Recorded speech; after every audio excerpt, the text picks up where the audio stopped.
Oh, what was I working on?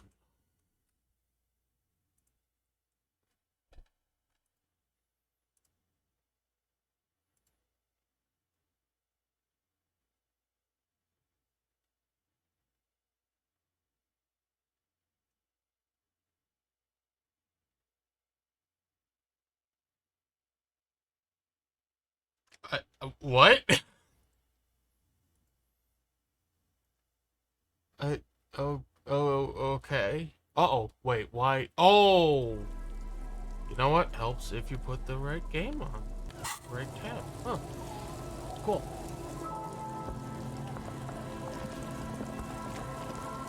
Okay, so...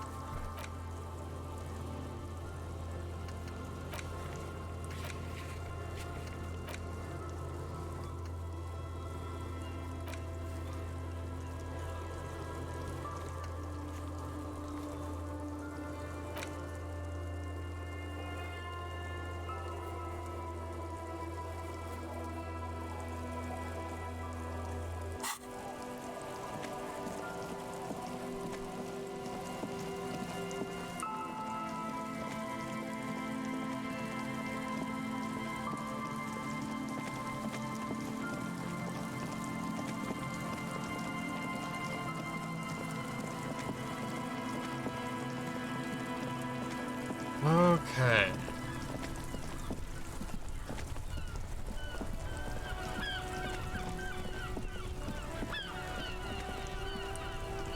Inside, you see a set of steering levers, a radio microphone, a pull-out toolbox. This is Precinct 57. Come again, officer? Speed Freaks FM or radio station. Okay, officer. One moment. Hey, Stitch, how are you doing? I have the GMS on the line. I'll connect you now. Yo! The word shoots out of the man's mouth like a bullet.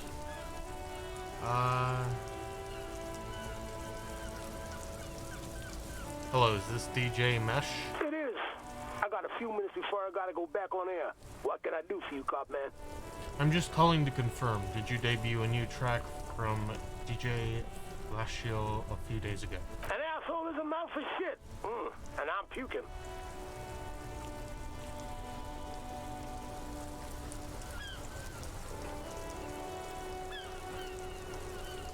I mean, I understand what is being said. What? An asshole is a mouth for shit. Parentheses, and I'm puking. Close parentheses. I like this guy. And An asshole is a mouth for shit, and I'm puking. okay, but what is the song called? Yeah, that is the song. An asshole is a mouth for shit, and I'm puking. Do people like it? They're loving it, man. The requests keep coming in for more. I really think it's the future of music, I do. Fucking, like, stinkcore or something. Shit's so nasty. Those stink waves come up like sound waves, you know what I mean? Sure, man, I'm young and cool with it. Very cool, man. I'm dead serious when I say Fellacio's gonna make it big in this world. Okay, let's move on. When we talked to some kids who said they heard it in their heads, do you know how that could be possible? Is that what this is about? Listen, it's not our problem if kids decide to tune into River Shaw's hottest station. It's not that they played it on a radio, they heard it in their heads. Do you know how that's possible? I don't understand. Are you asking if we can, like, play our station into people's brains? I think you're an enemy of traditional values forcing your milk on the innocent. What? Yeah, like a new way to equalize people, getting them all on the same station. A great tool for communism. Yeah, like that. Maybe it was part of your civic duty. You were just testing it out for the government. Sure, forced radio can't tune that out. You'd make a killing. I guess we're going the communist route. I don't know. Right on, brother. We got to make sure everybody tunes into this sonic revolution. But we didn't, like, force it into people's brains. Got no idea how you do that. Short of them just tuning in on their favorite radio receiving device. I understand. Thank you for clearing that up. My pleasure, Comrade Cop. Is there anything else you needed? No, that was it. Thank you for your time. Nah, man. Thank you. This has been an absolute pleasure. I like this guy. Later, Cop man. The party has terminated the call. Is there anything else I can do for you, officer?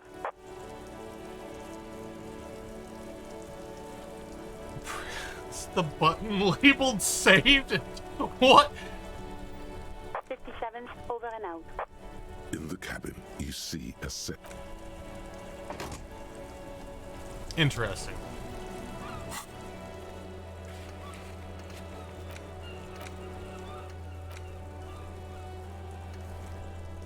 I did that? Inside, you see a set of steering levers. Oh, wait. Already, as you tap on. No, that's enough fun with the foldable headlights. Kim wanted to speak. Okay, about that call.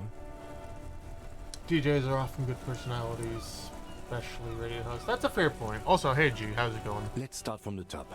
There's no doubt that the twins heard Speed Freaks FM. I still don't know how without a radio, but they did.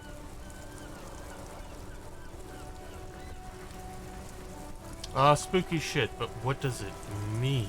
Squintin thought. I don't know what it means. The lieutenant gaze travels towards the coast, toward the fishing village so far. I mean, a weird voice in my head said to talk to the kids. Maybe it's related? I don't think the voices in your head are related to this, no.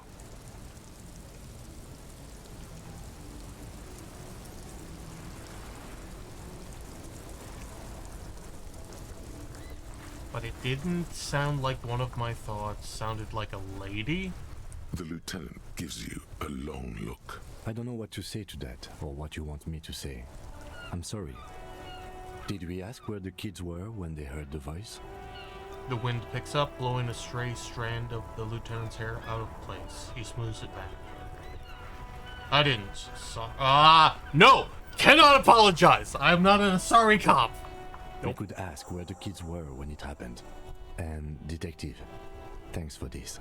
It's been interesting. He turns to you. He smiles. Hey LB, how you doing? It could be going immensely better, but it's going. How's it with you, LB? Wait, there are two. I did not know there were two emotes, and now LV has been corrupted. Oh my goodness. The emote is spreading. Spaghetti? I love spaghetti.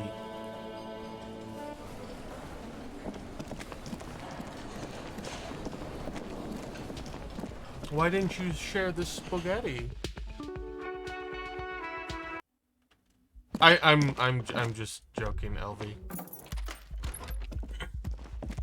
Like you're using the same emote as G, but like in the opposite direction.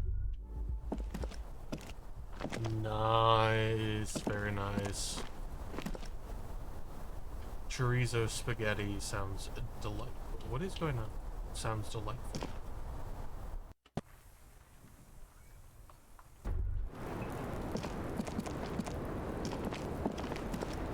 I was just thinking, what a nice day for questions pertaining to a murder investigation. Now that you've had some time, can you tell us more about the victim? Like, for example, his name? Actually, officer, I didn't know his name.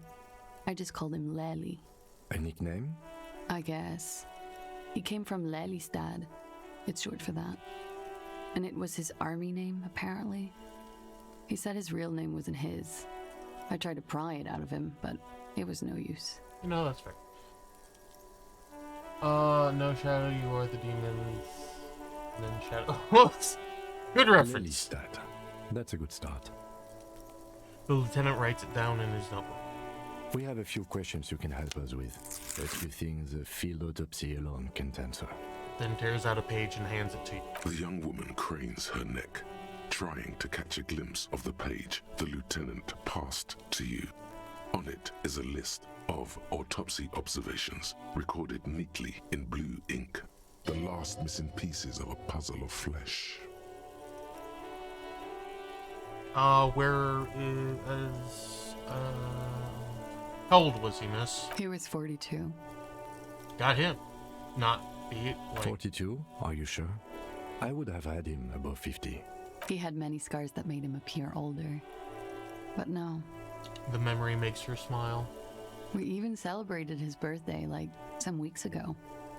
It was a funny 2 days. He had little reason to lie to me. We were slightly off then. Thank you for clearing it up. The lieutenant makes a correction on his notes. A miss. The adversary one.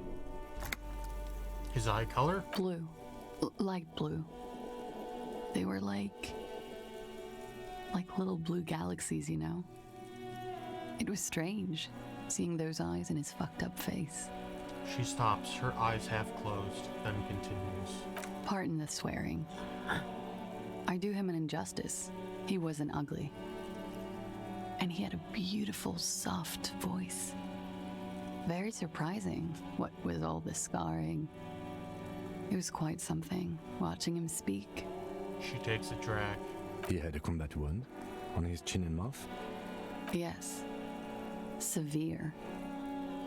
It made him look like half his face was cracking away in some strange smile. That and those eyes. She seems to enjoy the word. Ah, yes. His hair, if you can remember. The lieutenant suddenly remembers. It was light brown, almost blonde. He darkened it with brilliantine, made oily. Not nice to stroke. I couldn't convince him to leave it alone. He had a tattoo. What did it mean? Oh, that. She smiles.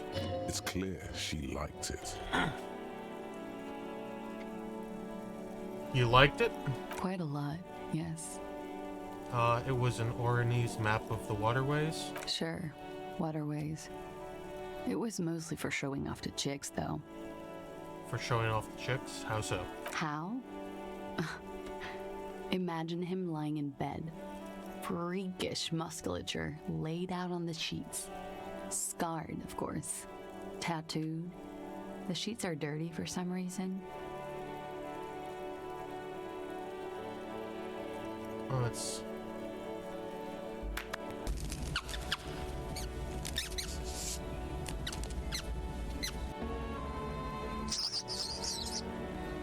Die Welt ist so ungerecht, nicht wahr?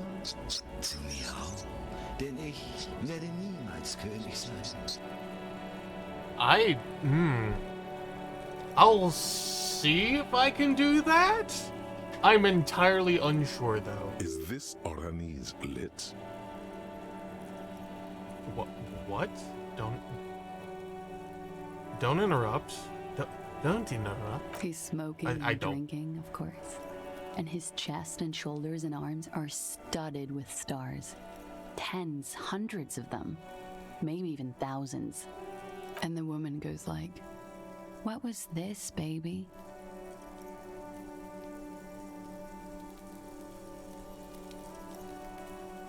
I don't think... Yeah, I'm not sure I'm gonna be able to do that.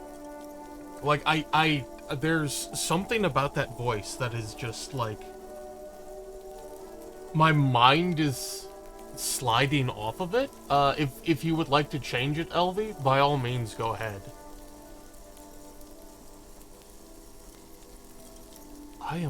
That is really weird.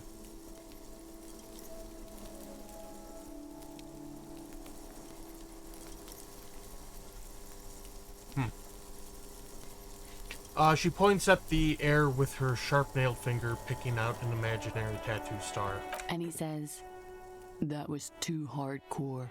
Don't ask me about that." So she goes, "Okay, but what's this, baby?" And he's like, "Saw some bat shit there. Killed some loincloths." She lowers her voice comically. And so it goes. Star after star, port after port, third world country after third world country. You were the And woman. he's done horrible things in every single one of them. You were the woman in this? Oh yeah. She nods. Can you tell us precisely what these mean? Hand her the photo. No thank you. I've seen enough of him dead. I can tell you what they meant without looking at them. She does not take it. She pours herself some more coffee. Go on. He was a blue-eyed boy with thick arms, from a small town. He was also poor, and the government of Oranje needed some people killed, so they turned him into a grotesque killer. For money. He went to Killer Academy in Vredefort. Then he killed some people in the Semenine Islands. And on other islands too.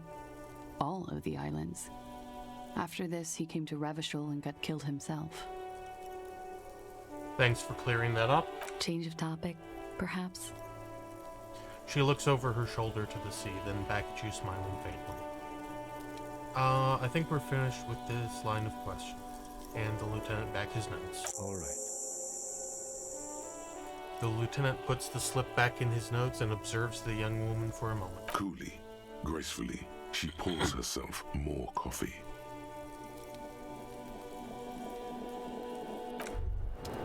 Wait, stop. That man, bloated beyond all recognition, was 42? It's what she said, yes? Below the damage, the weeks of decomposition, all the swollen indignity of mortality. He was 42 years old. Where is this going? How old are you? That's where Oh! this is going. 45,000 liters of raw alcohol has left its disfigurements. What lies beneath, you wonder? You could ask either one of them.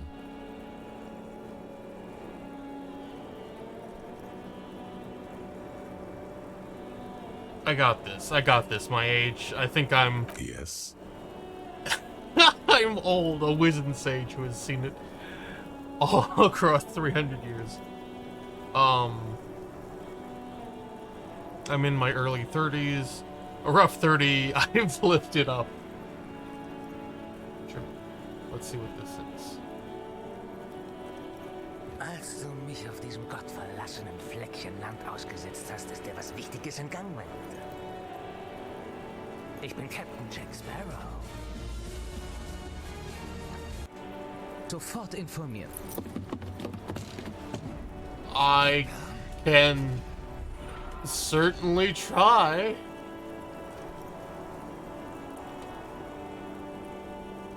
Oh my god, I have no idea.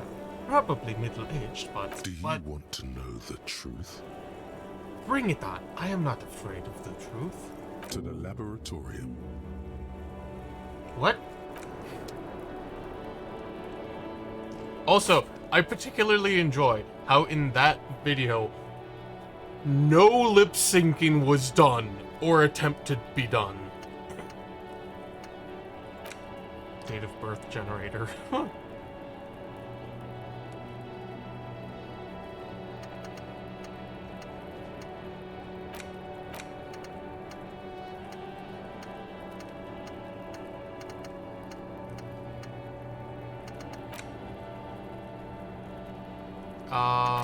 Arno van Eyck. He sounds drunk.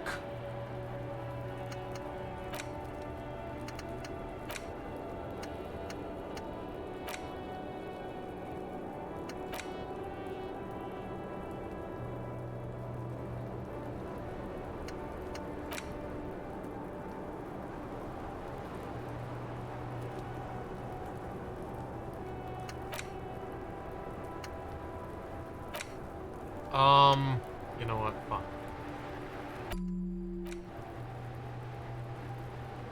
Temper, Lumpty Dumpty Dum culture. Don't care. Clean up. See what we're walking around.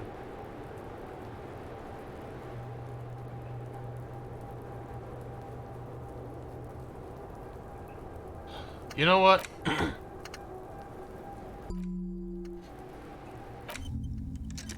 We're gonna make poor choices.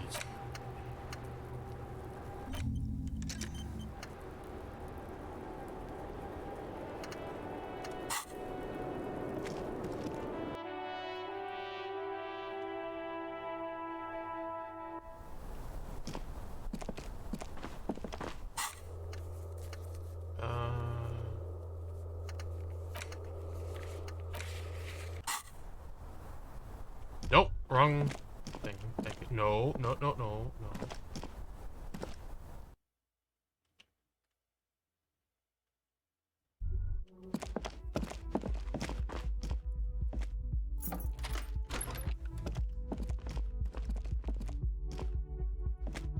I feel like I should close that. There may not be consequences if I do not, but I feel as though I should. Can I help you? No, you don't. He tries not to look at you. It's dangerous to acknowledge the karaoke man.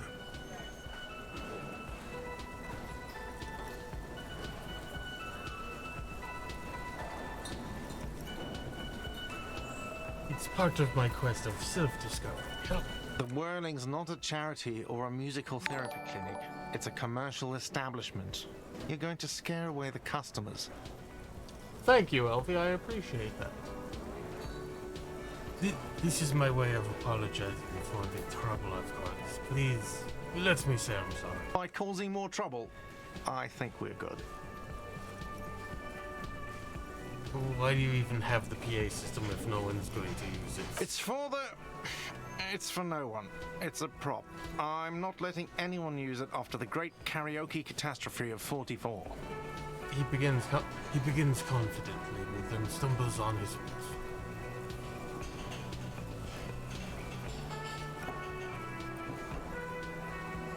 It's not a prop, it's for your clients. I know it's used. Okay, yes, it's for some clients.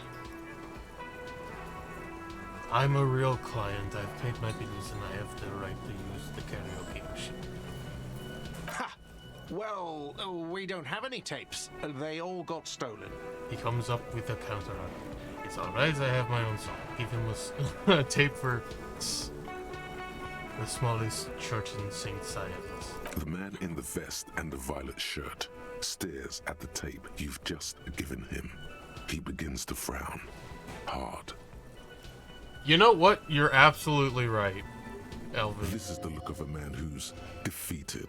He knows he's out of excuses. Fine, fine. Yeah! Get on that stage and do your thing. Just get out of my hair. I'll plug it in for you. Damn this karaoke machine. He shakes the tape at you. I'm having it uninstalled, he mumbles to himself. Oh yeah, time to do the damage. Oh, this is gonna go badly. I can't wait. The stage is all set up for your performance. Feels silent. You can hear the pellets creak under your feet. You feel a little dizzy, a little unsteady suddenly. So, are you ready for your thing now? Let me know when I should turn on the karaoke carousel.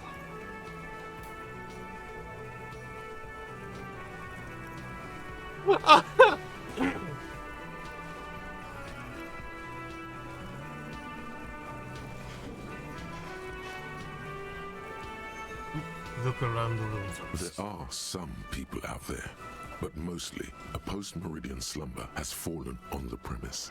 Not super lively. It would be wiser to perform in the evening, no? But the choice is yours. Yes, you could always do it in the evening. It will be less scary with a lot of people. Put your lips against microphone, test it. That's kind of disgusting. No. Also, it is not 6 p.m. evening.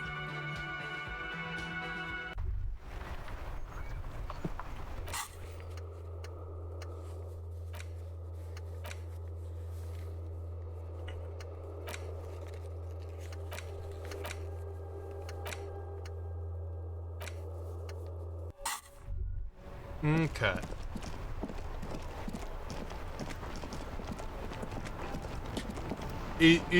Has the voice been satisfactory for wait a second.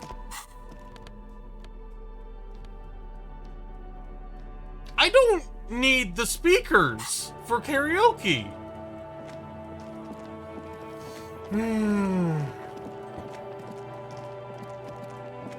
Has the voice been satisfactory for you, LV?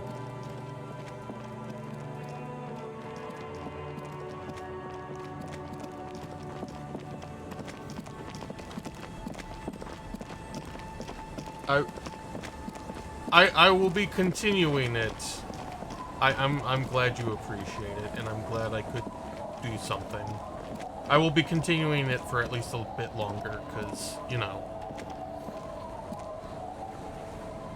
I don't feel you've gotten your The points worth. scruffy-haired little boy kicks a stone while the other watches him do it. Just picture.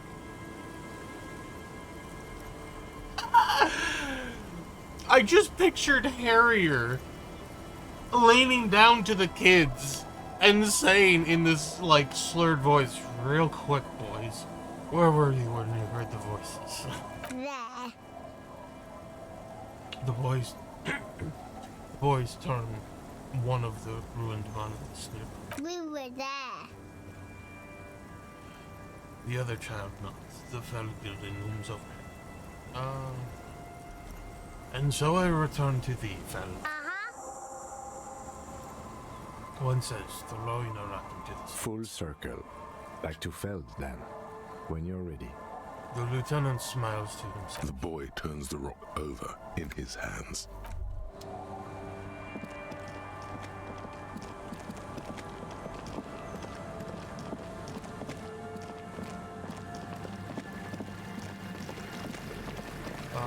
Feld is up here, I believe? I guess I could zoom out, you know.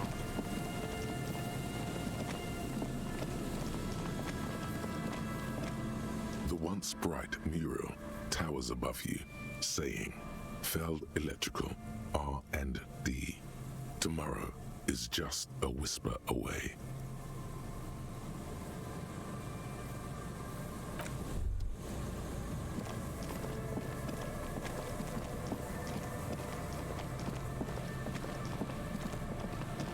Wait.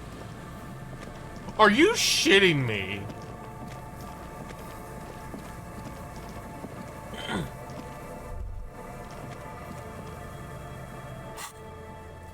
I'm pretty sure... hold on.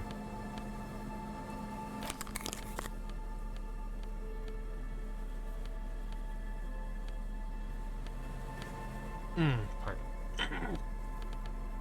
Where is that one?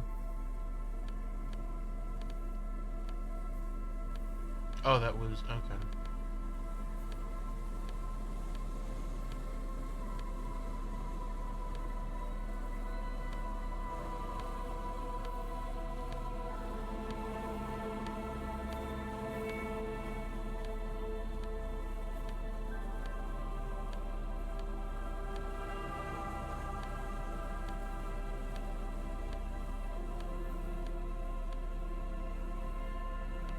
I'm not appearing to have any...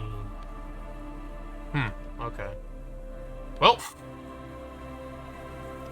Your mouse is still squeaky?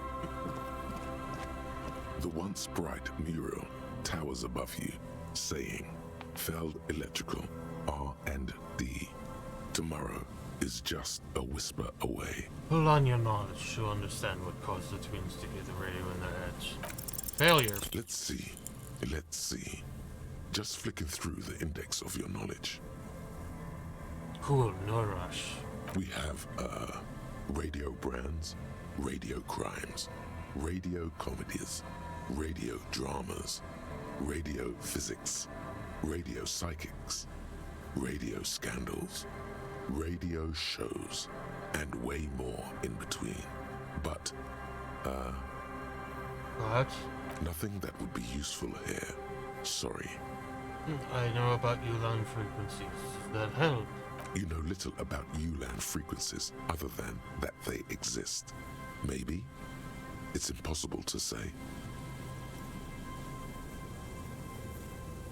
This is all I am, a fount of useless radio trivia. What is he talking about?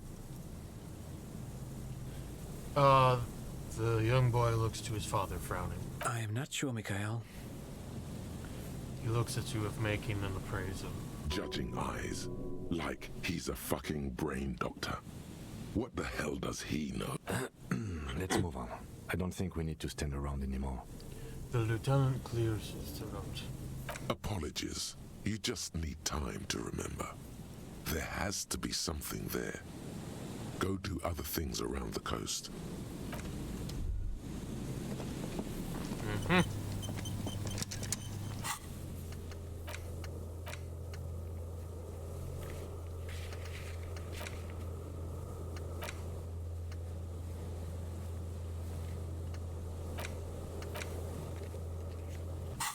Okay, cool. I might be at a minor dead end.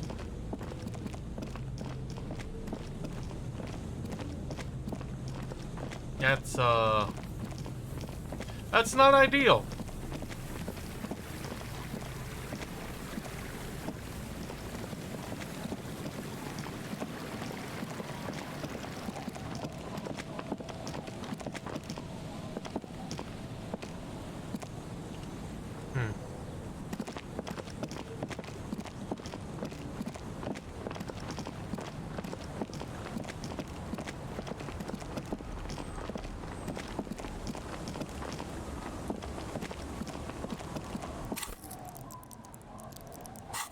We need 27 points.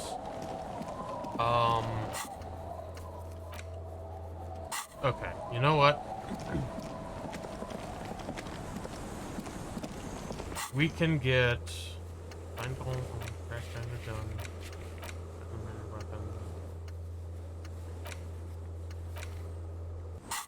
I can get those FLAL palm pens from Uno. And that should be worth some experience points, right? Question mark.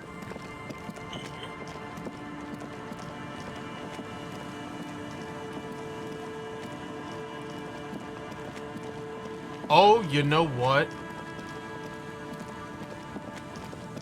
I could go... Ooh, that's an idea. That's an idea. It's a dumb idea, but it's an idea.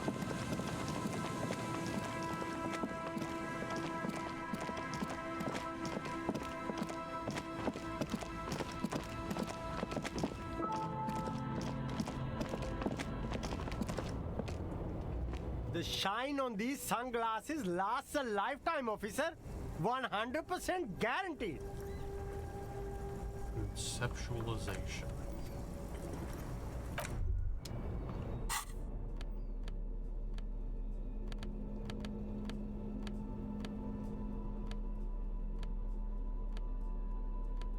I really wish there was a decent way to sort through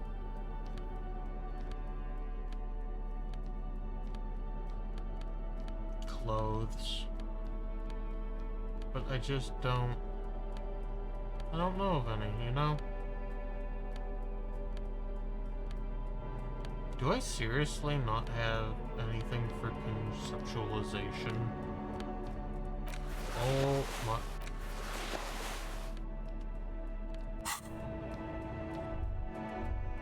The shine on these sunglasses lasts a lifetime, Okay. officer. No luck. All you find is this lime. Oh, that visor is spark. You don't like it? Sure, Square Joe. No problem. Let's get you some real shades.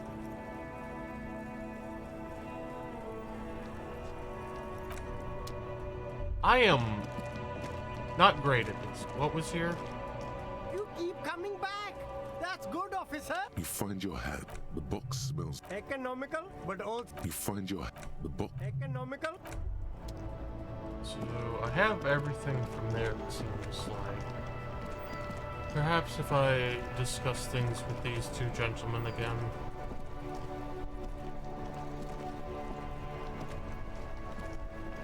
It is such a pleasure to see you again, officer. How may I head the citizens' militia on this fine day?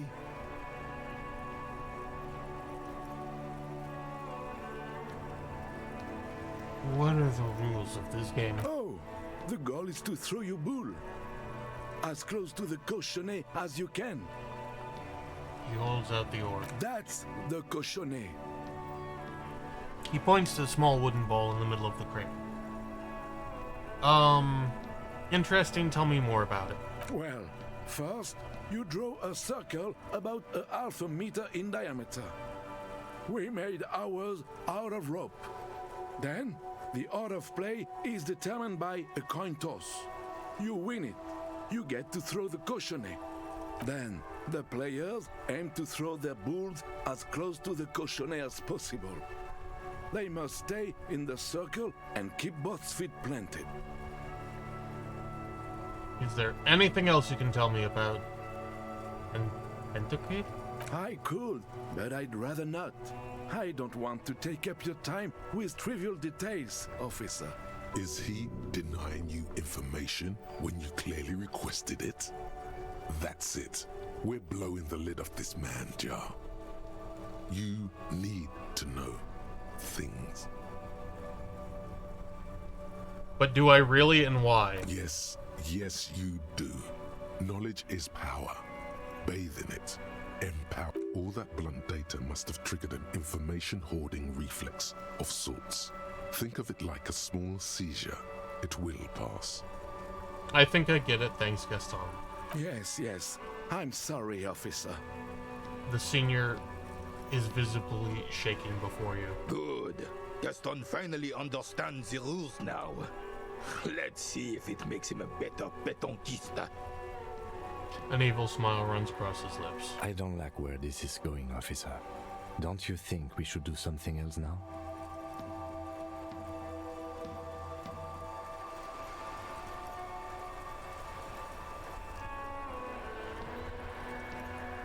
No, I want to talk to him. I promise it won't be about Pentakade. Hurry up then. You mentioned Jean-Marie Bielou. Who is that? Oh, sweet Jenny. She was the finest woman in all of Revachol. Maybe the entire world. He gets a dreamy look in his eyes. Do not defile her memory, Gaston. Let her rest in peace. There's an almost imperceptibly small tremble in his voice. His tone lacks its usual intensity, like he doesn't feel he has the right to speak on the matter. Sounds like this is between you two. I have other matters to address. Sure, officer. It's better for René's flickering ticker too. Not that he'd ever admit anything that needs tinkering. Tell me, what do you know about the dead man? Let me think. I heard someone was hanged and left on a tree for a week. But that's all I know, really. Shame, maybe you can help me with something else then? Of course, officer. I mean... Bye for now. Okay, well. Hello again, Stitch. Vigilance officer, what can this old carabinier do for you? Do Maybells mean anything to you, René? Show him the flower. I prefer the old name, Insulindian Lily. Girls bought them to young cadets when they entered service. Wearing them on your cap was supposed to bring good luck. Hold on, is this a royalist military tradition? Did they bring you good luck? You know what? No. They brought me misery, false hope, and disappointment. The revolutionaries sullied them. He falls silent and the emerging smile withdraws. You stirred up some bad memories there. But it wasn't the revolutionaries that sullied the ID for you, was it? She gave them to me too, and your jealous little heart just couldn't accept it. He looks at the old soldier almost gently. Enough! I can go over these matters in detail with you, Gaston, but not while we have company. So, officers. Maybells don't blossom yet, do they? The lieutenant quickly asks. Maybe on some remote parts of the city they do. But I think you'll have to wait for at least a month. The old carabiner shrugs. Carabinier? Carabinier.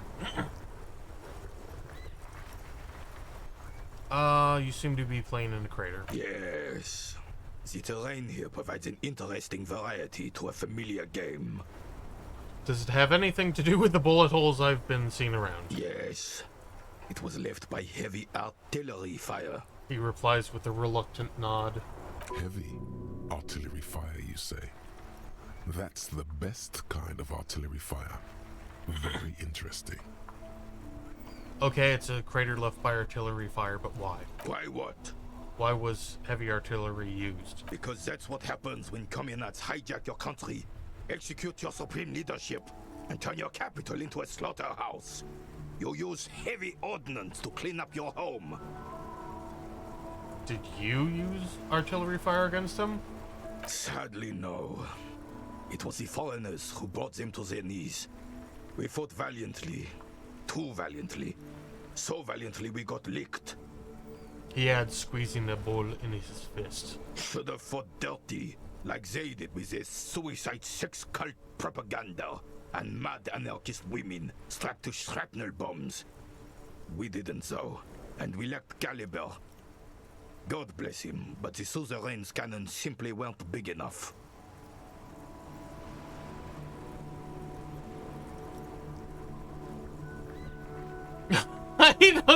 I understand I'd bomb this place. Why shell them here in Martinez? Because this place is a damn beachhead. Had to soften the commies up first. The beachhead? Yes. The military coordinated amphibious landing to take back Revachol. He nods, inspecting you with some disdain. He finds your lack of historic knowledge troubling.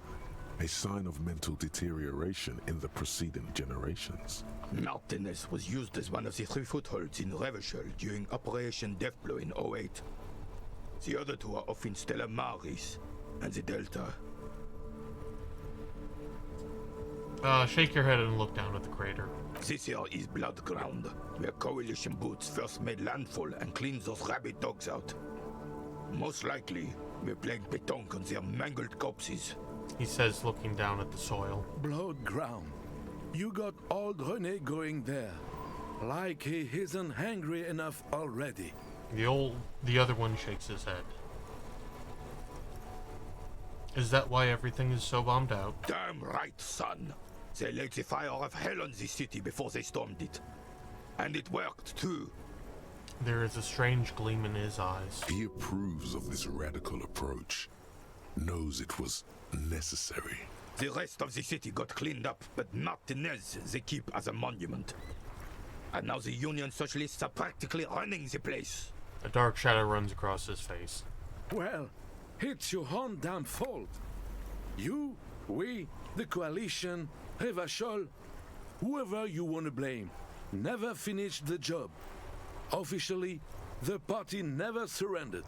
Of course they still all influence. You don't even begin to truly understand the players on the table, let alone the specific circumstances surrounding the... What do you think? He stops mid-sentence and turns to you. That's how it should be. Soft socialists paving the way for the hard working class to take over. Foreign powers cleaned up our mess and now they rule us. Shake your head in shame. This coalition seems quite capable, actually. Commies just don't understand how money works. Nothing, I don't think, I just do.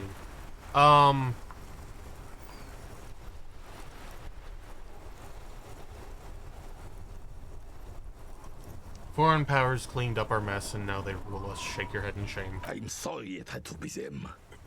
After 8 years of fighting those hyenas, boiling cats for food and drinking piss in the mountains, he looks down at his boots. I would have preferred if the Right Honorable King Guillaume returned through Revachol, or even if that damn clan Fuissel had risen from the grave and led us. Sadly, that was not the case.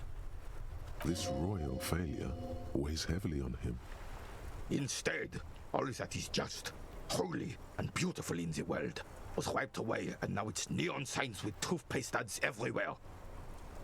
Foreign influence peddling garbage and stupid music on the radio. He sighs. This is just what the commies wanted. This was the plan all along. This is what they wanted to replace the role of the suzerain with. If... Sir, I question your logic.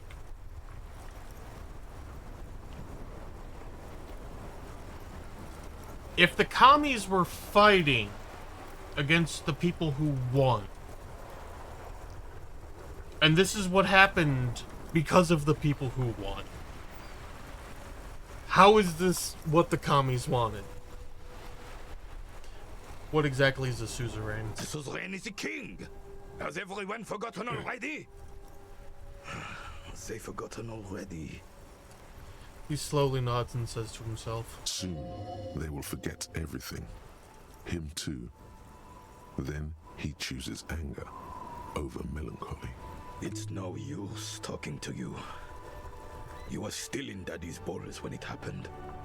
When we took our last stand against the filth and rode the cavalry straight into gunfire.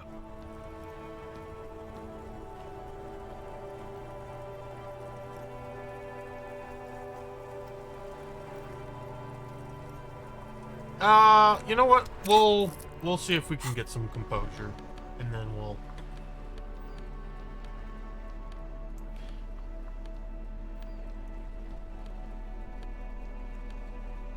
Oh, composure is yellow, not blue. I was looking for the wrong color.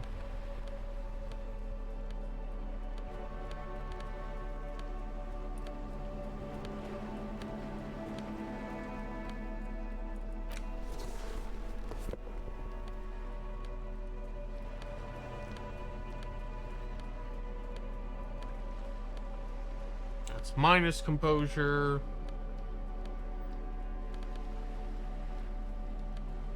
Cool. Composure +2.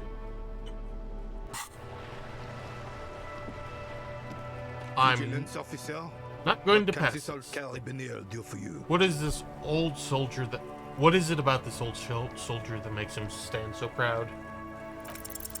As Rennie turns from you to his partner and back, the medals on his chest rattle and glare.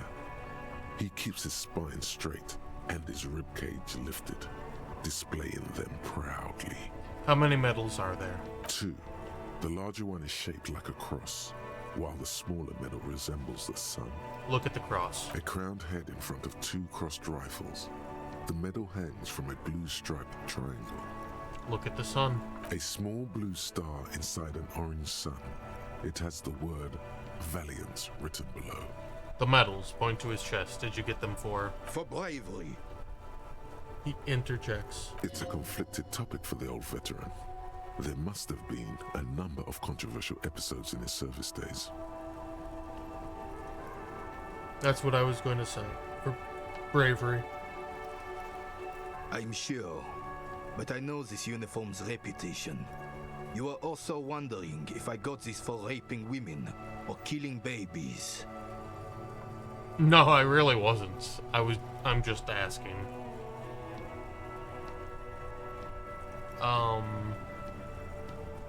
Honor is everything to me. He says with grim finality. Whoa. Sounds like you're about to open the gates of conversation. This man will literally talk your ear off if you let him wander off to memory lane. So what did you get the medals for? For doing my duty in the heat of battle. For looking my mortality in the eye. When men like Gaston here hid in the bushes and shat themselves. He saved some muddy princeling who foolishly strolled into the front line in his gown of velvet and gold. My God. Saved a princeling? It was on the first months of the revolution here in Revachol. Unrest was spreading like wildfire. Marauders had taken most of the Couronne and were getting really ambitious. King Frisel thought he could end it all in one decisive strike. Sent his cousin, Drisson, to put an end to the unrest.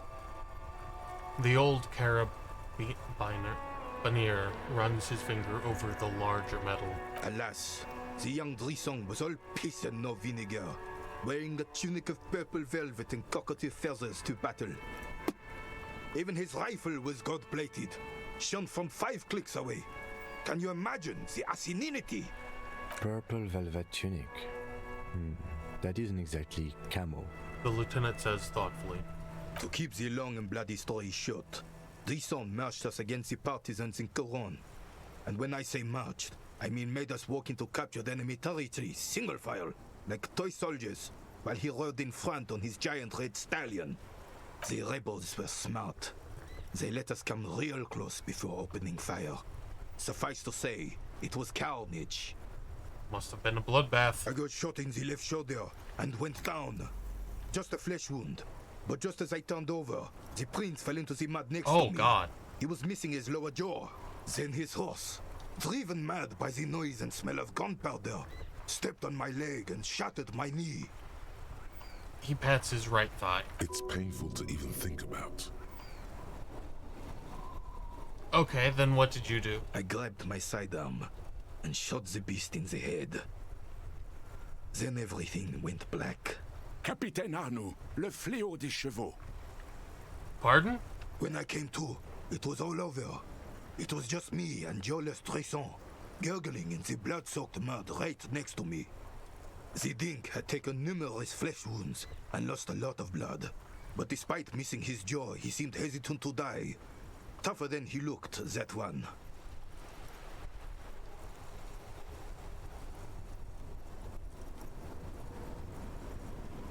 That's no Dink, that's a fighter.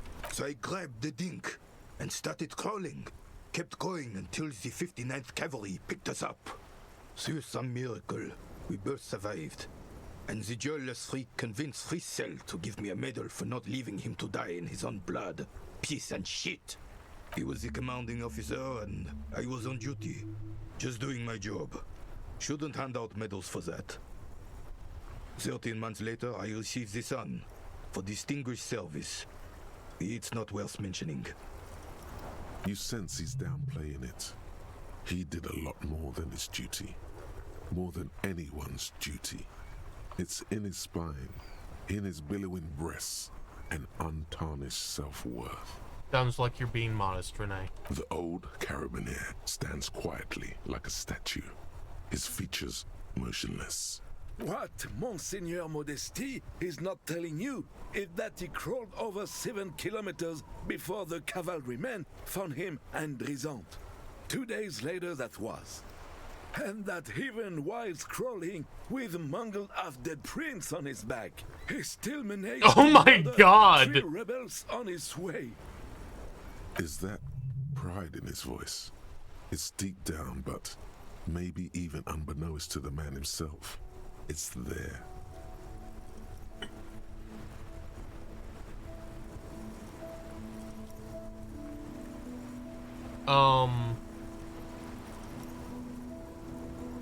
Hold on, you're just a little bit proud of Renee's heroics, aren't you? Sorry, officer, but you're reading me all wrong.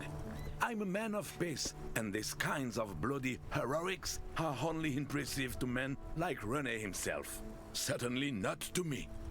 How did you find the story to be, officer? Quite impressive. It's men like Renee who made Revachol great ones.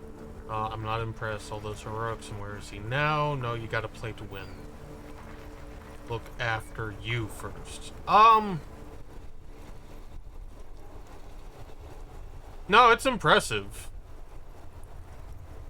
Maybe, but also bear in mind, officer. They don't end this out for anyone with a service record. He points to the sun-shaped medal on Renee's chest. Oh no, you have to get shot repeatedly, and you need to get your hands bloody too. Really, really bloody. Do not speak of what you know nothing about, Poltroon. Duty is something you will never understand. The old carabin. What? And that... Is that pride in his voice? It's deep down, but maybe... Bon Dieu. You and Gaston must be related. His blood runs yellow too. Maybe, but... Oh no, you have to get shot. Do not speak of what you know nothing about, Poltroon. Duty... Thanks for the story, Renee. There were many such stories in those days. Many such men too. True Eversholians. Men with backbone. Oh, yes, René, yes. Men were bigger, girls were prettier, and everyone wore the fascia. Lord, please bring those days back, if you can. I'm not getting into this with you again. Officer, was there anything else? He mumbles through his clenched teeth and turns to you. You should try to come up with a heroic story of your own. Impress this old soldier. No. No! I kind of actively refuse to do such. Okay. First off. There was...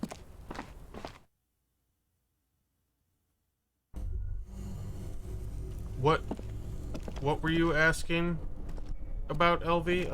I believe I missed it. Only the red cable is...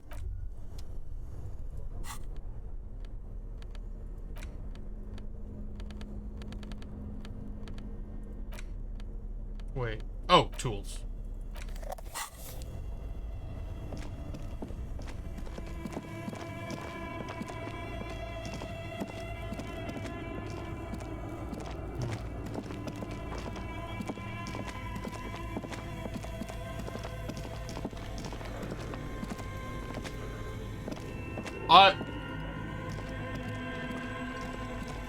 I am entirely confused. What?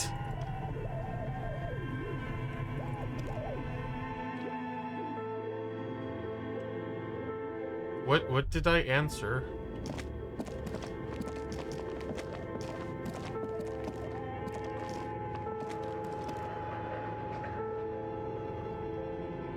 Oh, wait, I did not...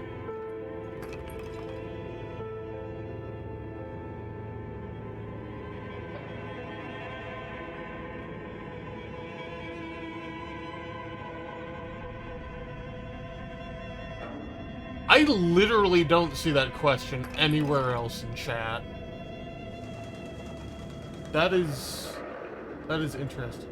When I make ban and in-game action, can I say you can just choose the first answer and after the alternate, so when it just repeats itself, no first answer appears, no. Okay.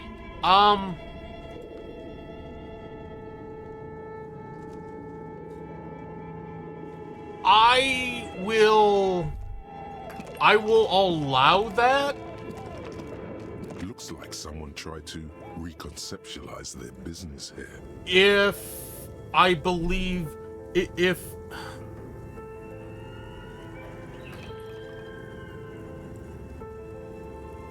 I believe the selection will not cause, like, an issue. If that like, a significant issue, I should say. Like, I don't know how to... I don't get it. Look, the skis and rotor blades both bear the same Slipstream logo. It seems likely that they started out making one, failed to turn a profit, and then pivoted to producing the other. The question is, which did they start with and which did they pivot to? That's a good question. What a strange leap of imagination, and yet they've still failed. How sad. Reality is ruth.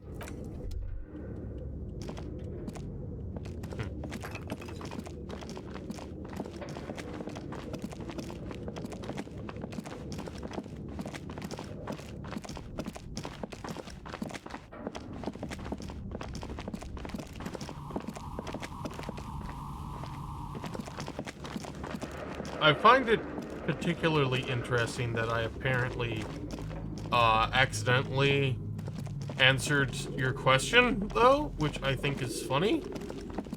But, you know. Okay. This was physical instruments? The barbell waits patiently on the floor.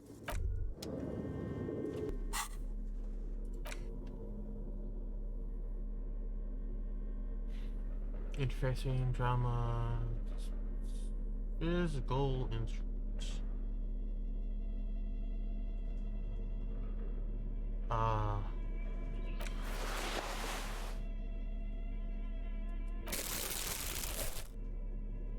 Oh boy, that's a good look. Don't I? I'm confused. I thought I got physical instrument if I didn't have a shirt on.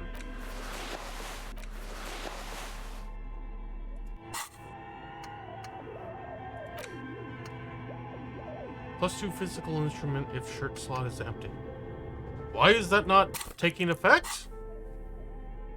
Oh, does it not count here? Hold on. Let me... Ah, okay, okay. Cool, cool, cool. So...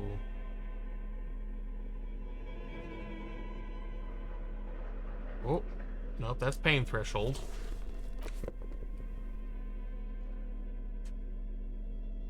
Do I seriously not have pain threshold? Geochemistry.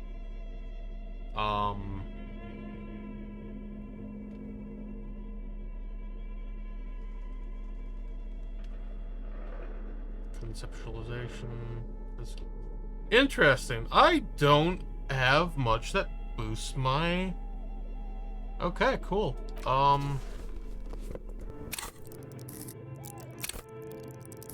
Let's try this now, yeah? Barbell waits patiently on the floor. Oh, thank God. For its master.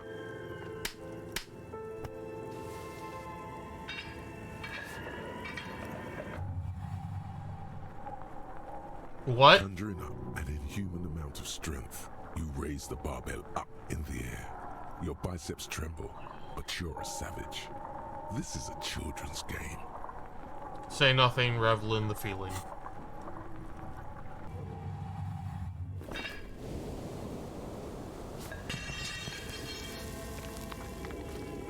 A warm wave of accomplishment washes over your head as you drop the barbell to the floor. For a moment, it feels like you're strong enough to succeed at anything you ever set your mind to. Fantastic. But you're still in a ghost house. What if someone heard this? What if they... Good technique. The lieutenant nods it with approval. Fantastic, I did that. Now let's put some clothes back on, please, and thank you. Necktie. What shirt was I wearing beforehand? Not that one. That shirt's for nerds.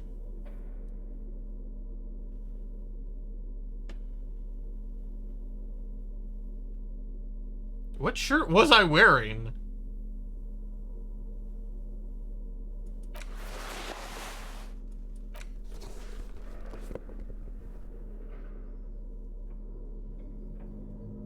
Interesting. I don't know what shirt I was wearing.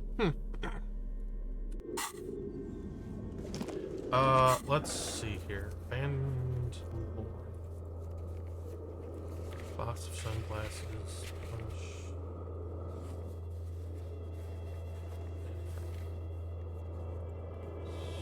Smart butter. Horse fun. Cool. Let's go knock some of these checks out. Because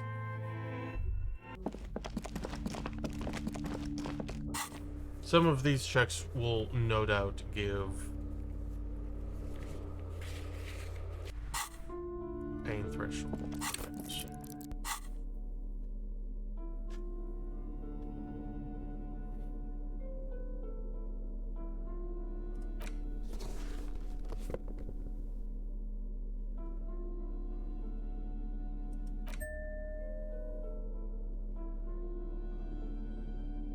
Oh, that's a shirt?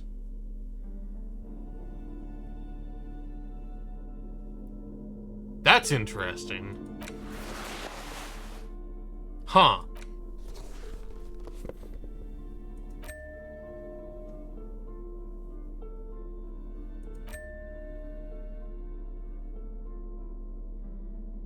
Now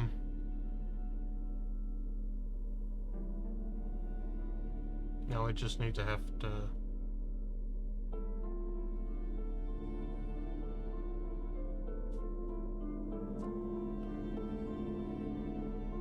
Let's see if we can find whatever that check was. Somewhere in here, I believe?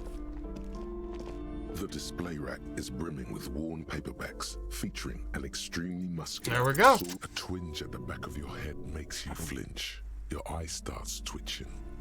Ugh, what was that? Your hand reaches toward a book with glossy cover art of the very muscular man from Heimdall in chains, kneeling in front of a staircase leading to a throne. A woman sits on the throne, leering at the man. She's laughing at him, belittling him. Between the throne and the Heimdall man lies a bonfire, casting shadows on the wall. The shadow of the woman's headdress looks like a pair of devil horns. The title reads, Man from Heimdall and the Devil Woman. Interesting. The display rack before you is burdened under piles of Man from Heimdall novels.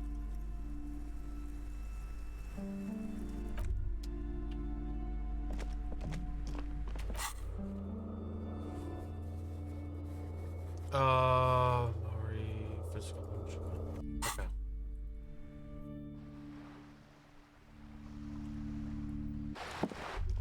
Most of these don't matter, I'm sure. I can probably put away this flashlight.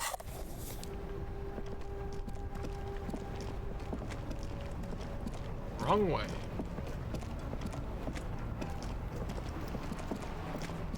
$7 p.m. almost.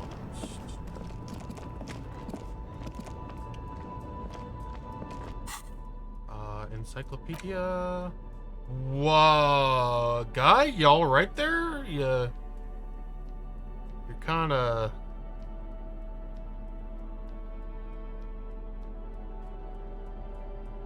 vibing a bit.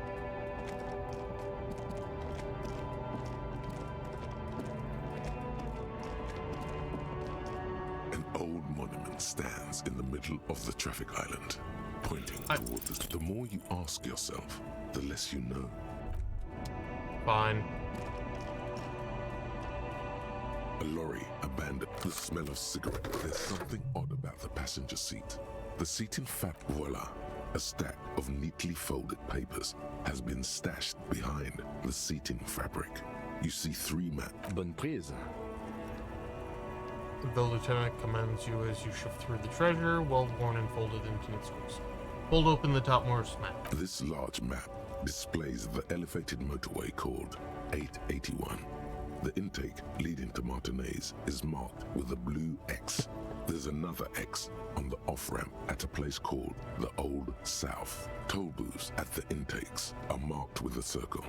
It looks like there are scant few ways of getting onto the elevated motorway that runs over Jamrock, and this person knows them all. There, hundreds of thousands of motor carriages roar on the 881.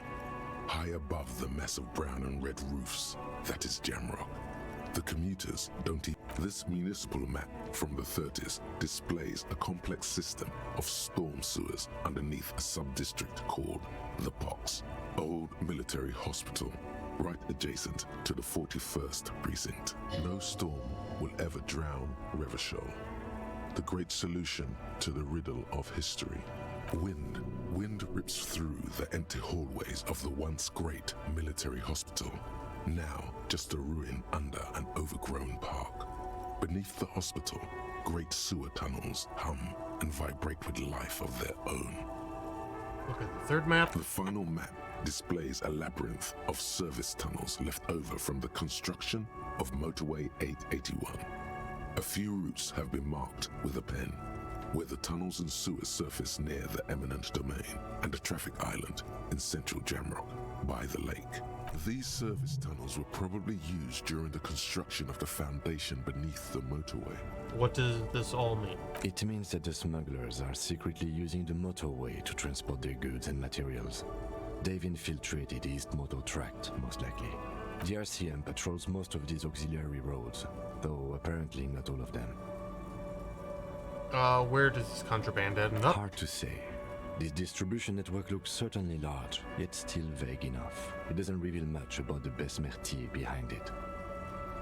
Besmerti, that sounds vaguely familiar. The Besmerti is a Revacholian crime syndicate. They see themselves as the inheritors of the 14 Revacholian Indo-tribes, but really they're just violent gangs vying for control on the west side of Revachol.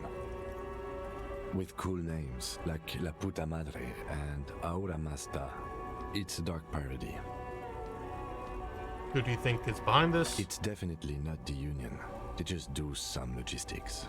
This operation has spread everywhere in Jamrock. If it's that widespread, then Madre remains the most likely suspect. Here's bad news. There have been attempts at a serious investigation before, but they haven't ended well for those involved. Especially bad news for cops who may have something in their past they don't even know is there. Return this stack of papers under the seat. Best not to disturb the scene. I'll have forensics go over the lorry. The stack of maps looks just like before. A metallic drawer slides out from the seat. It's an issue of, it looks like an these form. The Ulan frequency system? I've never heard of that. Pull out toolbox slides back into its nest. You wedge yourself, but one sandpaper adds extra grip. Sand, yes? Do the honors, he thinks. Connect it yourself. Which means that the missing lady driver was... At least we can now ask... The movie stars are still smiling from the walls. The radio transmitter sits on these, one of them. There's definitely perfume in the remnants of a sweet juniper-scented perfume. The actress is a feeling of tenderness. Wait, doesn't she resemble someone you know? But you can't put your finger on her. The actress is a feeling of... Wait, the actresses and the rear actor all smile you a warm goodbye. A radio transmitter is attached. Looks like... Strange. They're so... It has to be an advanced model to fit so many ghostly actresses. And you close the... What? What? There was a... Abandoned lore? I can do that, but I don't know... A lorry abandoned by its owner. Oh, was that just breaking in? Because I don't need to do that anymore. That might be the issue.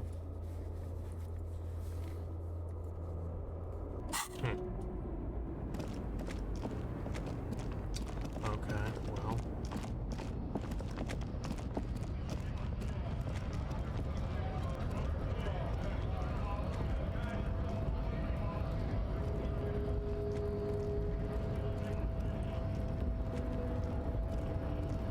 Interfacing.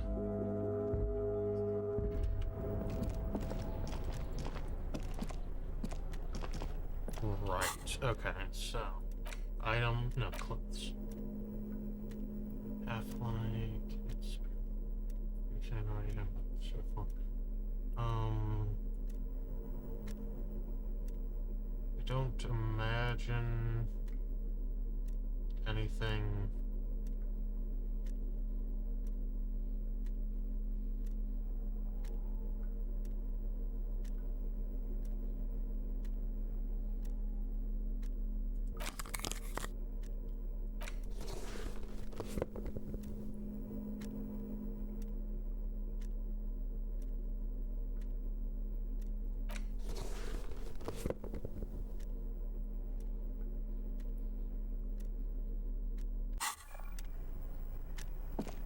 The already familiar cold touch of plastic welcomes you as you pick up the hand. Your fingers run over the dial pad.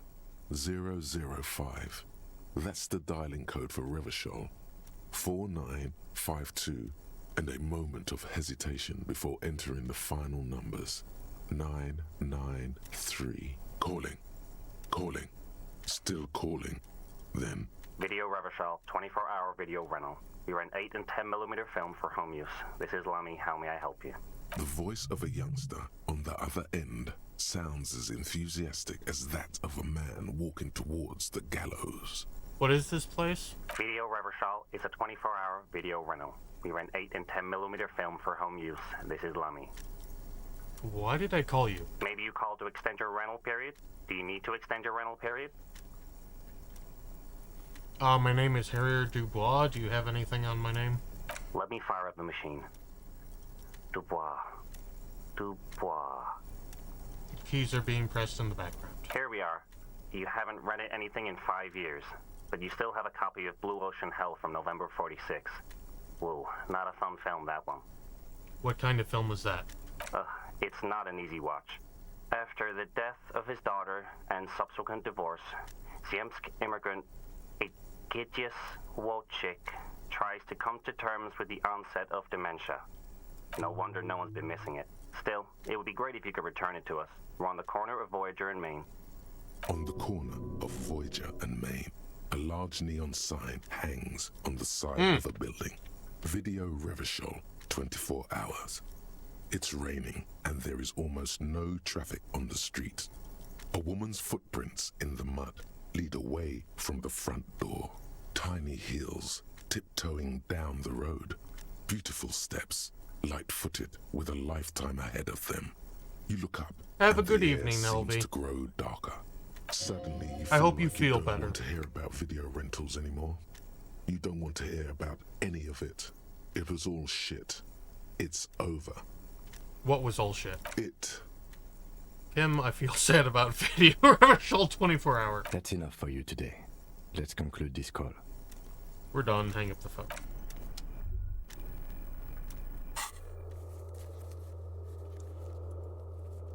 Neat!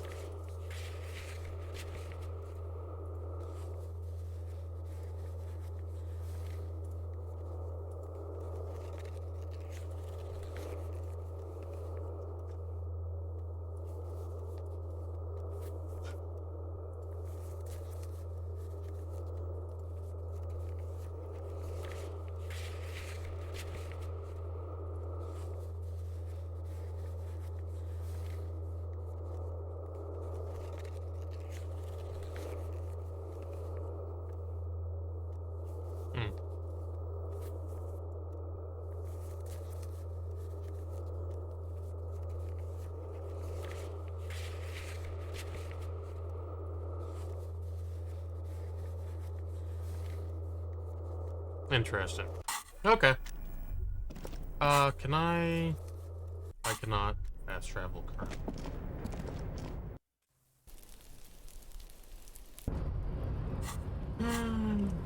Let's put on some reasonable clothes. What shirt did I have?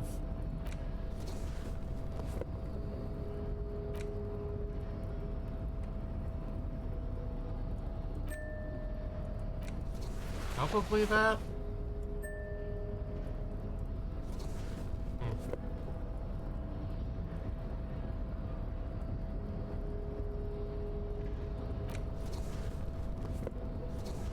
Interesting.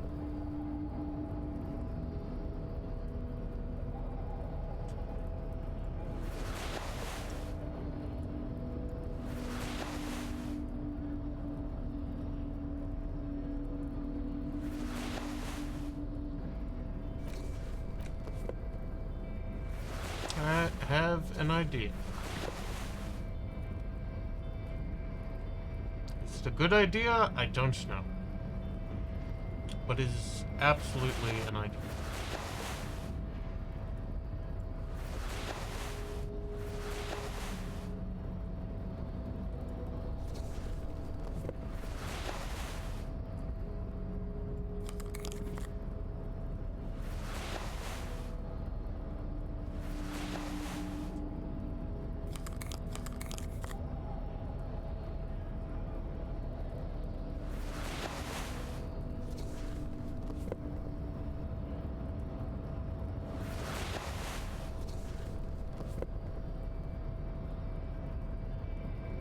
I have so many overcoats. Oh my goodness.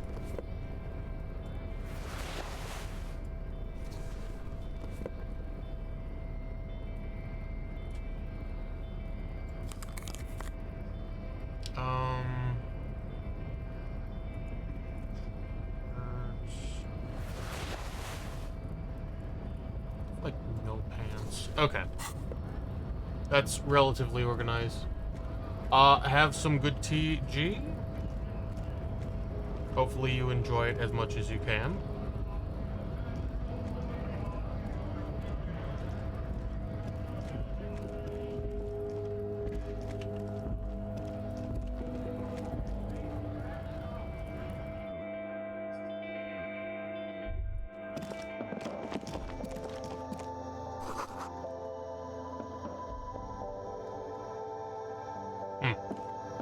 The tear machine stands. Your bottles clunk into.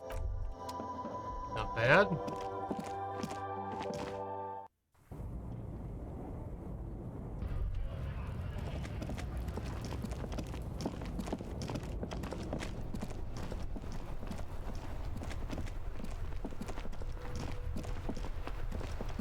I forget how much. The tracks are as they have ever been. A bit more worn, perhaps.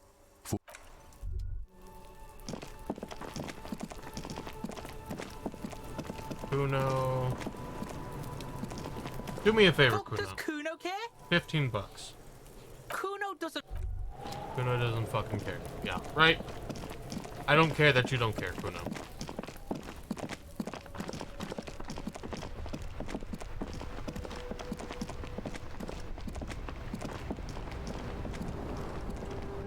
Anything that I can sell that I don't care about?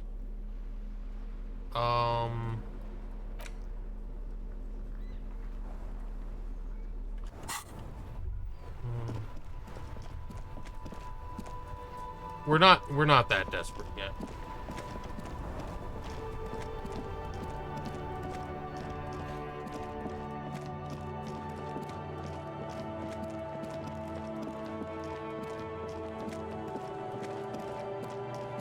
Or are we? We might be that desperate.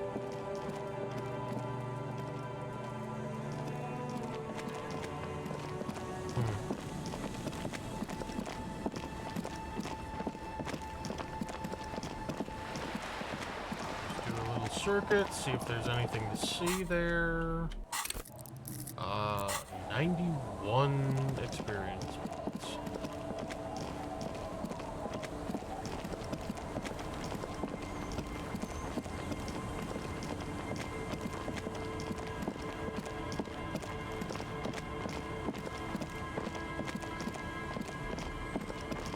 As much as I would like to help with what's his name's eggheads.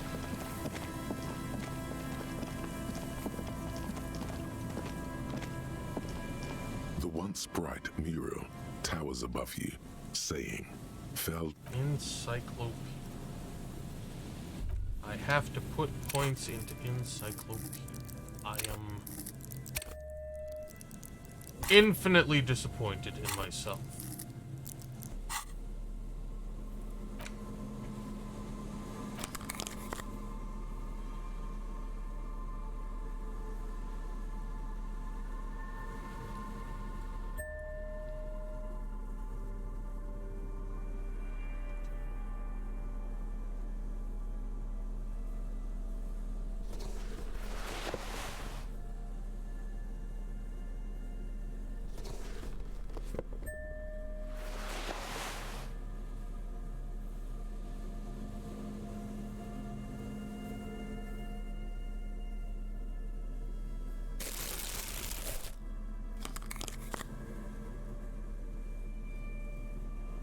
Shoes, gloves,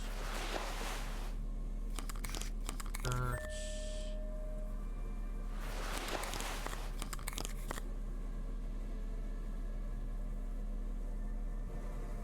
I don't have a particularly good organization system.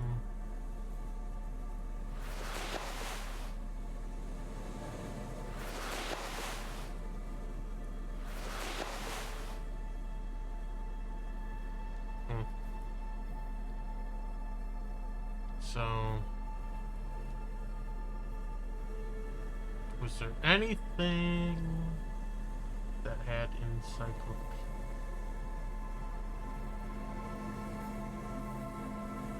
not there. How about a shirt? Nope. No shirt, no hat. I'm already wearing the glasses. What about the top?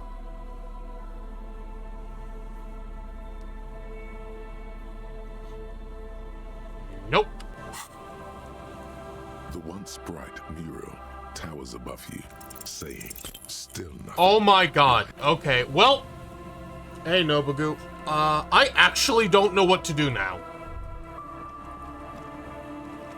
Good evening.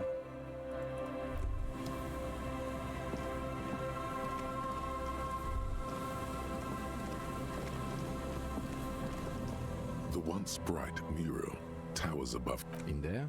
She could. Or she could be in the...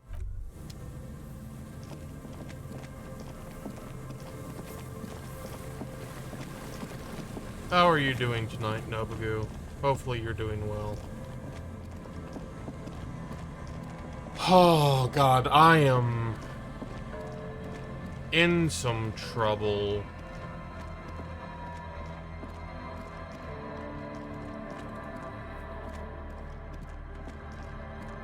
A scattering of bullet holes is spread across the cracked wall, reaching from one corner.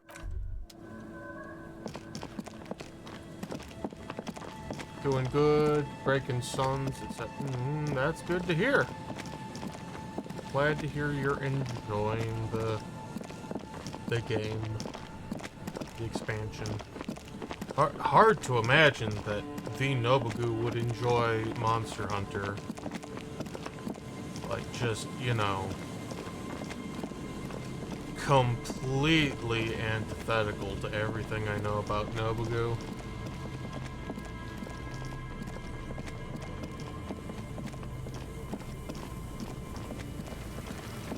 I actually have a problem. I don't know.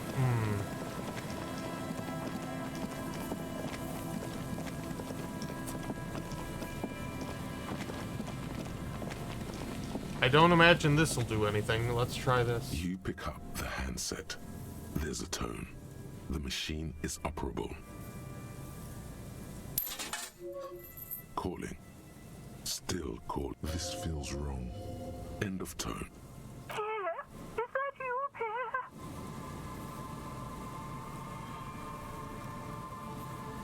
No, this is not Pierre. Do you have any news about Pierre?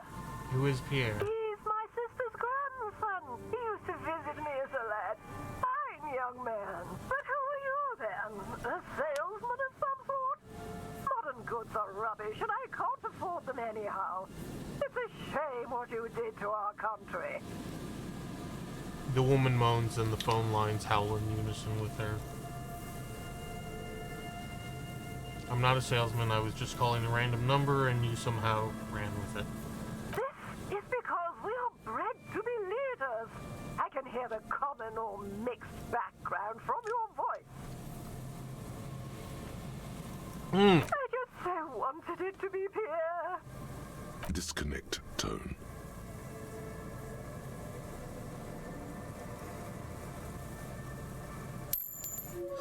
Calling. Still again. Someone. Hello, Gerard speaking. Hello, Gerard. Technically speaking, your electricity.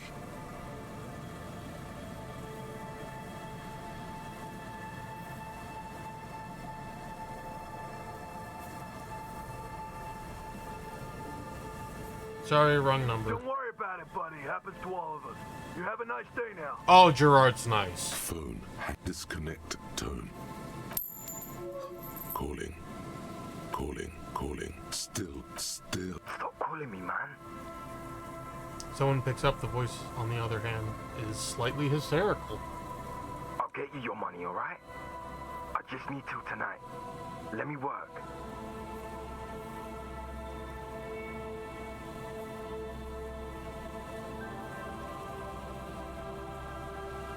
You seem to be in some sort of trouble. Maybe I can help you. I'm a police officer. The phone gets hanged up fast as lightning. All you hear, disconnect tone.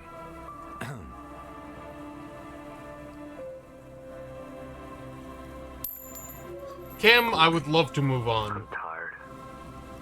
The man answers fast as time. His voice is hoarse from cigarettes. You hear typing in the background. Sounds like he hasn't talked to anyone in quite a while. What are you tired of? Writing. I hate writing so much. But I have to get back to it. The man disappears with a sigh. You do not hear the customary disconnect tone. Just silent. Seems like it did not have time to swallow the coin. This sometimes happens. Lucky you. The call went too fast for the payphone to register. You can still make a new one without paying.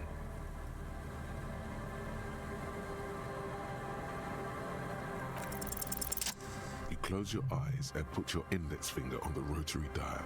Then pull down on the number. Then move one up and repeat the motion twice. Strange. This is not how you started before. Wait, what did I just do? You dialed 001. This is not the area code of Revachol.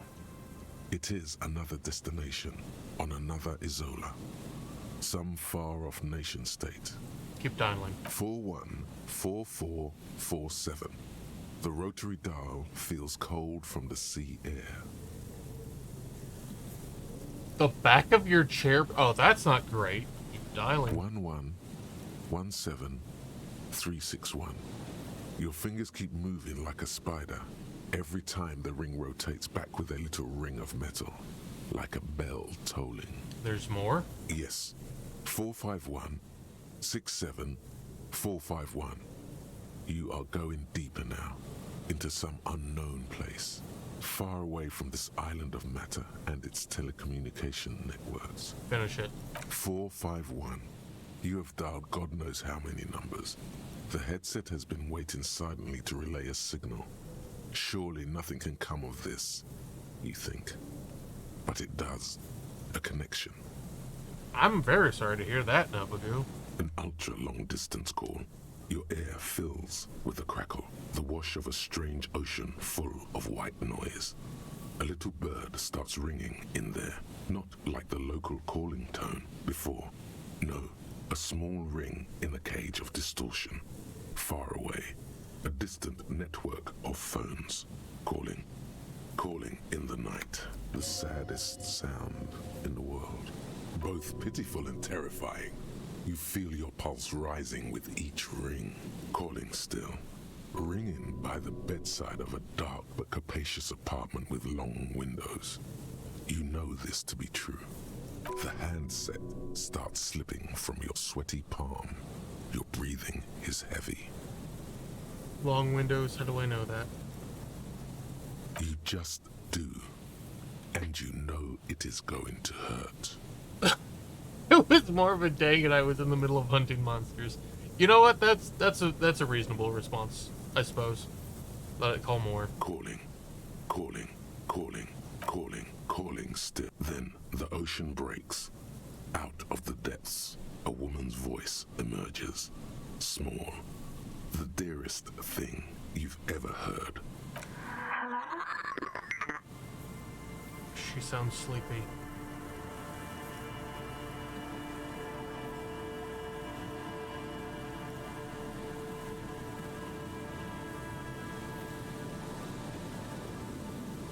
Hello. She hums, her voice warm from sleep. Who is this? Who is this? Dora. Who is this? The connection is bad. Dora. The name feels like a gift. A gift that was meant for you. To make it possible to live. And fight. In the distorted distance, you hear someone turning next to her. Bed springs rattle.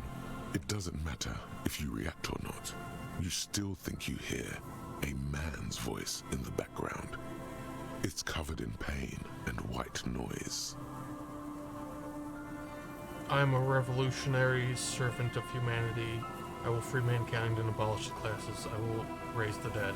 You're not a revolutionary, Harry. You're drunk.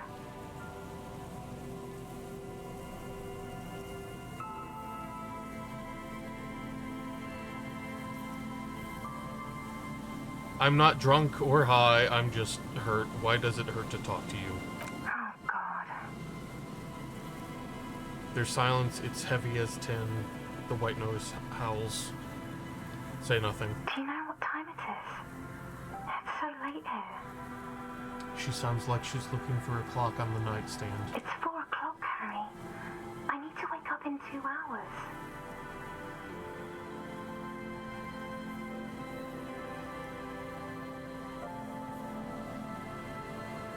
I want to talk about me. Who am I? You sound like you know me. What do you want to talk about that we haven't talked about already? This is bad. You feel your right hand on the handset cramping up with pain.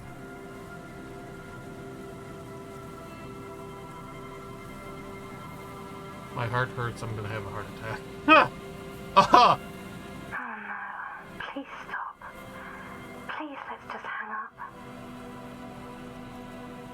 Where are you? You sound like you're in the middle of the world. I'm in my rover. Sleeping. Where are you going in 2 hours? To work. See. No response, only a sigh. The connection crackles like burning paper. Oh, this is very bad. Is someone there with you? Yeah. Okay.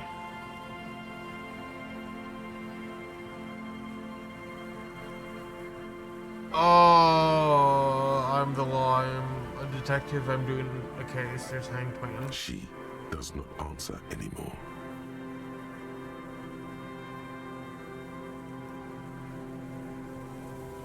I'm gonna solve it. Harry. Disconnect tone. The machine ran out of money.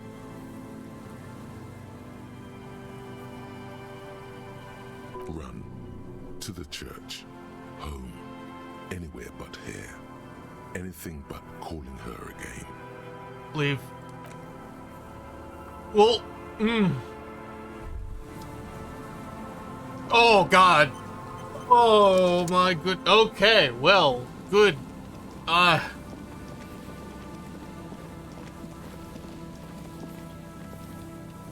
everything hurts now.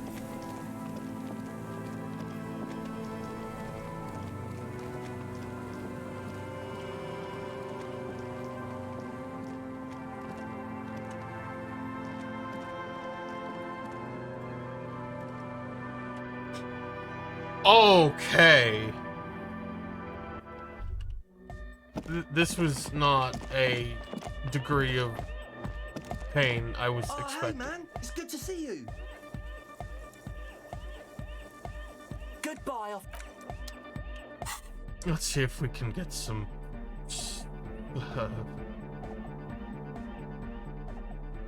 we need savoir flare or whatever. I don't imagine we have anything to help with that. Or much of anything, at least. Composure.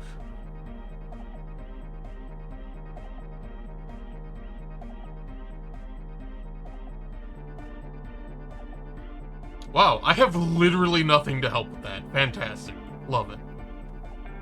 Oh, I have one thing.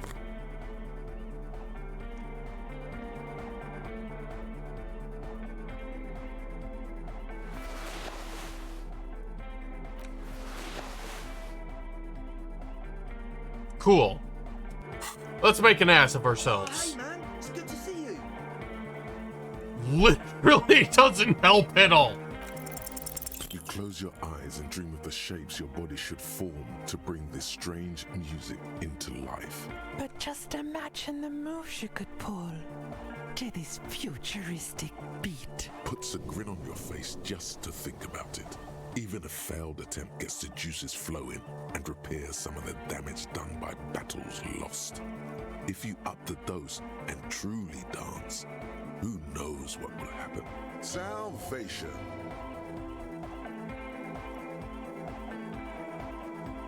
Goodbye, officer.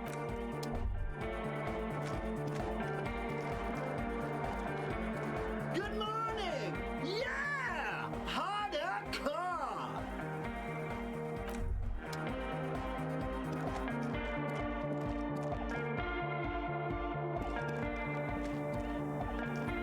Yes, what is it?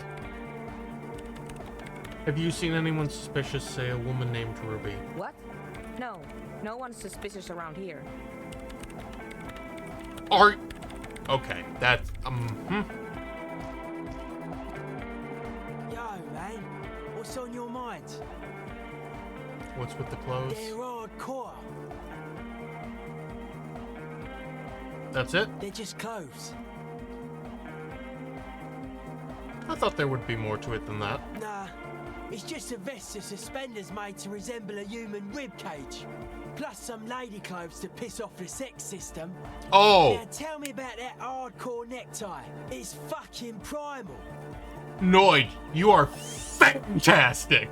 I fucking love these guys. It's my friend and accomplice that makes me party harder. I can see that. And you've partied very hard for a very long time, haven't you? It looks like you're trying to hang yourself with it. So large, too. So many different patterns. It's crazy, man. I like it. You suddenly realize the patience and respect this speed freak has shown you is partly because of your style. He's probably not like that with everyone. Respect to the man! What? Fantastic.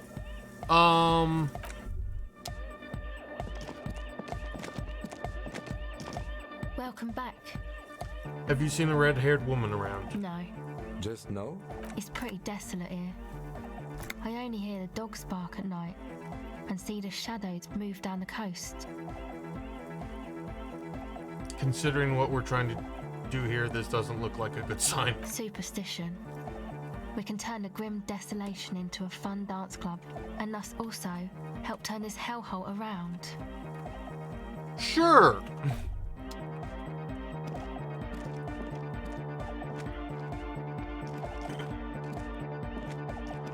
Oh, hey, man. It's good to see you. I've been meaning to ask you what's with the hair. It's to express my individuality. Is that a bald spot? It's hard to tell for sure with the fused together spikes, but it looks like he's balding. Is it important for you to be an individual? Of course it is. Otherwise, I'd just be another poor guy with no education and no money. No issue, man. Now I'm all that, and I have radical spikes. Or is it because you're balding? Or because I'm balding, yes. I want to fuse the remains of my hair together before it leaves me. I want to show my hair. I don't give a fuck how old you think I am. I'm 20. How old are you, Andre? Not 20. Fair enough. Maybe it was a bad idea. Anyway. He looks at the molten tube. That's it for me. Goodbye, officer. Oh, Andre. Ooh, hello. Bark beetles? No, it looks intentional. Some long forgotten style interest. Yeah, I'm in a bit of trouble right now, I think. This is, wait, did we ask? What's her name?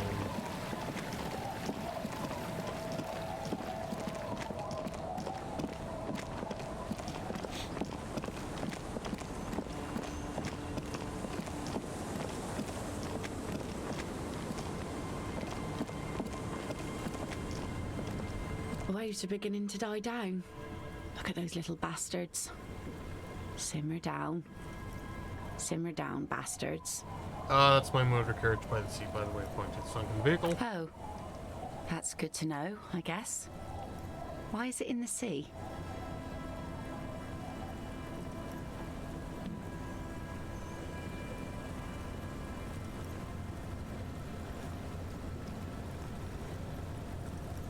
I got drunk and apparently drove it in the sea. This calls for a funeral, if you ask me.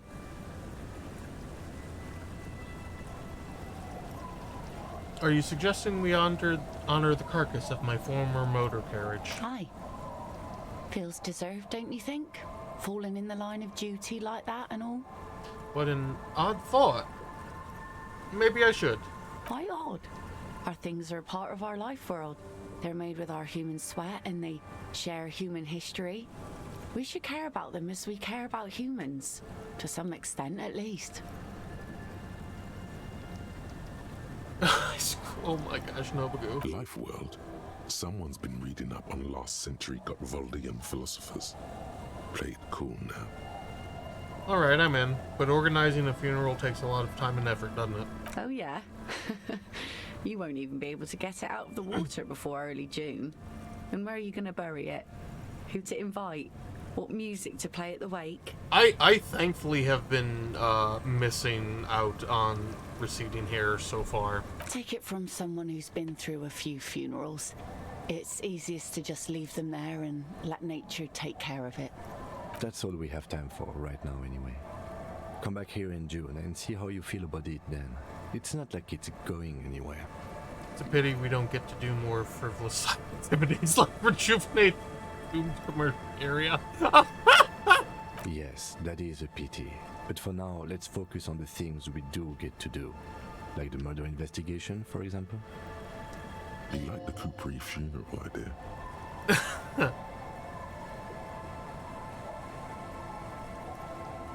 So I take it it's your Skev, point to the overturned board.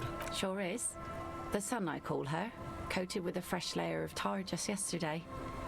It'll take some time for it to dry, assuming the sunny days continue.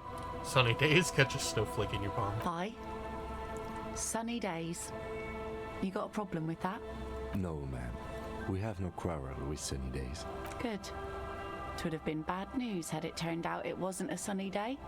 Bad news for the skiff, bad news for the nets, bad news for the kids. There's a moment's silence. She looks at the slushy snow melt on the yellow belly of the boat.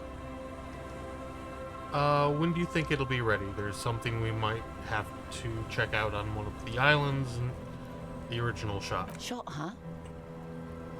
The boat will be ready when the sea turns and the winds settle. You can't command the weather, officer.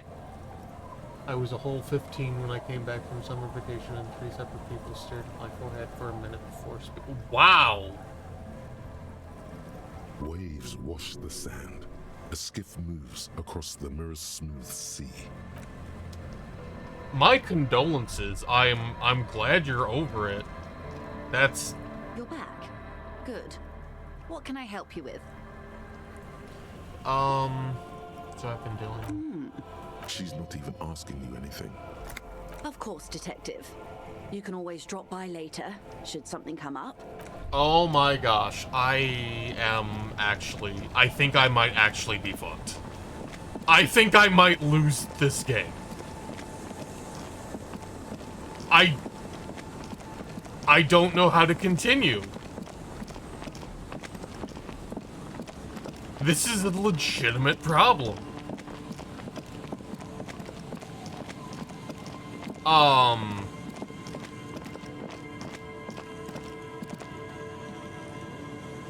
Interesting suitcase. Okay.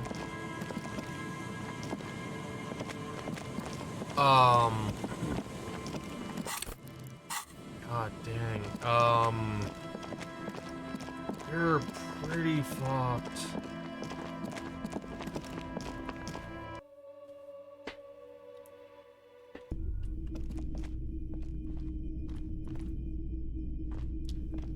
Hello, hello. Let me know if I can help you with anything.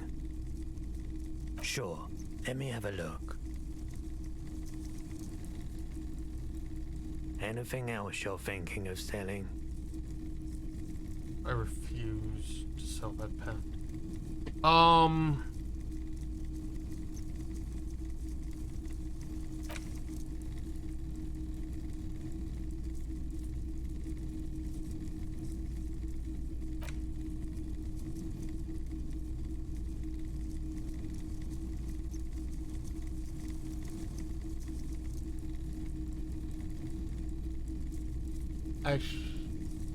I actually get annoyed at commercials being like, do you miss the full head of hair you had when you were 18? And I'm like, bitch, I had more forehead than a Maui statue when I was 18. It's gone. Quit trying to sell me shit.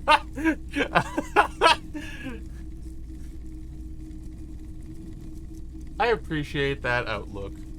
And I'm gonna look up something real quick.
I don't know.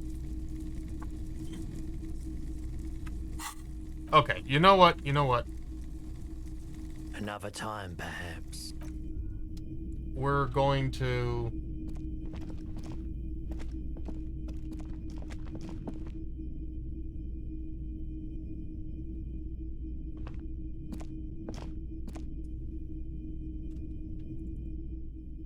Were you thinking perhaps of the Easter Island statues? Also, 8 o'clock better fucking be evening. If it's not evening, I'm about to be upset. I don't think it's evening.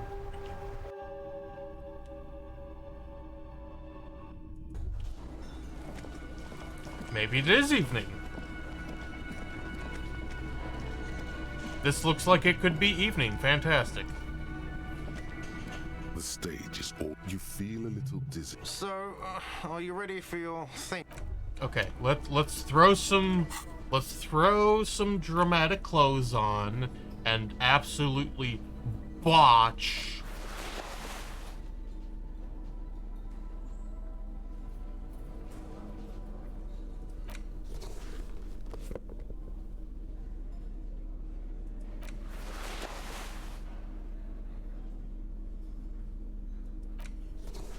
Oh, this is... Okay. Oh, this actually hurts me to look at. Oh, my goodness.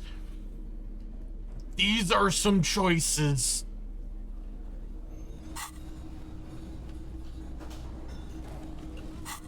Same statues. Okay. Oh, God. The stage is you feel. So, are you ready for your Let's thing? go. The air is Motherfucker. thick. Someone dims the lights as the music starts. A lump's in your throat suddenly.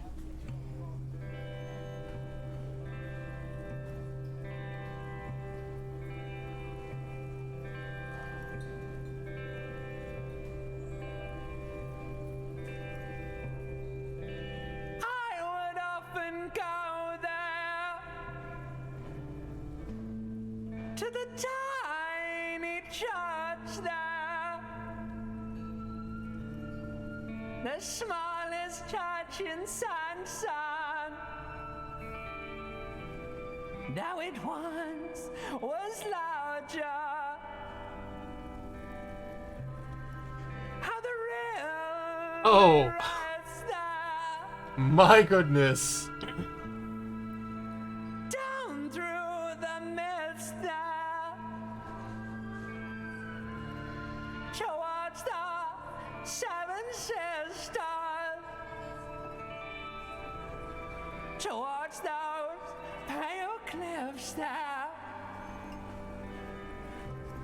This is, I would often stay there this is painful. in the tiny yard there. I have been so glad here, looking forward to the past here. But now you're all alone. None of this matters.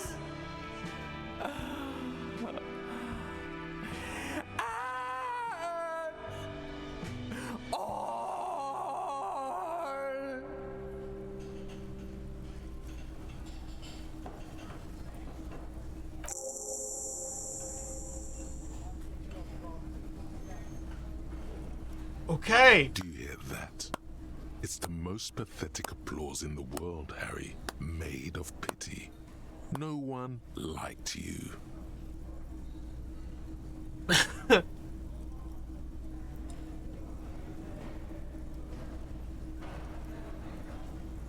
You didn't like it, huh? Your words echo in the karaoke mic. People talk in the distance. Quit yelling into the mic! You hear from the union booth.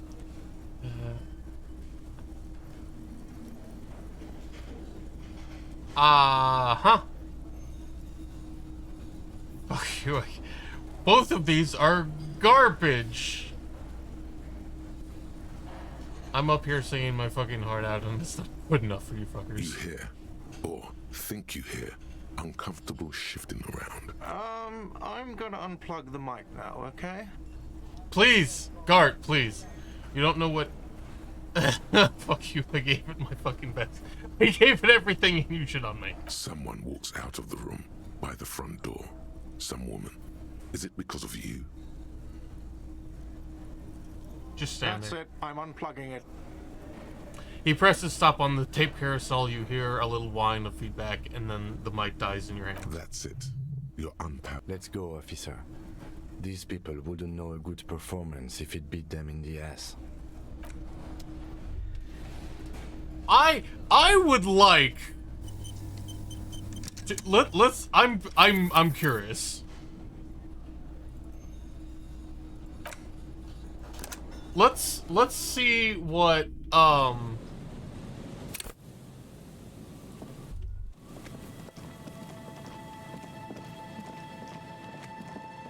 I'm gonna see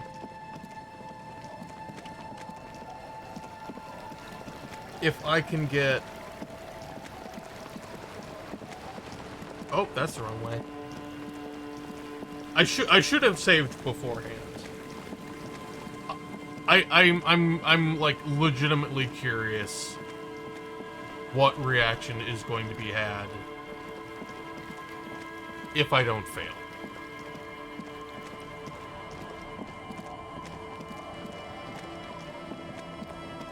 I don't imagine it's going to be great. Also, 72% chance and failed. I'm not getting success with rolls tonight.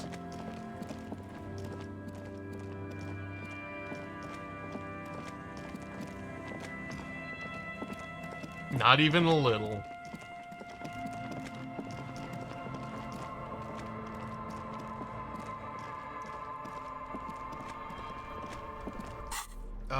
What are the drama things I have? High thing. Okay.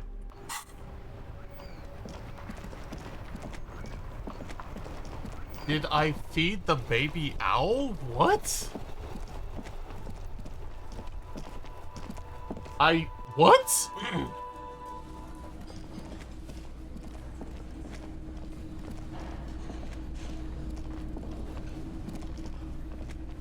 The stage is... You feel it? So, are you ready for your... Wait. Save game. You save. We're going to save scum until this... So, are you ready for your... The air. Maybe.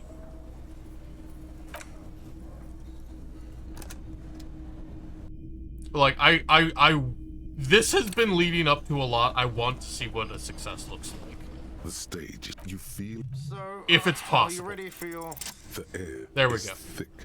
Someone dims the lights as the music starts. Okay, here we go.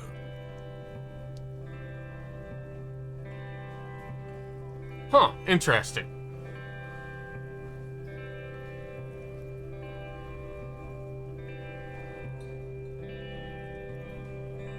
I would often go there. To the tiny church there. The smallest church in Saint-San. Though it once was larger.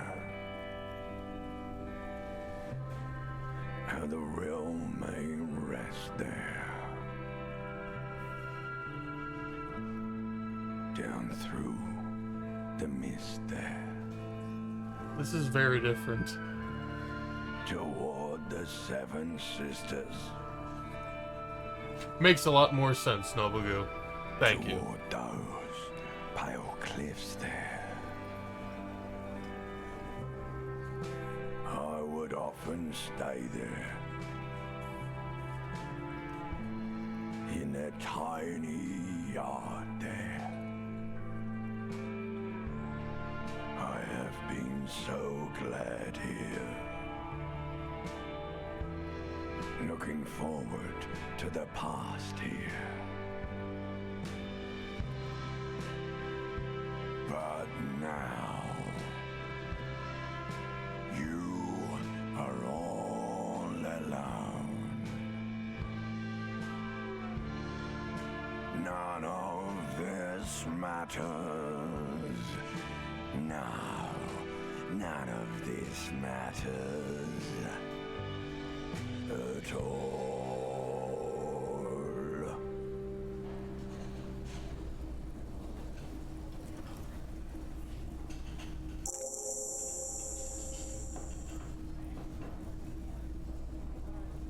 A lazy applause fills the room. You feel your hands shake as awareness of your body returns to you.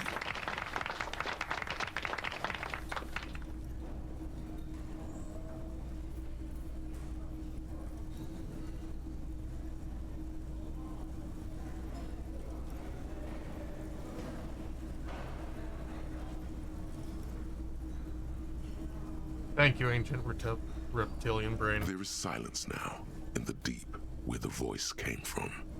It has... This guy really carried you. I wanted to dedicate this song to whoever wrote me that fucking letter. I still love you. Thank you very much, asshole. The microphone amplifies your voice in an uncomfortable manner. Good, good. Are we ready? I want to unplug. Last words? Thank you, Martinez. Well, it's an absolute shame we can't have that universe.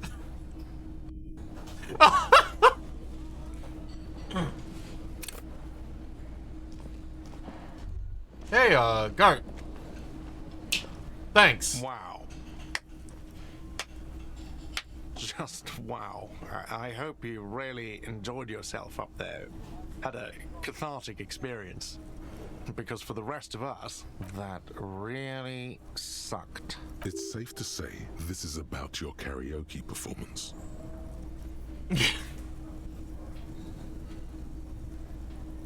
Yeah, I sucked up there. I'm sorry. You don't understand my performance. Those high notes, I purposefully shredded them to convey a strained, worn-out sadness. Good. It's good you're sorry. I'm not letting anyone up there anymore. Now, what did you want? Another thing. Great. I love those. I have to warn you, I may have discovered the whirling is part of the doomed commercial area. What? Why would you say that? We're at a completely different address from that whole thing. So he knows of the doomed commercial area and its address. He's thought about this. Wait, so you know of the curse? Everyone knows of it. The whirling is listed on the intercom outside as one of the businesses in Building B. Should get your wiring fixed. I tried to call and couldn't reach you. I've been working here for a long time, and that intercom has never been used by the whirling. Hold on, not once. It was once. East Delta Pinball Arcade before it failed. It's only a matter of time. Whirling fails too. The whirling was once the East Delta Pinball Arcade which failed, though perhaps the whirling will escape the curse. Does this look like part of a doomed commercial area? This pre-revolutionary tilework, these high ceilings, the nice rooms, well, most of the rooms. For 14 years, man. That's how long I've worked here. I've kept this place up through hail and through sleet. Fuck me, if some doom ghost...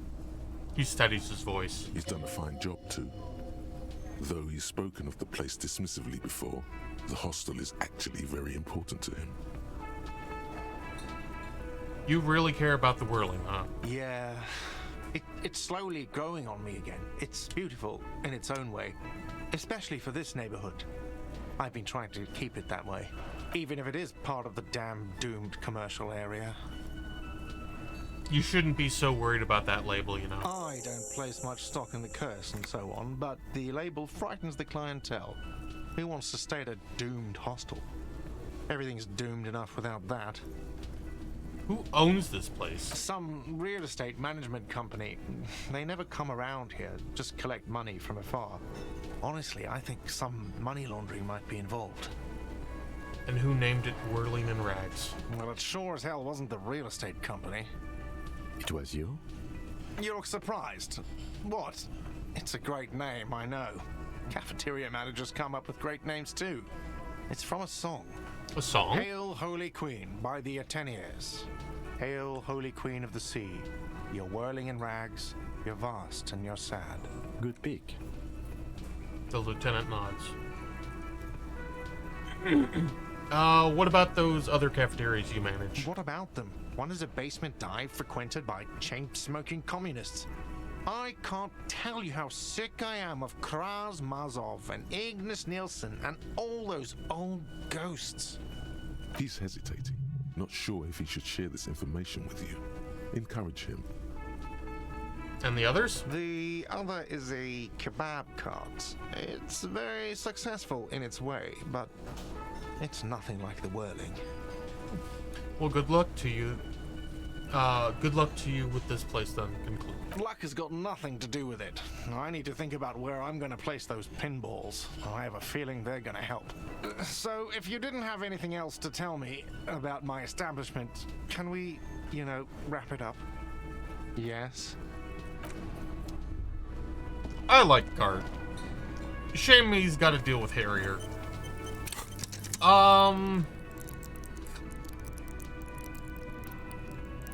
I am...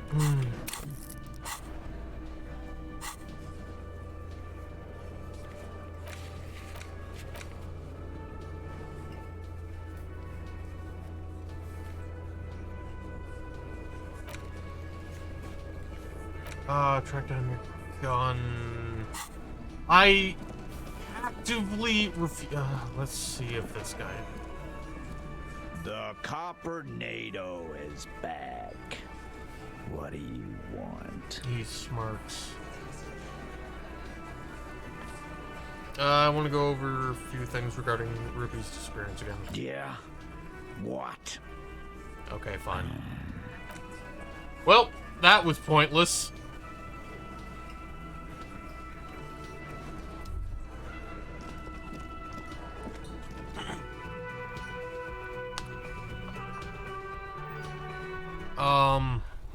Yes.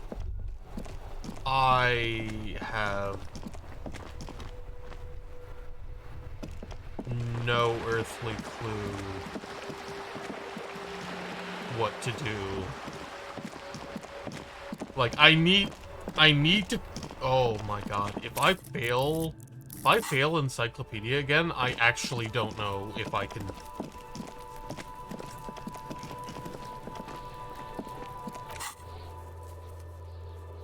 Track down my gun. I'm not doing that. Find the murder weapon.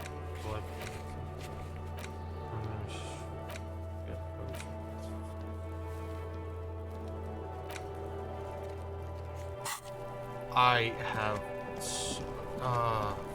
no. The trash container. The smell of rotten food rises to greet you. You see soggy cartons, dirty rags, and organic waste. The container sounds a muffled gong.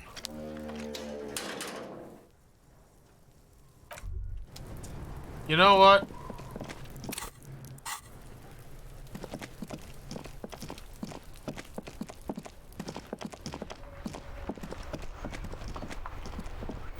What are the chances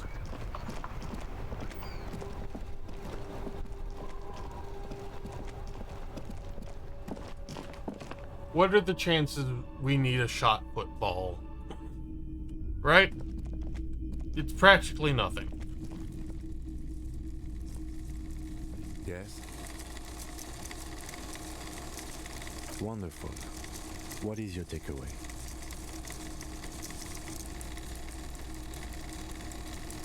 I think it's terrifying. Then I was right to spare you from it, no? Anyway, the pale is no more terrifying than, say, water or death, that we are stuck behind our eyes for all eternity. He looks around, pensive suddenly. Excuse me, large topics are not my forte. You seem stable enough. Keep it that way. Now, was there anything else, or should we get to it?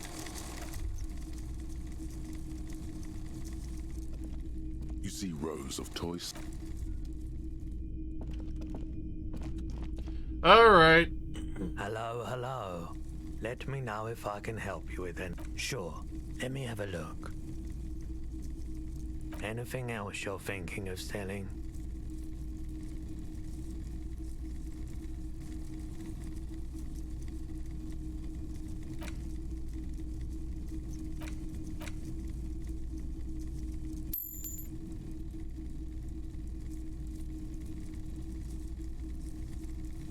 Okay. Another time, perhaps. Well, I can buy... Let's put some actual clothes on, please.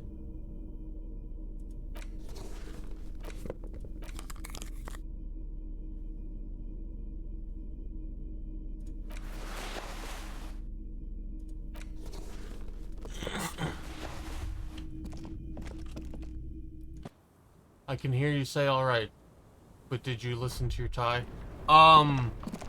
Yes, not tonight, because the tie has not been talking, but, we did get a compliment at our tie from Egghead? No, Noid. Noid complimented our tie. Fuck does Kuno care? Goodbye, me. Here, pig. We're fun now. Performance buddies. Kuno unzips his jacket again and pulls the pants out from the plastic wrapping. Kuno could already see you soaring through the air like a fucking eagle. Pig's in Kuno's debt now. Money debt. Kuno doesn't fuck. Let's look at these fucking pants. Oh. Okay.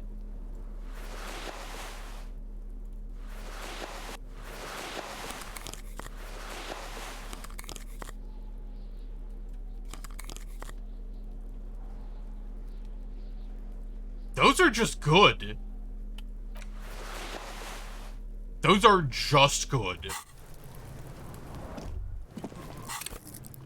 We need 40 more points. I don't know where I'm going to get 40 points.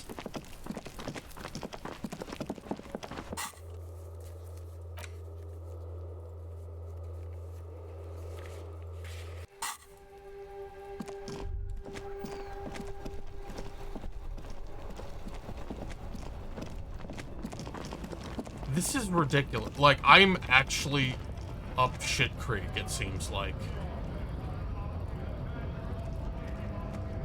Was there anything I could talk to this guy about? Right to work! Right to work! What's it to you? Am I a suspect? Done no crimes. We're all workers, right? Workers stick together. Came from the eminent. So anyway, cop. That's where I'm from. It would be... Yeah? What makes you say that? Your gut's got too much alcohol in it. Getting delirious. What's it to you? Big mess.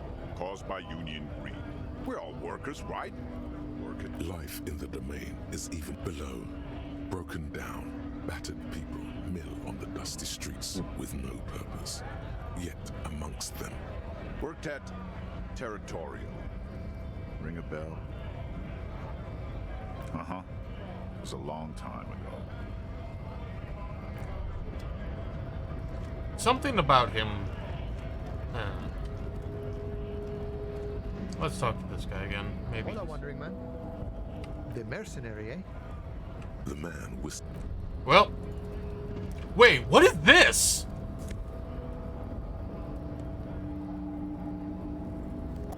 Okay.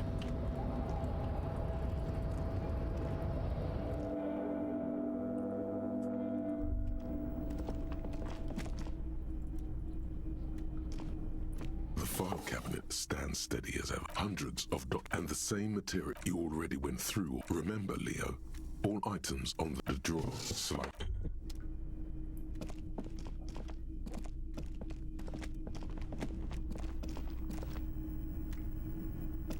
The payphone hangs mutely.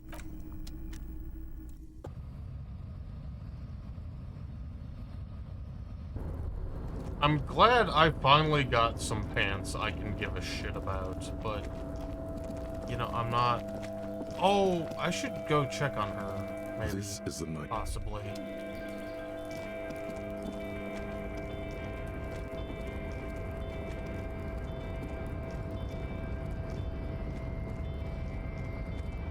You know what?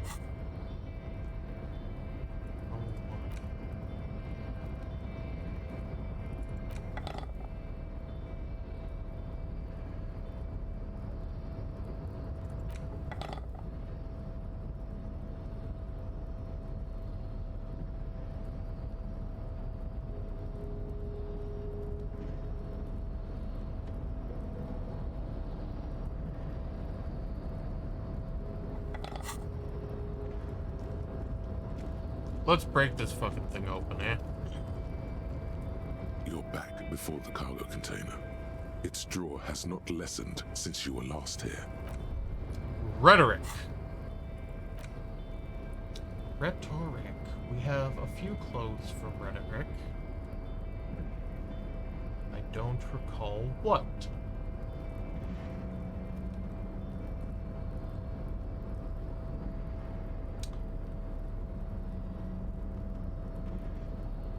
Do I?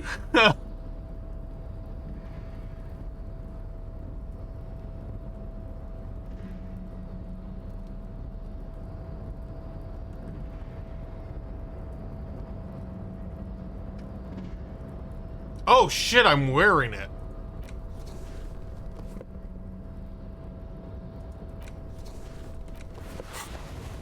You're back before the cargo container. Fuck it.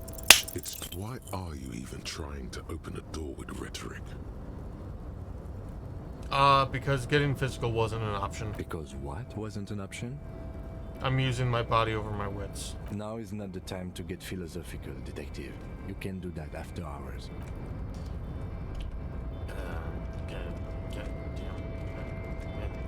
I am actually, like... Shit might be fucked. We might be dead in the water. Oh, hey, mister. I knew you'd be back to talk with old Leo here. Yes, I did. It's like Lady Larice said when she opened a bathhouse in the basement of my apartment building. They can only get so far before they're aching to get back. And lots of folk really did keep coming back. No trouble at all, mister. Oh, I'm just making some covers for them containers here.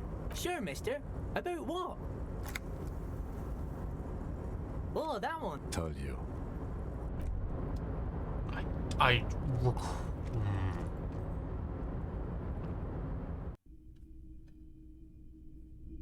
Maybe Everett knows something about Ruby. This is not a fishing rod, is it?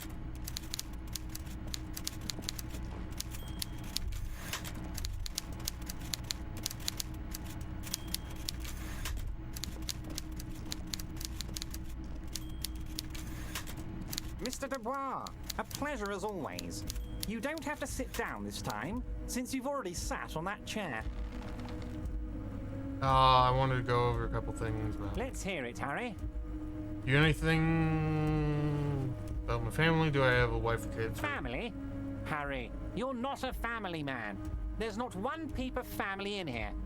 Unless you think you're a family man. Do you strike yourself as a family man, Harry? I think I do. I think I'd be a wonderful father. Well, yes. I'm sure you're going to make one little boy or a girl very happy and proud one day, Harry. What kind of cop does it say I am? Well, Harry, if I were to sum you up in one word, it would be apologetic. What? I'm not apologetic. Well, you sure come off as very confident in all our interactions, Harry. You're a real man's man. Of course, Harry, of course. Let's not linger on... Am I going to ask? Hell, Harry. You spin-kicked my strongest man in the face. I saw it from my window. Hell yeah! Would you ask a man like that how he got into your container yard? I don't even... You don't have a window. It was a figure of speech, Harry.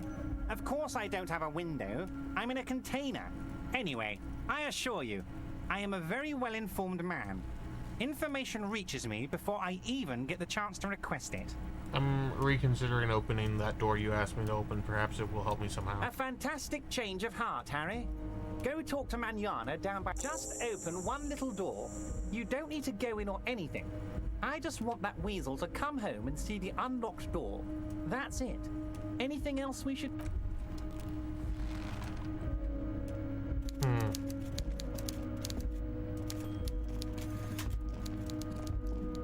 Fine.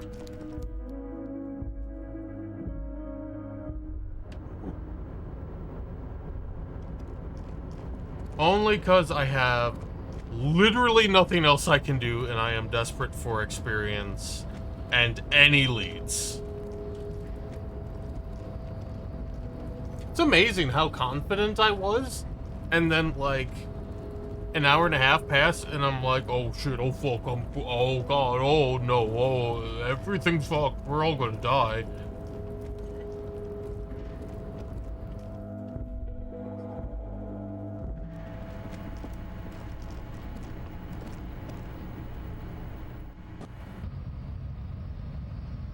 Truly a train wreck for the ages. Manana. Oh, wait, what is this? 3 T's? How idiomatic. What? Hola, Wandering Man. How can I help you? Everett said you have a key to a door. A key, huh? What door is this key supposed to open? He runs his fingers through his mustache. I don't know, some whistleblowers, I think. Oh, say no more. I got you. He taps the side of his nose with a little wink. I got that key right here. And let me tell you, it's mighty good of you to help us out during the strike. Working class solidarity, as they say.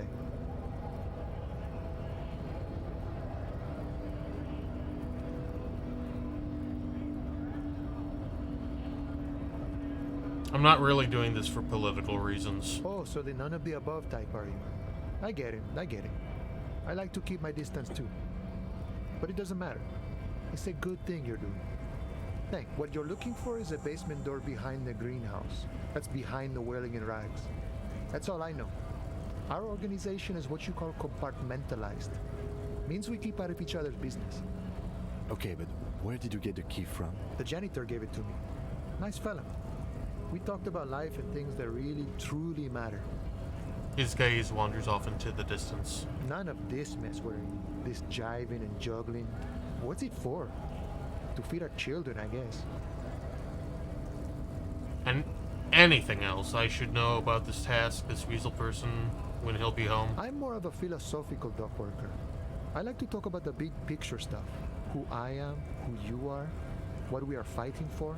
The man takes a big sip from his flask. He means he's not going to tell you, cause he doesn't know. But he will shoot his mouth off with you now that you're working for Everhart. Who he is and what they're fighting for. This is interesting. Ask him about the Hardy Boys. Actually, do you know anything about the Hardy Boys? Los Hardys? They're an independent militant group. A bit too high-strung, but it comes with the responsibility. They're sort of like you. Preserve the rule of law and all that. Except it's Everhart's law. But really, they're just like you. He takes a swig from his flask. Is he actually comparing you, an officer of the law? Come on. He's just trying to keep the peace. The man whispers a jaunty tune. Why are you We're negotiating our share. Your share? Aye. He seems pleased with himself. So not wages or pension. This stuff. They already covered.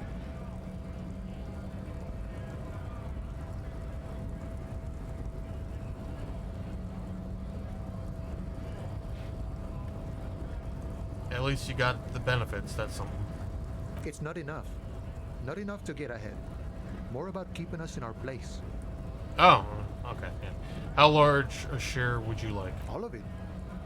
However, right now we want all the harbor workers to be on the company's board, so they could take part in the decision-making process. This seditious talk sounds like communism.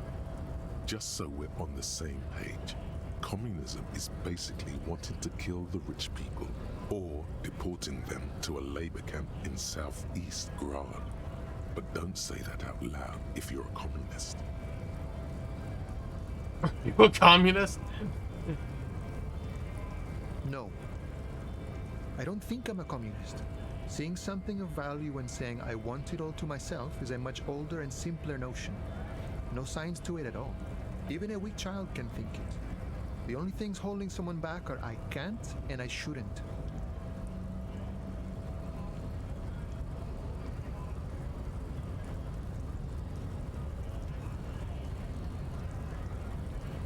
Right on, brother. Just the way the world works, Boyadero. The boss man, Everett, what can you tell me about him? I think it's best you make up your own mind now that you've met him. In my eyes, he is a capable organizer and a decent businessman. What does bossing the union entail anyway? I guess you kind of get to be the village chief. He oversees the harbor, makes deals with the owners or other relevant... By that, you mean corruption? By heavens, why would it not be corrupt? We live in a harsh and disordered world, see? And in this world, the old man is corrupt for our benefit, and we know it. Appreciate it even. He is, personally, not too lavish. That desk seems pretty lavish to me. He is reasonably lavish, sure. That's his prerogative. It's not like you want a saintly demeanor on a corrupt motherfucker. That would be a manipulative illusion. Besides, there are no non-corrupt systems in the world anyway. And moralism is the most corrupt of them all. Not you would like to say. But then there's that weasel door. This man has political theory, and it has not failed him today. You seem to have spent a lot of time thinking about the political situation. Sure. I've had the necessary free time. Fortunately, there's always time. The look in his brown eyes conjures up an understanding. For him, having command of his time is the most. The man sits on the railing, his hands reaching far and wide. Yet it feels as if he could effortlessly. Cool. Maybe we'll get something done.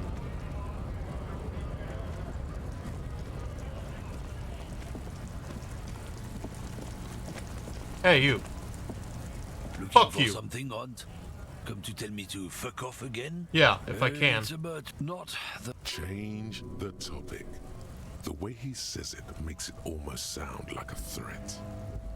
Oh, so you're just a racist. I'm not just people who've stood... If this guy's all the Occidentals have, well, let's just say he's not exactly ripped.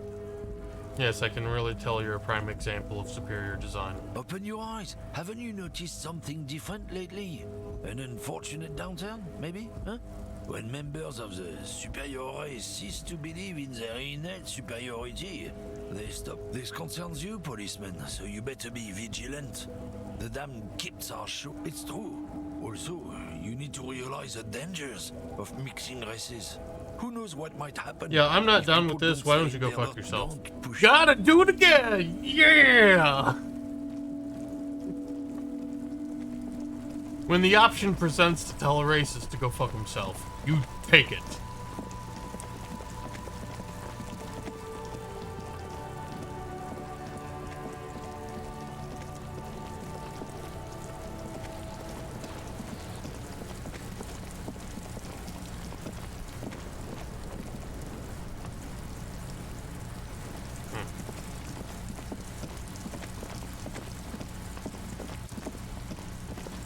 I'm really not doing well at this, but you know what? Oh, hello. Book is titled "Men from blah blah blah" and the wildfire. Okay, I could go buy that book. Would I want to? Is there any downside? Money.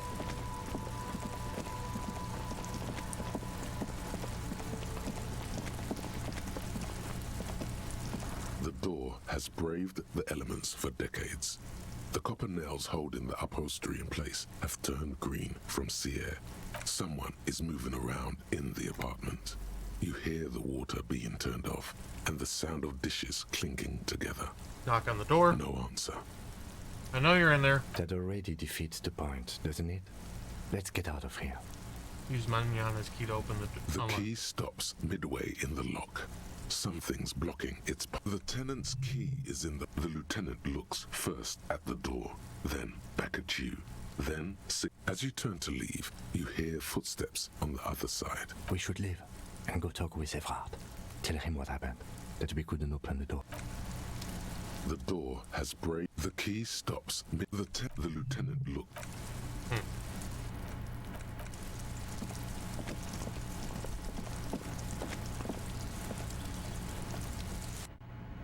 Ah, jeez.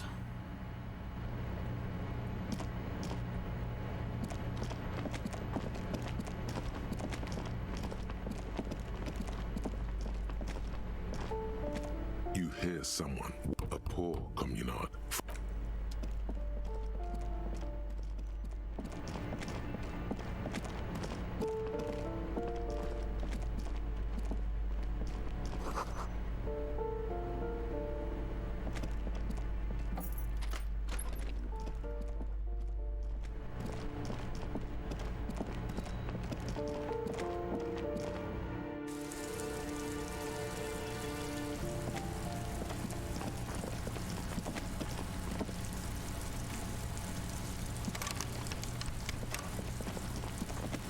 I don't imagine I can talk to her again. Can I go back in here? This door is made of metal. No one. Let's go. There's nothing to do. Nope. Can I travel this way, maybe? Maybe there's something... Nope. Okay, well...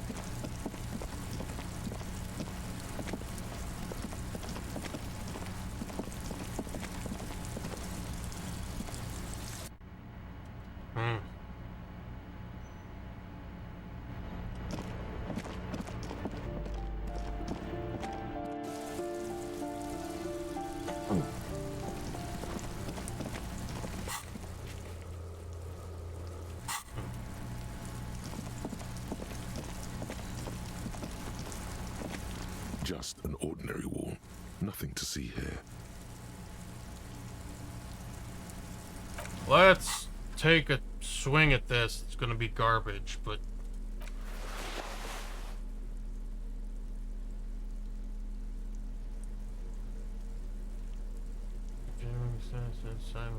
Logic.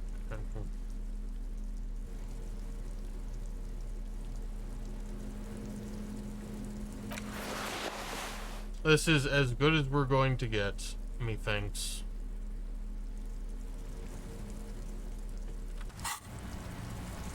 Just an ordinary wall. Nothing to see. You have no clue. It's just a wall. Yep. So many walls all over mod. I am just like fucking striking out so much tonight. Genuinely, it's kind of disheartening. You know what, let's move up here real quick. See if there's anything. Oh, hello. What is this? Went to the village on the coast. Officer, see you there, Joyce, says the note on the post. Okay, cool.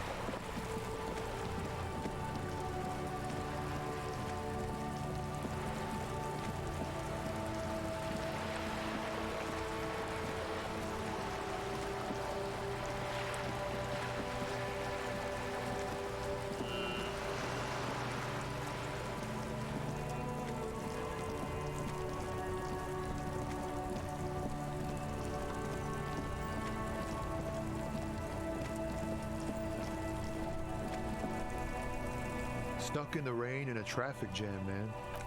What's on your best verse? You don't even have a bad verse in here. Just tumbleweed. That's brutal, man. But you know, time will... No, stop. He's already mortified. No, tell me. There are many rhymes could do. That's, In the name of God, what are you doing? Yeah, I get that, and it's cool, but... Yeah, I get it. These are your rhymes. They're from your life. Doesn't matter if they're robust, they're honest. So, thanks, man. Yes, and I also thank you for stopping. We have a murder investigation to...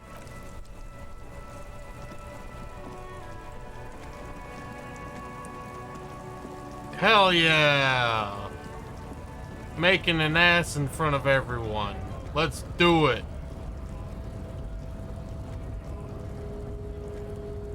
What are you wondering, man?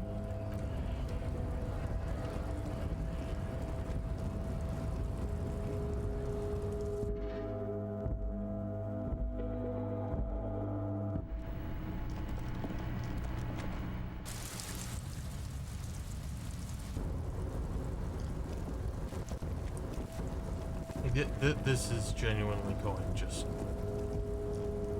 incredibly awfully.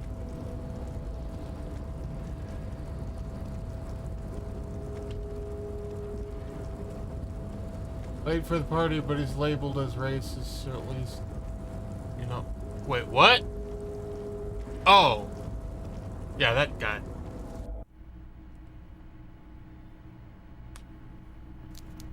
I mean, we've known he's racist for quite a while. Mr. Dubois, a pleasure as always. You don't have to sit down. You fucked up. You waited too long, the weasel came back, and now you can't open the door I asked you to open. The big man looks you straight in the eye. False! Everett forgives, Harry. Don't cry, my boy. It's gonna be all right. I'm still gonna tell you about the murder. That's just the way I am. Benevolent. Thought I had more time. Now let's get down to brass tacks. It's time for men like me and you to figure out who's killed who and why. Real police work is gonna start happening now. I promise you, Harry, this is gonna be good. I've heard about a connection between the lynching and the strike. I'd like to hear what you have to know about it. By now, I'm sure you've figured out who the dead man was working for. The bad guys. Wild Pines. Sent to scare us. Another violent measure of the top hats against us flatcaps. Harry, this strike is the culmination of many, many mistakes made by the Wild Pines group.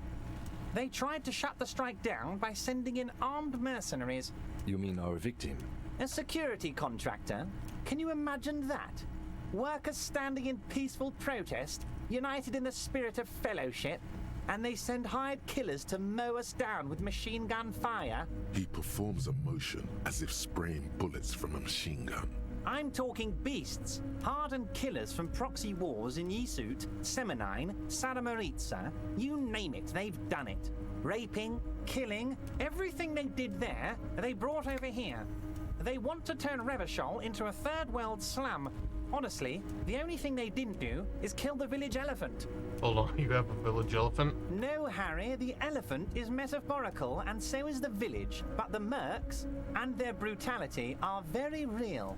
Now, I haven't personally witnessed the brutalities out there. I have the luxury of staying in my container, you see. If I need to go somewhere, they just move my container. Wait, they moved the container? Yes, I'm an old man, Harry. My legs aren't what they used to be. They lift my office with that big crane. It's actually very fun. You should try it.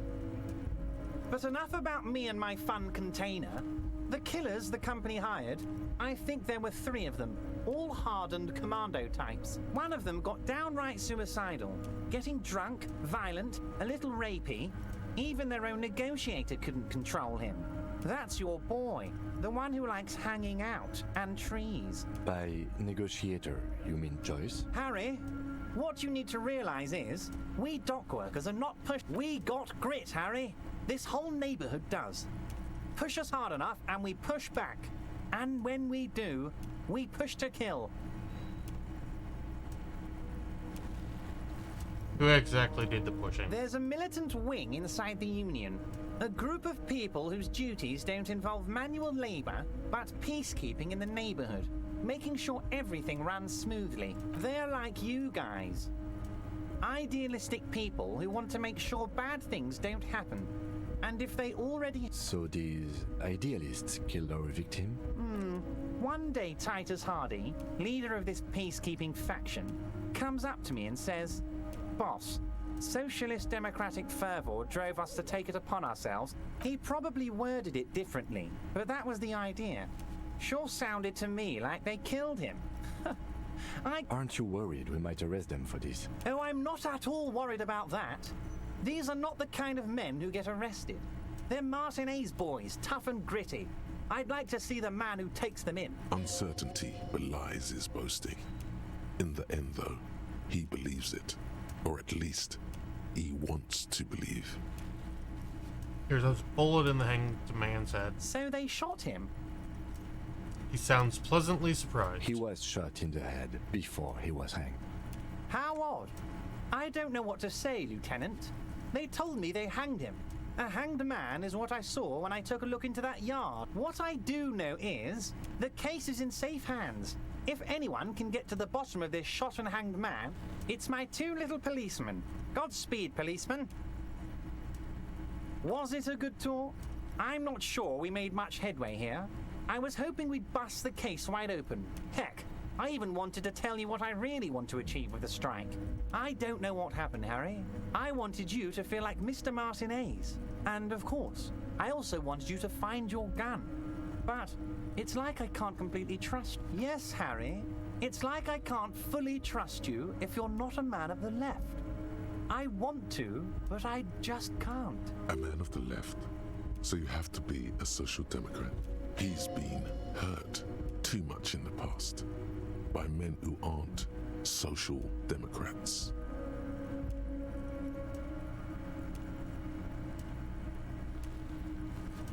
What's that supposed to mean? I'm more left than you are. You're saying it, but I don't believe you. You know how it is, company snitches, agent provocateurs everywhere. I'm barricaded in this fortress of mine. And what would this entail? Once again, I require nothing unethical or illegal of you. You just need to get 2 little signatures on this piece of paper, and then mail it to my accountant in La Delta. What are these signatures for? I'm glad you asked, Harry. The Union is going to build a modern youth center in Martinez. It will be righteous. We're gonna get those teenagers off drugs. Roller skating. Not drugs, Harry. You like this. There's a nameless little street on the coast with some old houses around it. Most people have already signed. I just need 2 more signatures to get this mission off the ground, Harry.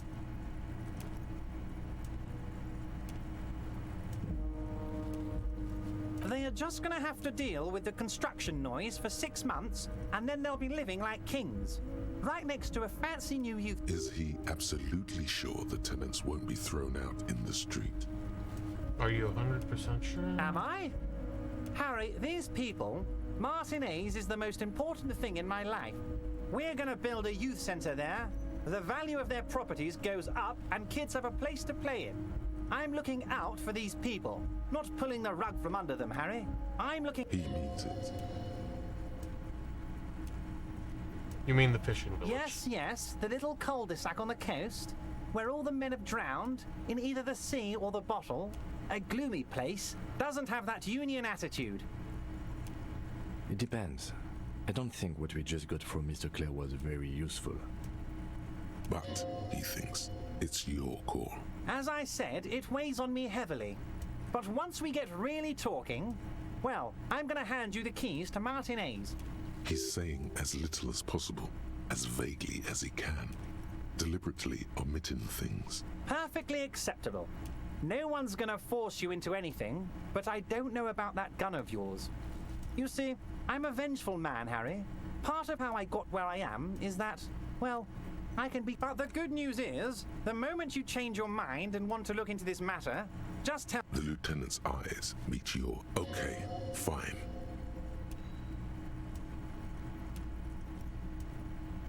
Yes, your lost gun.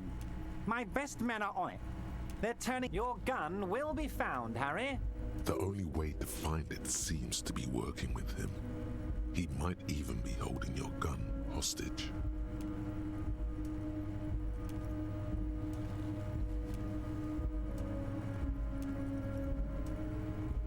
I don't care about my gun, keep it. I don't care about my gun. I love it, Harry. Wish I could be like that, but I can't.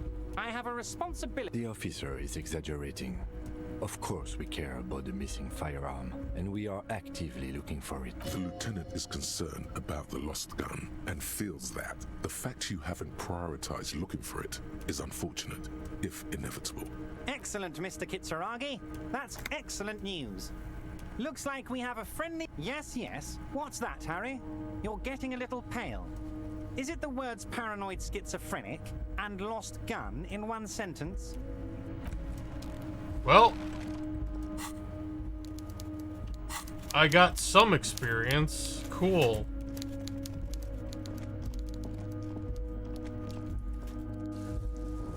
And yeah, Everett is like, I do not throw, or I do not trust Everett as far as I can throw him. And you know, as large as he is, I cannot throw him. I'm not even sure I could push him over. Game. Thank you.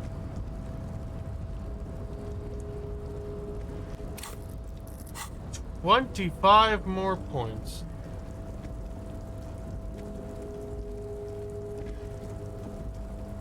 What?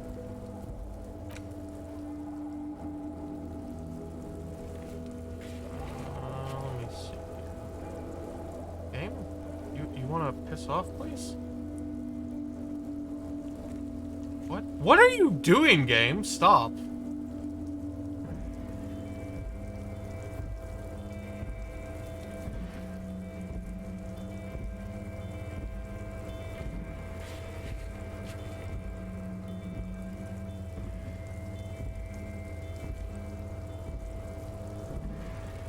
Wait, what? What? I can try this? What?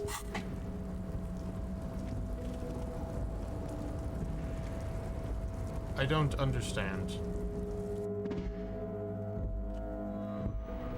Very much so, G. Say as many words as possible while saying as little as possible.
Peculiar, but okay.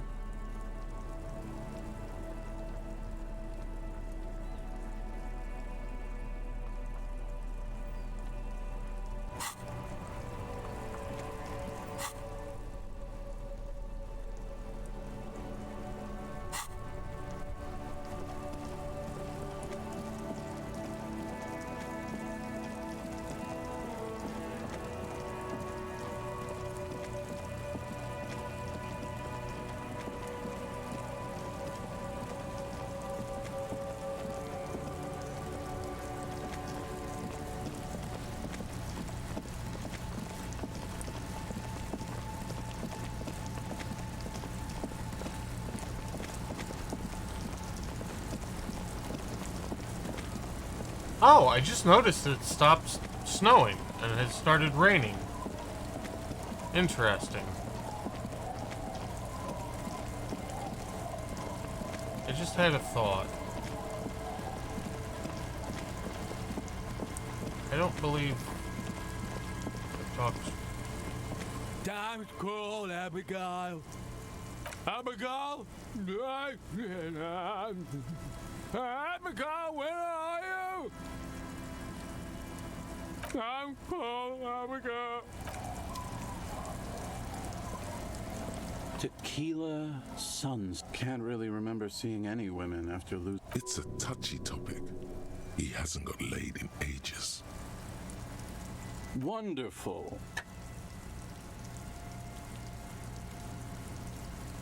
I've got this bloom with this. Okay. Fantastic. In that case. Good God. This is an absolute mess of a session tonight, I have to admit.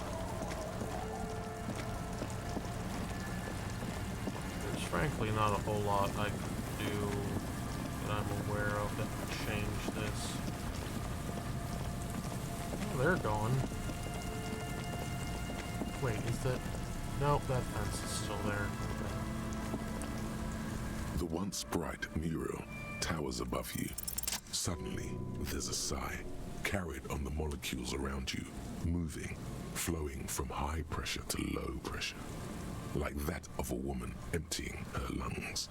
She wraps the collapsing stone box in front of you in her breath, flowing through it. Where does it go? In through the collapsed roof, flowing down a concrete staircase to the basement, sweeping away footprints in the dust on the stairs, and then the beach below the boardwalk. Its winding tunnels, a whisper away. What is happening? She's down there.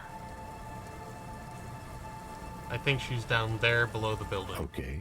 Why? The twins did hear the radio from here, so something is happening. True. And Ruby does have radio experience, as evidenced by her lorry. But how do we even get in there? The doors were on the collapsed side of this building. They're gone, basically. Finally, my time to shine. There's a ladder next to the sign. Point to it. Perhaps we can climb it, enter through the roof. Perhaps you can climb them. We are not climbing anything. I'm 43 years old, and I plan to live to see 70. You look pretty good for 43, Kim. There has to be a way to use brute force. Climbing sounds unsafe. Brute force is safe. There's also still a question of how the twins tuned into Speedfreaks FM.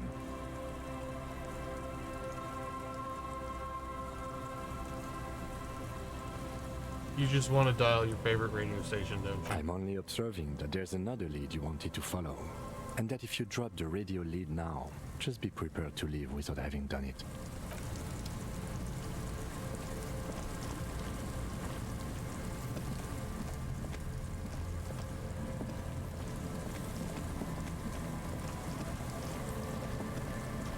Detective work is hard. It's true. An old pipe peeks out from beneath the rotting boards of the boardwalk. Could this be an alternative path into the Fell building? A building like this must have multiple doors serving various functions. Perhaps a basement access. Your eyes slowly begin to adjust to the darkness inside the drainage pipe. The lieutenant looks over your shoulder. What's in there? At first, you can't make anything out in the darkness at all. Okay, what else? As your eyes adjust, you see some trash. Crumpled up newspapers, cigarette butts. Someone has half-heartedly spray-painted skulls on Hello the right again, side. Stitch. And nothing. Broken glass from bottles thrown against the walls of the pipe. A syringe.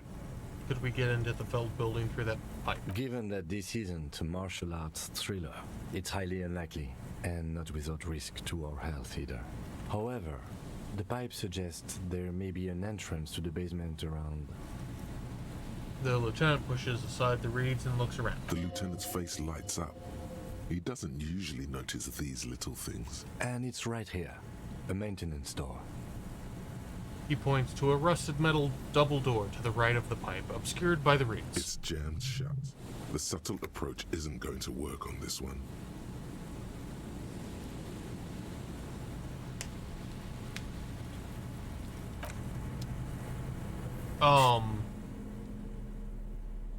Fucking excuse me?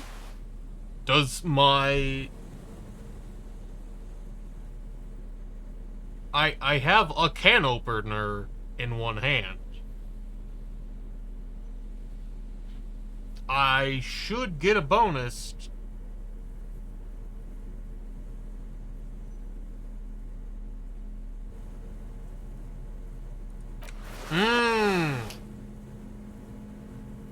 Flan mod, okay, phone.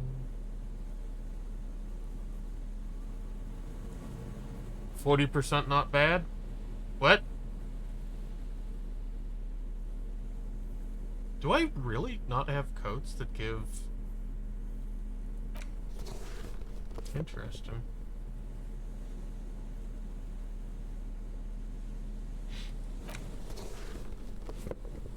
Oh, that's certainly a look.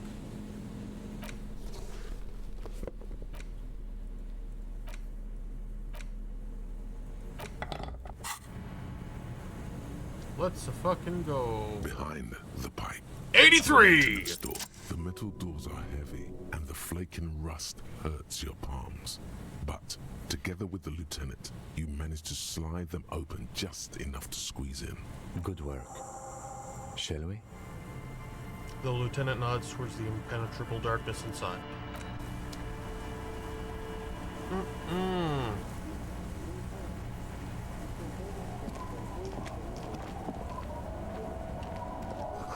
You should take out your flashlight. That's probably a good idea. But at the same time, we're definitely leveling up down here. This overturned table is covered in orange mildew, crawling with something. Ugh. Old file folder in the card documents, silvery with mold. Hell yeah. Series of thick, dusty panes of glass.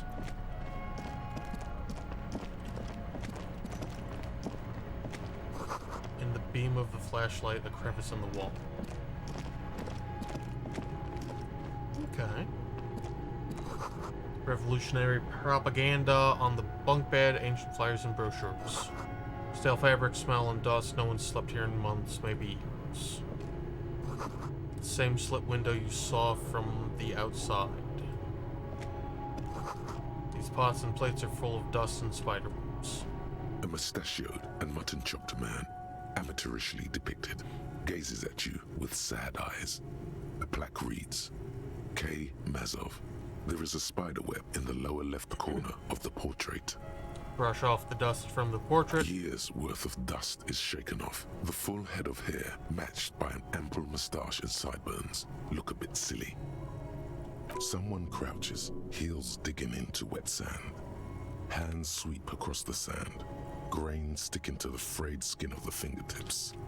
An old man sits on a slab of concrete and taps his fingers against the glass of a scope. You shudder.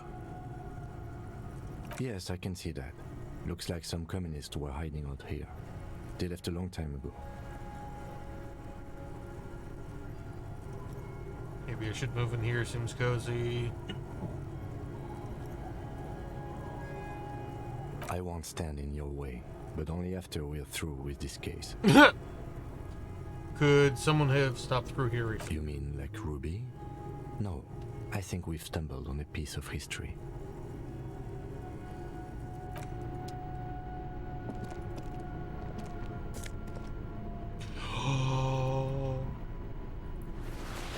Oh my goodness. Could this have been the killer's hideout?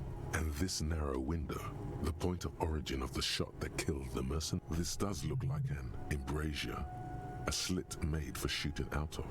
The lights of Martinez shine coolly in the clear night. Good, the killer have used this as a hideout. It's a great place to hide, and Mazovianism and murder are certainly not mutually exclusive. But there hasn't been anyone here in ages. I can't see the whirling in rags. The shot didn't come from here. Indeed. No one could get a clear view. Well, at least we've been thorough. I like thorough. The lieutenant's voice betrays a slight disappointment, which he glosses over by In fact, I think we're done with this bunker.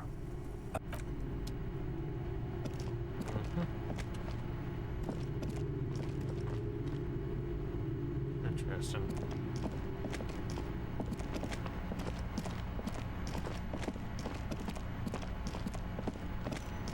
At least we're making progress. Excuse me? Oh, hello.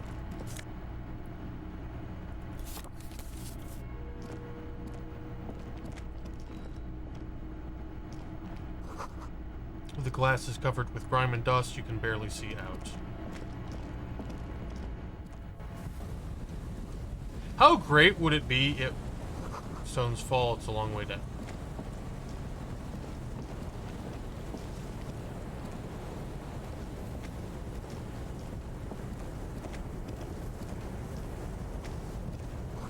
The central support beam has been destroyed by artillery fire. The gust of wind, the heights feels dizzy. Oh, fantastic.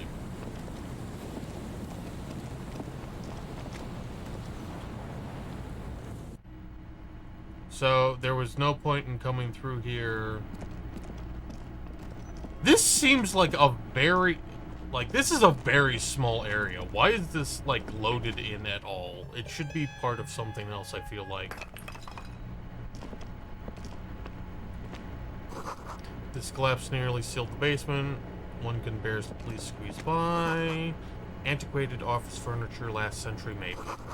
Brought down and forgotten so long ago.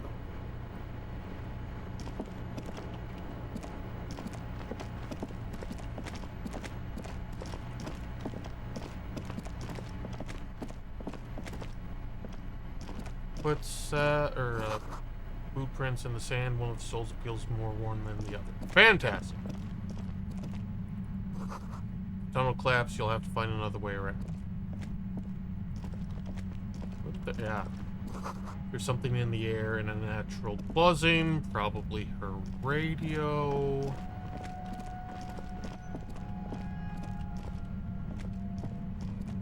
Creepy as shit.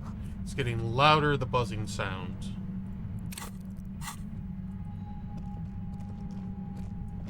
There it is again, like a swarm of hornets buzzing under your scalp. A strange tingling you can almost smell. Lieutenant, do you feel something? No. What do you mean? A pain, a strange tingling. I don't feel it, but we should still be careful. There were footprints back there, and I'm pretty sure they were fresh. Hold on, you really don't feel anything? No, but you are the sensitive one. I saw them too, footprints with the right sole worn. Looks like our suspect. If she's in here, we need to plan our next step carefully. What do you mean? Once we detain a credible suspect, who knows what the Union and the Wild Pines will do? We'll set in motion events we have no control over. This part of town is a fine clockwork puzzle. Disturb its peace, and it will start breaking down uncontrollably. Maybe we should finish looking into Speed Freaks FM radio. If you want to do that, then yes. We'd be advised to finish every lead. I don't think we'll have the chance to after... He looks down the dark tunnel, does not seem to be finished. How bad do you think things could get? Well, we are not responsible for what we can't predict, are we? I don't think the entire city will be razed to the ground.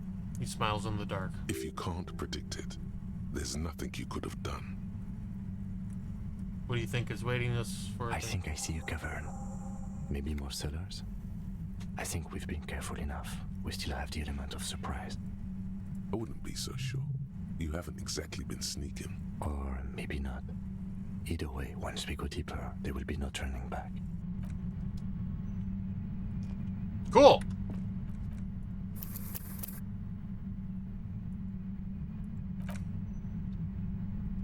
I would like to... What is this?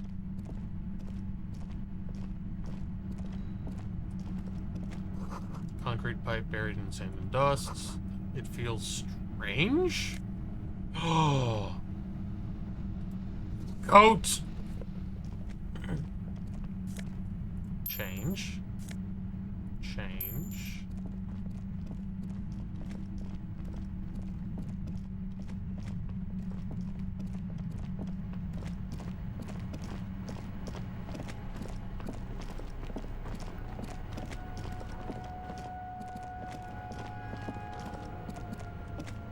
Hello? This isn't just glass. These are old computation components. These are computer components? Yes, filament memories. From the time when wires were cast in glass, slides with an inlaid nervous system. How'd they do that and why? The how was a closely guarded secret. Something that was locked in safes in human heads across the river where they were manufactured. As to why, your fingers don't know. Hey, look. Hey, Kim, look, old cybernetics. So it is. I think it is used to form a single system, slotted in the wall. So this is all that remains of Feld R&D. The rest of the building seems to have been picked clean. Could this be part of the Feld playback experiment? These? No. These are old filament memories. I hope you're not expecting to find that device here. You will be disappointed. All you will find here is pain. Okay, cool.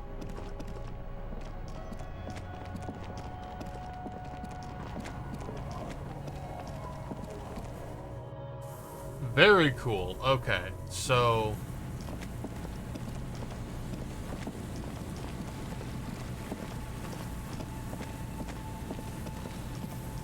I am going to choose to believe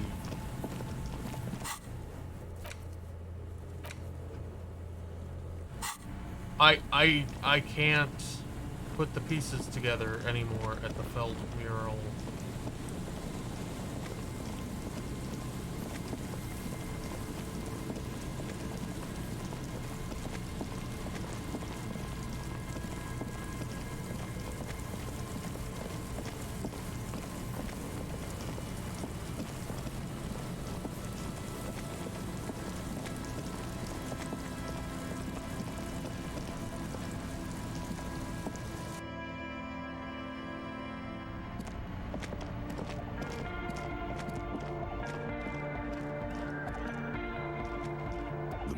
Of humanism stands above.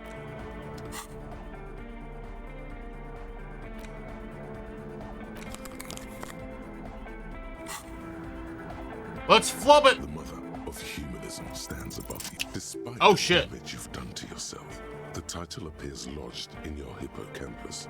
This is Her Innocence Dolores Day. The innocence of humanism, internationalism, and the welfare state. Perhaps the most famous human being ever to have lived. No amount of Commodore Red can wipe her sad smile from your brain thing. It has survived the deluge and haunts you still, and will haunt you forever as it haunts all men. The highest category of historic individual, an embodiment of the world spirit. More. An innocence is elected to office by the founding party, a precedent that has taken place a mere 6 times in the entirety of history. The legal system of the Real Belt is built to accommodate an authentic rule should it coincide with our time. An innocence is infallible. The decisions made by one are not decisions. They are inevitabilities. What would have happened anyway? Only accelerated. Packed into decades instead of centuries. And innocence is a continuous, compressed event, a sacred human being. It is an honor and a glory to live with. No, we are alone.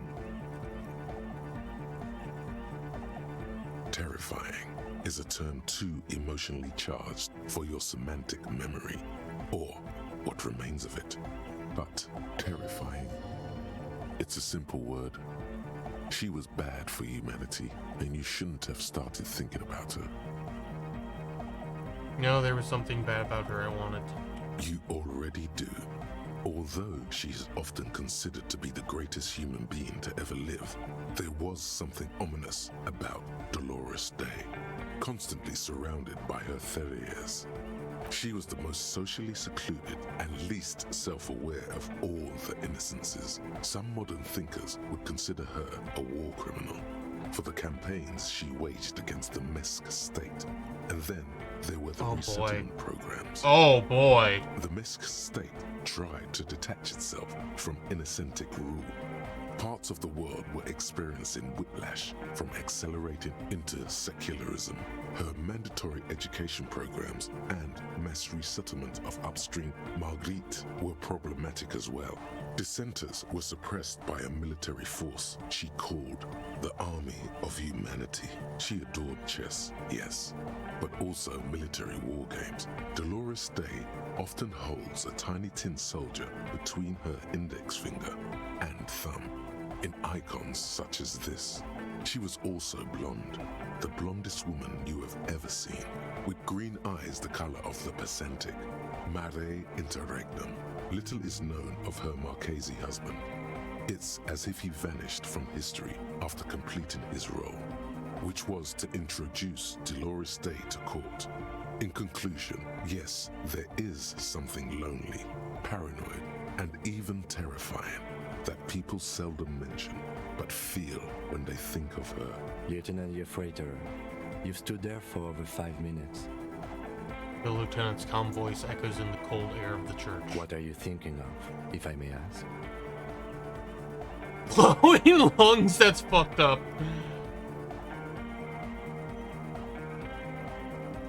She's not human. That's mega cool, man. You coming in and accusing her of not being human like that. Right on, man. Right on. She was inhuman. You've got a critical mind, cop, man. Yo, Andre, we should board that window up. No one wants that spooky shit when they're dancing. How about we don't do that, Lloyd? She looks cool. Hey, her Innocence Dolores Day liked little figurines, right? Liked holding little men between her fingers, remember? What? You have the Headless Falcon Rider figurine. You should give it to her. Win her back. What? Look around. Win who back? I can't win her back. She's a long dead historical figure. Don't be so pessimistic. Love doesn't die that easily. This isn't funny. You have a bad feeling about this one.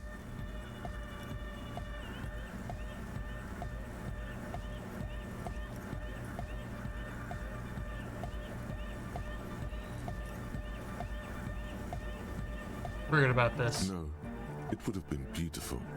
Really tiny, thoughtful, clever. It would have involved chucking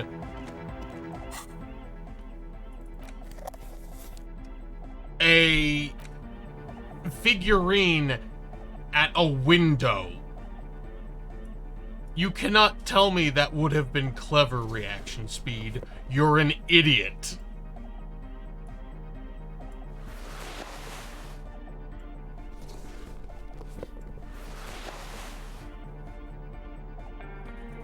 My God.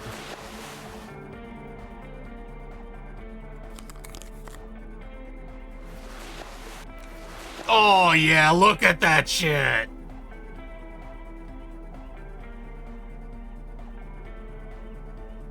I'm communist now. Hell yeah.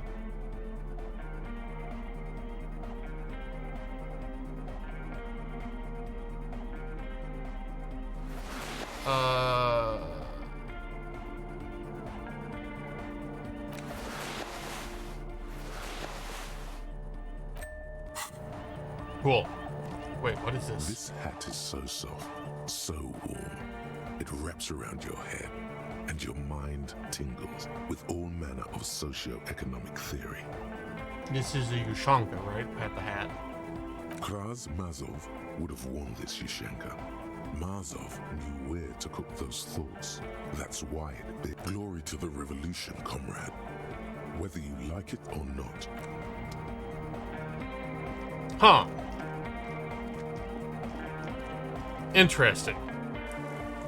So, have I become a communist then? Am I classified as a communist cop?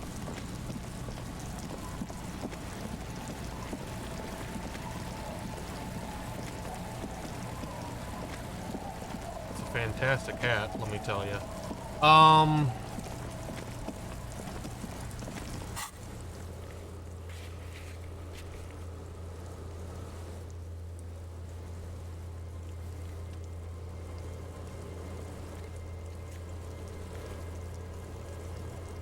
Oh shit, that's right. I was gonna interface.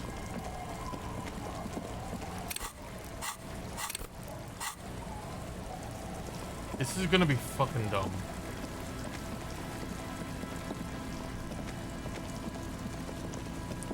But this means a lot to me.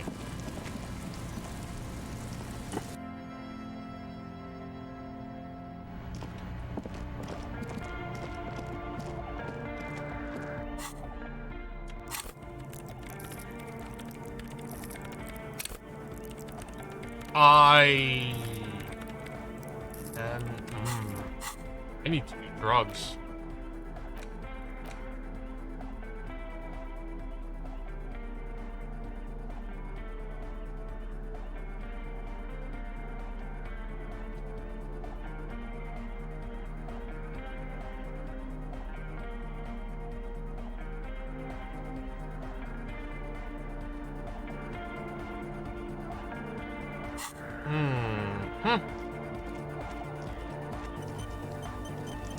Interesting.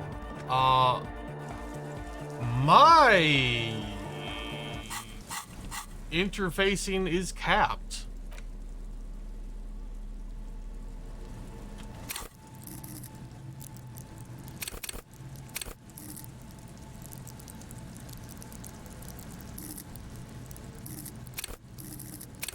Why is my perceptions it learns?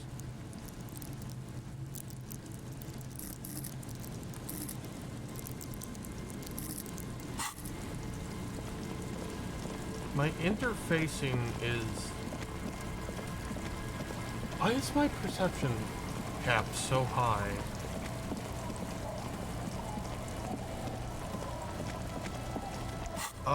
Find the element, find the murder weapon. Make payment.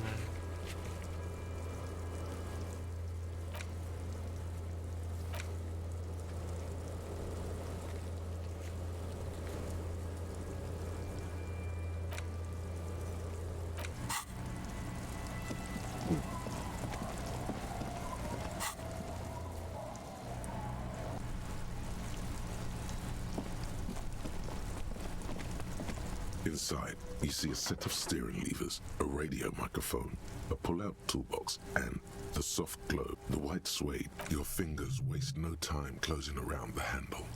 Clutch disengage. The handle is pulled back. In the cabin, you see a set. This is Precinct 57. How may I assist? It requires no adjustment. Spoke to the wildest cop and rabbit show! After a moment of fiddling with the radio, you push the blowing save button on... Didn't even get his name! But whoever that mystery cop was, we salute him. Right away, the lieutenant reaches into the cabin and turns off the radio. He's not looking at you as he says, Someone must have been messing with the radio, or maybe picked up a random frequency.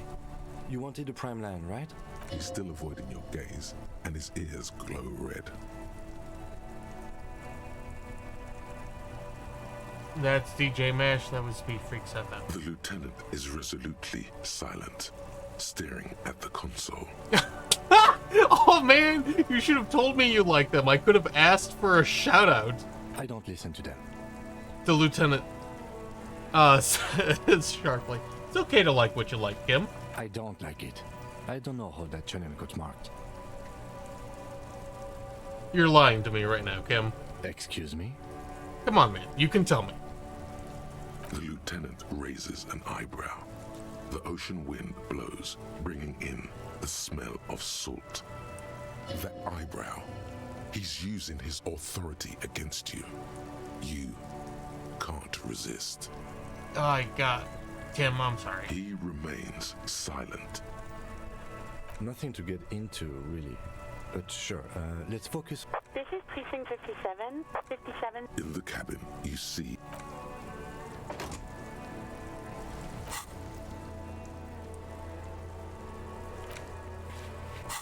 Okay, well, fine. We'll just call it a night in-game here. it's getting late and it's raining. Good night, officer.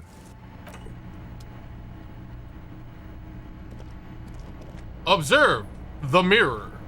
An old mirror hangs on the wall. You see the reflection of your face? I'm not going to get this, but we might as well try. An old mirror hangs on the wall. Like the rest of you, it comes from a bad...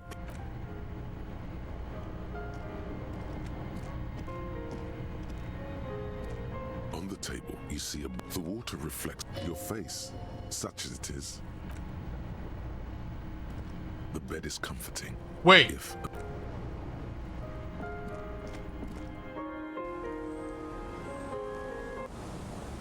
I can...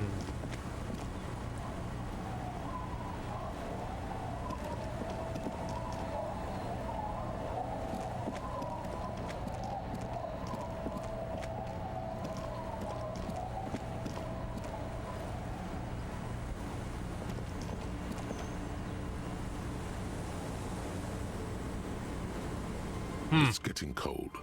There's not really a point, I guess. The bed is comforting. The bed underneath you is soft, if lumpy. Waves wash the sand underneath the hut, then grow distant to your ear. In the quiet hum of the organic heater, you fall asleep. Like a deftly cast fishing net, sleep pulls you out of the world and into its dark shore. The rough mesh chafes, tightening around you, it digs into your brain. Great, this is gonna be really chill. How have things been going for you out there? Helped anyone lately? Yes. Saved anyone lately? Maybe. Murdered anyone lately? Unlikely. Because you know you are a murderer. A disco music listening psycho killer who offs poor people and then forgets about it. Okay, so I'm a murderer and that's bad. Hear that? He doesn't even flinch. Iceman doesn't care about killing people. That's nothing to him. Blackwater, under the bridge. The thing he's really scared of is much, much worse than that. What is it? Don't tell him, sister. It's too bad. Why are you doing this? I just want to sleep. I can almost see the dark. We're trying to help you. All these processes, these tortures, voices and tremors are all just distractions, flares and countermeasures to keep you from the last dream. The worst of them all. The last dream? The last dream will be total annihilation. Cinders peeling off the fuselage. We won't be there to help you anymore, Harry. We will be dormant. You will be naked and alone.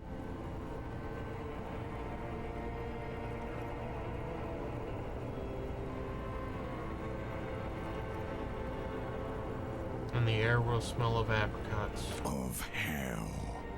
An ancient sadness, brother. 10,000 years later, in front of the video rental, there is a warm breath on your face again. Everything is okay again. Everything is so okay. Doesn't sound like it will be okay. Your eyelids flutter open for a moment.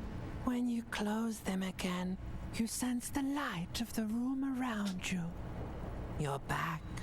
In 2 seconds, the alarm will ring. The last thought in your head before waking is, maybe you shouldn't have seen that stained glass window in the church. Tough shit.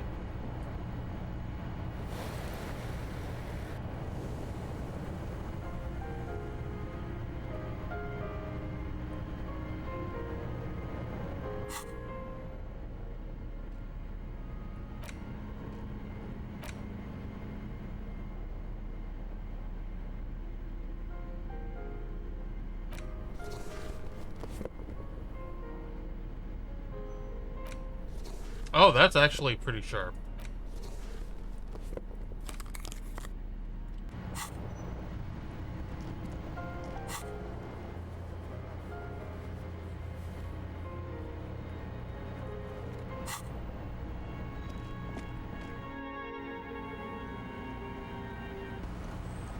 How's it going, Kim?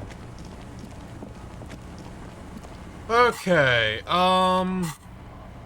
are we ready to travel to...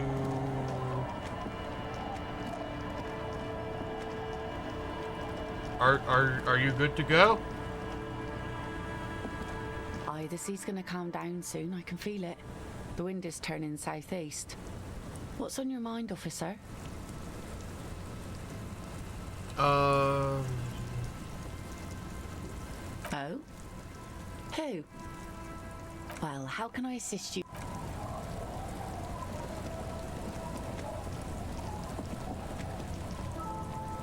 You're back. Good. What can I...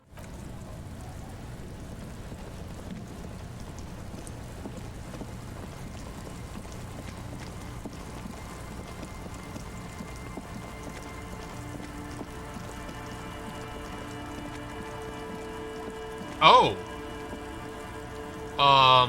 The guys aren't... What? Cop by day, communist by night. Communist cops, Sundays on NBC.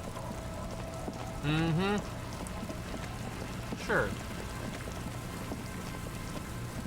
I am...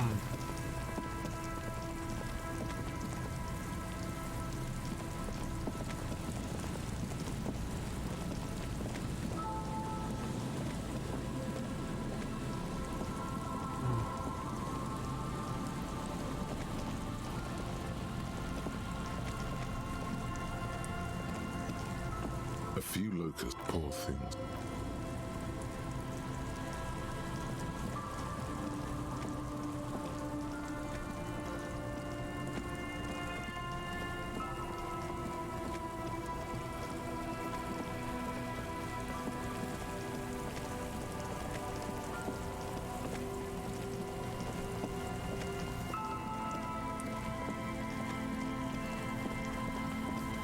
Let's do a dumb thing and call again. A metal payphone under a yellow plastic dome. There's a bit life is garbage. You dial the number in the middle of it. Calling, calling, put it down before it's too late. Please. Calling, calling, calling, calling, calling. It looks like she doesn't want to pick it up, Harry. Stop scaring her. Calling, calling. Underneath it, she is naked and warm under a blanket.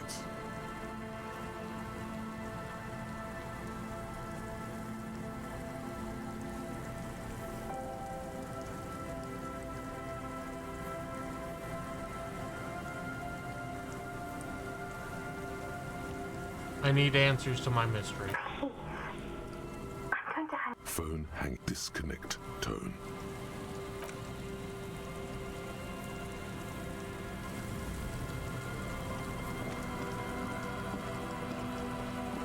I can keep pumping morale into... I can keep popping magnesium. Let's keep throwing money at this problem. A metal payphone under a yellow plastic dome. There's life is garbage. It's You probably dial the not gonna... number again.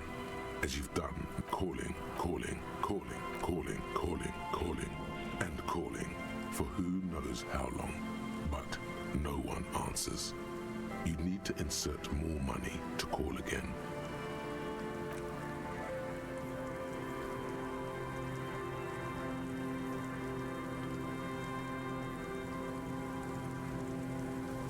Punch it again. The cold metal is hard. That's enough now, officer.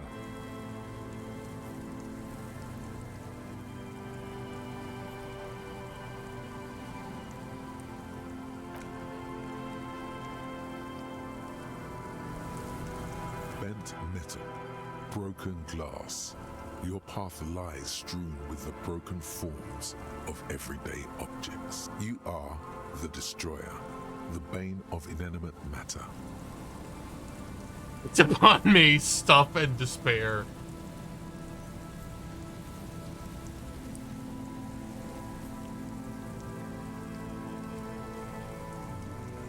No, I'm just a disempowered individual trying to take my disempowerment out on everyday objects. Look, there's a discarded milk carton on the floor.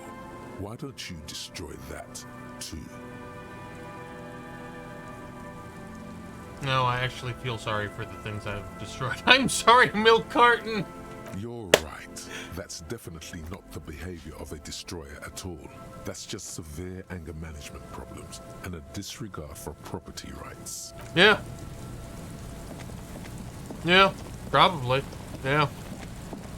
Yeah.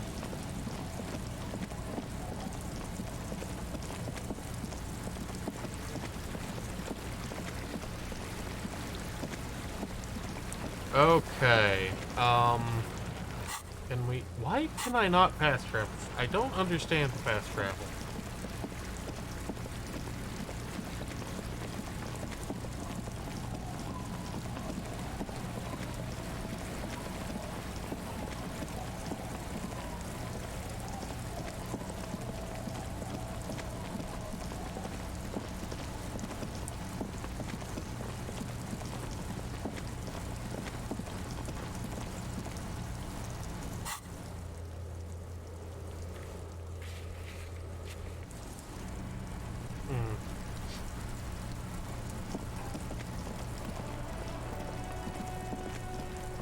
Wait, what?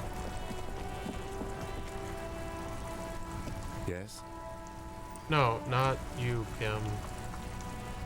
What is this person? Officer, care to play a game with the lonely old man? Actually, never mind. Wouldn't be the same. Where is Renee? The prick is gone. I can barely believe it, but he's really gone.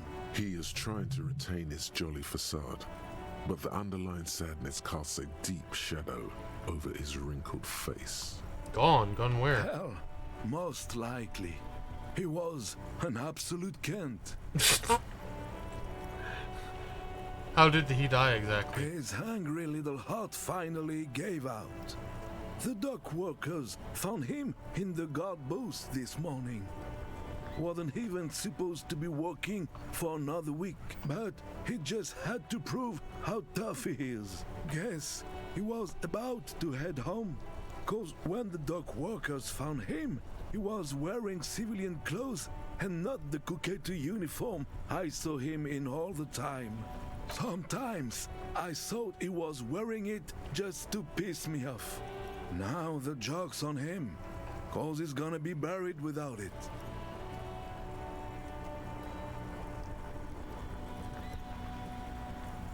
Was he really all that bad? I repeat, an absolute Kent. Even his old army buddies didn't want him around. He was like an old viper. The only people who could stand to be around him were Jenny and me. She saw something in him when we were just kids and she never lost sight of it. And I thought if the most beautiful being in the world can love him, then there must be something worth holding on to. Did you love him? We've hated each other our entire lives. So much, in fact, that... He falls silent and looks at you, eyes filling up with tears. Yes, I loved that angry prick. He didn't deserve it, but I did. You know what his last words to me were?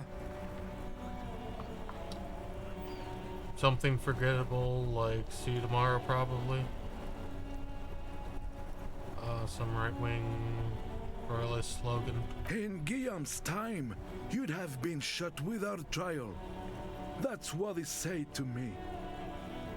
He lived a cunt, and he died a cunt. Let's leave it at that. The old man gathers himself and wipes his eyes again.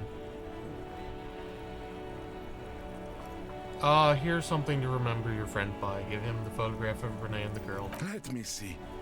This was 60 years ago. We all went to that parade. Young Renee looked so happy, and Jenny... Eyes blurry with tears, he has to stop. I'm sorry, officer. I just... Thank you. Thank you for this little memorabilia. It really means the world to me. That was nice. A small thing for us, but invaluable to him. He probably didn't even know Renee had the photo. I offer my sincere condolences. Yes, we are both very sorry for your loss. It is what it is. Part of life, really. But to know someone for 79 years, then one day they're just gone. I just don't know anymore. About anything, really.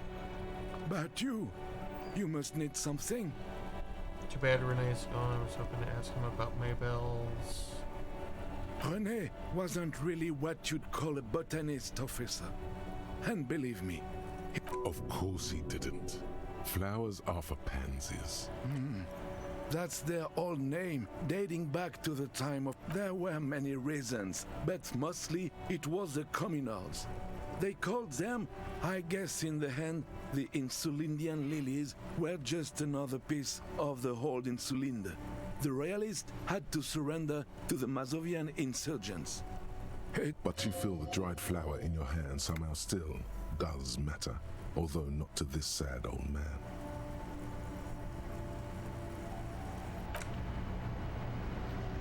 Well, you guys got anything? That ride is fucking light. Hey, piss. Look. Nope.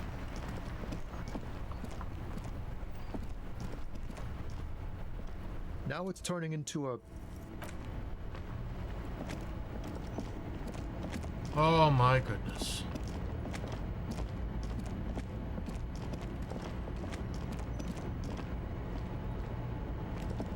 An old monument stands in the middle of the traffic island.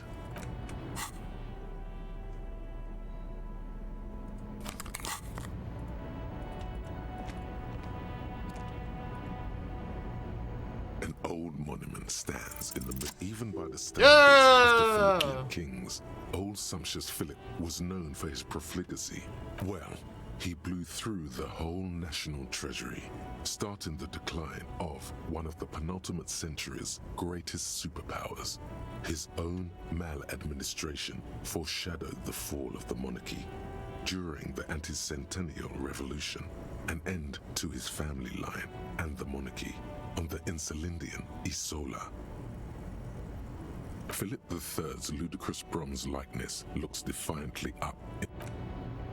I did it! It took 5 in-game days, but I did it.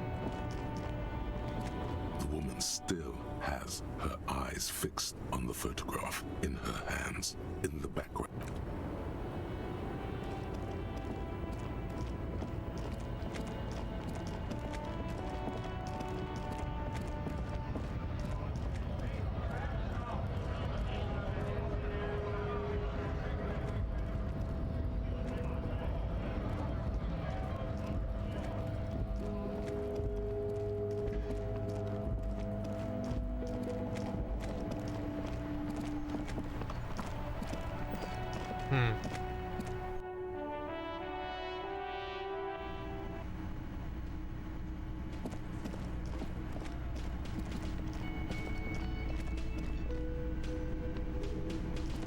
Yes? What is it?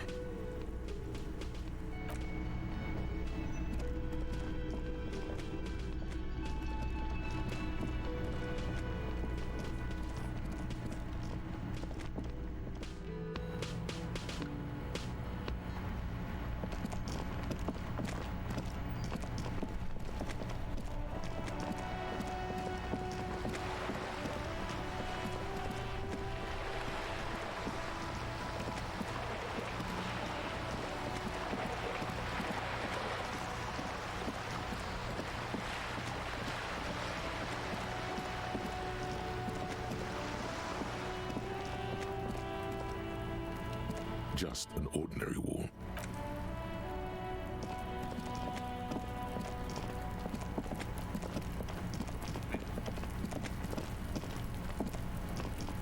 The door has braved the elements. The royal lion, Guillaume's kitten. This knock, the key stops mid. The lieutenant looks first at the door, then back at you, then signals you.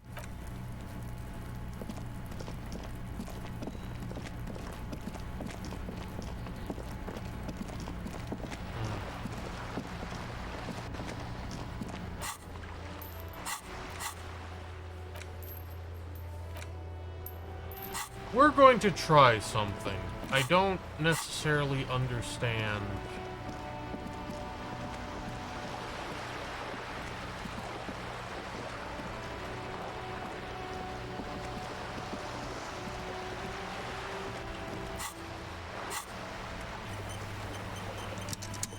You know what? We're going to actually save here.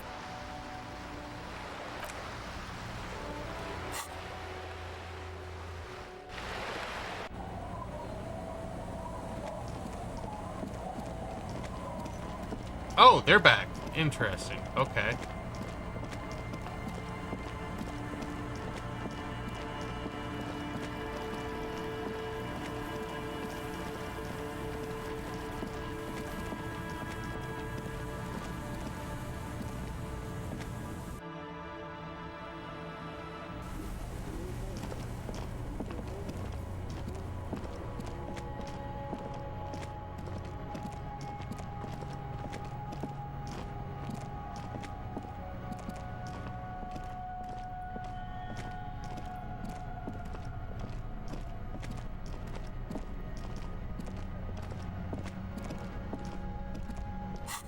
I should probably put on armor.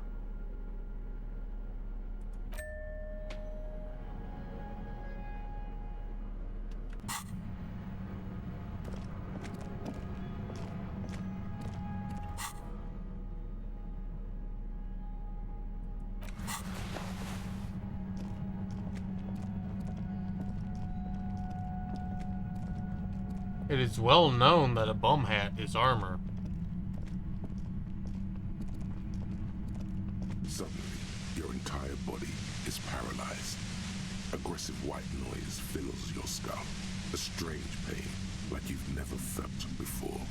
Through the static, you hear a woman's voice.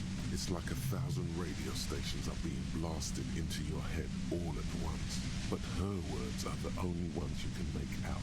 I know you're feeling pretty uncomfortable right now. Don't move too much or fight it. That'll just make it worse. Says the shadowy figure by the machine. Can't say it's a pleasure, officer. I was really hoping not to make your acquaintance. But here we are. The voice coming through the whirlwind of pain is not malicious. She doesn't want to hurt you, but she has to. Doesn't wish to hurt you. Not according to your ear canals. Wait, no, not even your ear canals. This is going directly into your neural pathways. That's an awful decision. Why would you not want to shield yourself from it? It's an entirely new type. Don't focus on the pain. Focus on doing your job. Tell her she's under arrest. No, I'm not going to fucking kill you. If that had been my plan, you'd be dead already. All things considered, I'm being pretty reasonable here. I'm using a pale latitude compressor. You and your partner have been caught in its field. The explosion of static you're hearing. It's the ULAN frequency, blasted from that pale emitter that Angus mentioned. That boy's really gotta learn to keep his trap shut. And it's not a bloody pale emitter. It doesn't emit pale.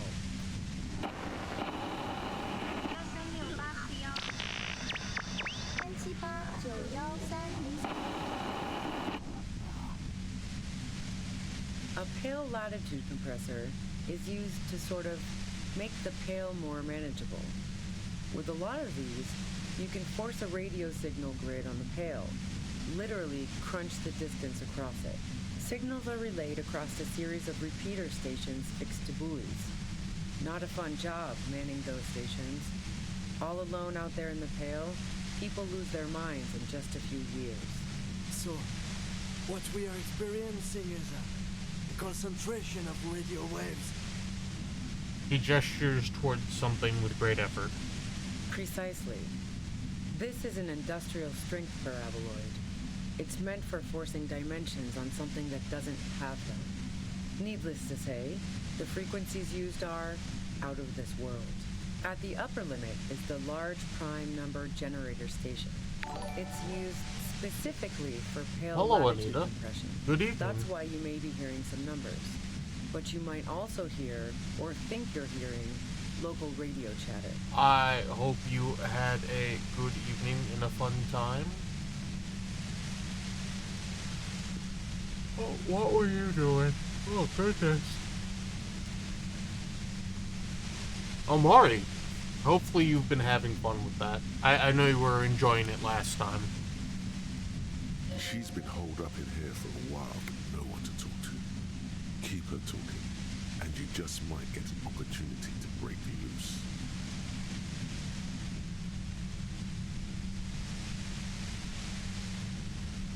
This is all great, but let's talk about the man who was killed. Yeah, let's not talk about that shit. You were hunting me and fell into my trap instead. That's all there is to say about it. Have you experienced the compressor yourself? Yeah, I stuck my head in there before using it on you. It seemed like the ethical thing to do. Can't say that I enjoyed it. The field was weaker, but I can imagine what you're going through. Please, could you just turn it down so I can ask you something? If you've got something really important to say, you can do it through the white noise.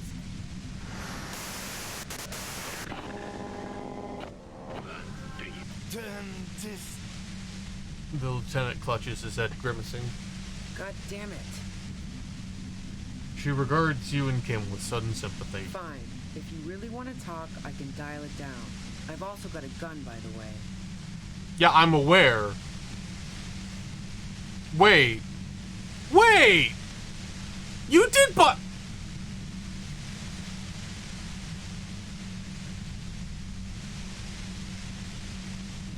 So you didn't...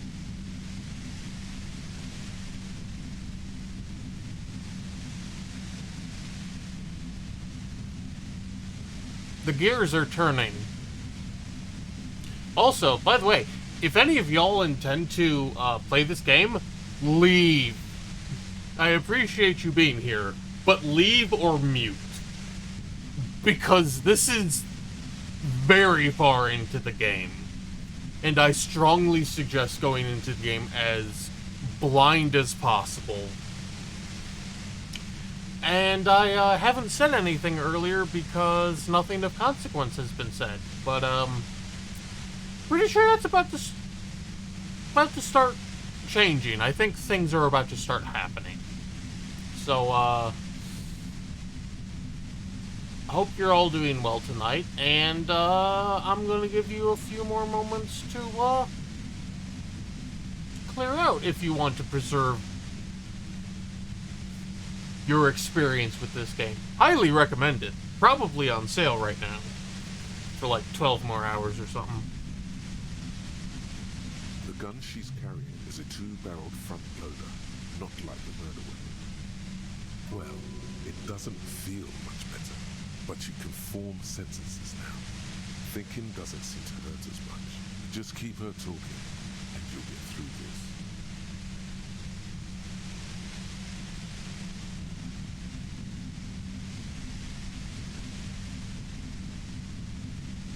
How did you know we were coming? I heard you in the passages, and I've been preparing for quite a while. By hiding bullets under the floorboards? So you found my shack, huh? I'm not surprised. Her tone is bitter. She thinks she's been betrayed. She didn't rat you out, by the way, Isabel the washerwoman. So nice. That's one knife I didn't want to find to my back. You don't need that. Not anymore, no. This could have turned out pretty bad for me if you hadn't walked right into 25 bands of ultra-high frequencies. It was dark in the shack. The waves outside had calmed down. She looked at the loaded gun. Then she cracked the barrel open and took the bullet out. Not today. Did you shoot Laylee? No, I didn't do it. I only helped stage the lynching, though I doubt that makes much of a difference to you. It actually does. So she says she didn't do it, and she doesn't trust you. Is it you specifically, or the citizens' militia that she distrusts? Who ratted me out, by the way? Was it Titus? No, he wouldn't have broken first.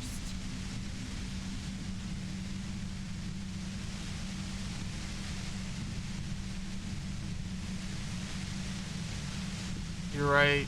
Clashy was the first to share suspicions. Oh, I knew the kitten had claws, but not like this. But she couldn't have known I was on the coast. How did you find me?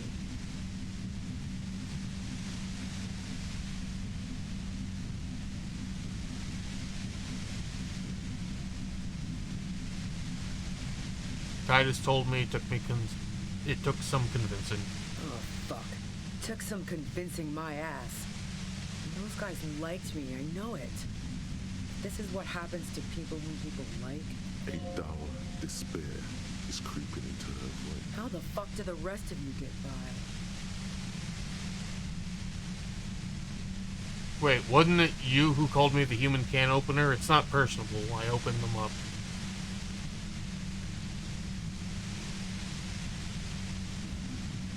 I do it by asking questions, and I have some for you. Like what?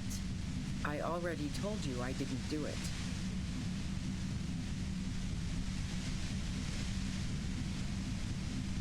Did you leave any flowers for Clasha on the roof? No. Gifts of flowers and candy aren't really my style. These weren't just flowers, they were symbols of revolution. So now I'm leaving revolutionary symbols around? Come on. I never did understand why, when someone dies, a hothouse's worth of flowers has to die too. Yeah. No, I did not.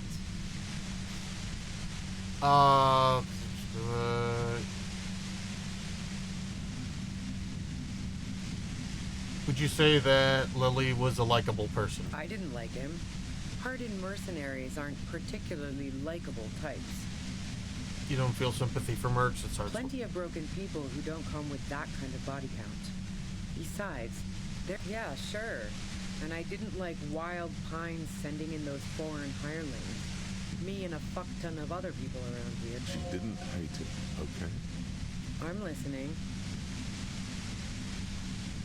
Do you have an you have a gun. And?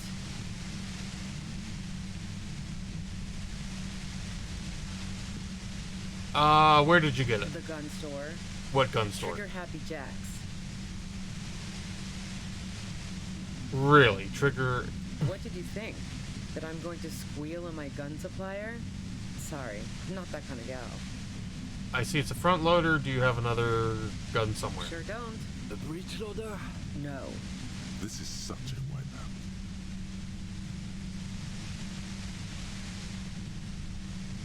Do you collect maybe old rifles? No, they're not practical. Break too often. Yeah, evidence. Do you like to hang out on the rooftop? Who doesn't? Oh, you probably mean Claudia's rooftop. Sure, I've hung out there. She's got this great antenna. It's very powerful. I used it to tune into RCM frequencies. Yes, I'm sure. In fact, the shot couldn't have possibly come from the roof. Otherwise, we would have heard it downstairs.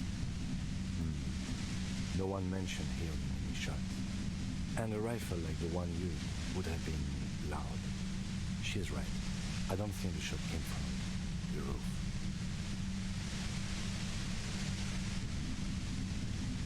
Man, I was with the boys the whole night. I hope they at least bothered to impress that upon you. You mean the length of a toilet break? That wouldn't even have been enough time. Look, fuck you, man. I might also have stopped by the bar. Wow. Now I'm curious. Please, explain. Play pinball much? No. Not since I was 14 and hanging out in the only diner in Dardun. Haven't been into low risk, no why.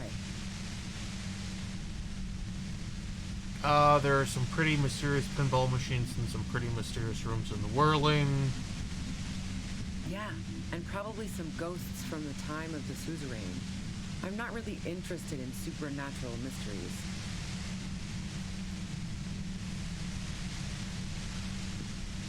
Okay, never mind. There's a secret. No. Not murder mysteries either, if that... She looks you in the eye, impassively, making it clear that she's not... There's a secret way from the Whirling bar to the roof. Don't know it, but also... She frowned, studying your The face. shot couldn't have come from the roof. She has a point there. That didn't go super well. You've got to lay something better on her. Yeah? What? More questions before doing anything. Who killed the merc if it wasn't you? How should I know? As I keep saying, he already had a book. Those rings around her eyes. Her tired voice. She's been staying up late. What is radio? Who hasn't? You know, I can still see him there. He was still warm. But the bluish light coming through the broken window made him look as though he'd been dead for a good long while. You know what? I'm really tired of this.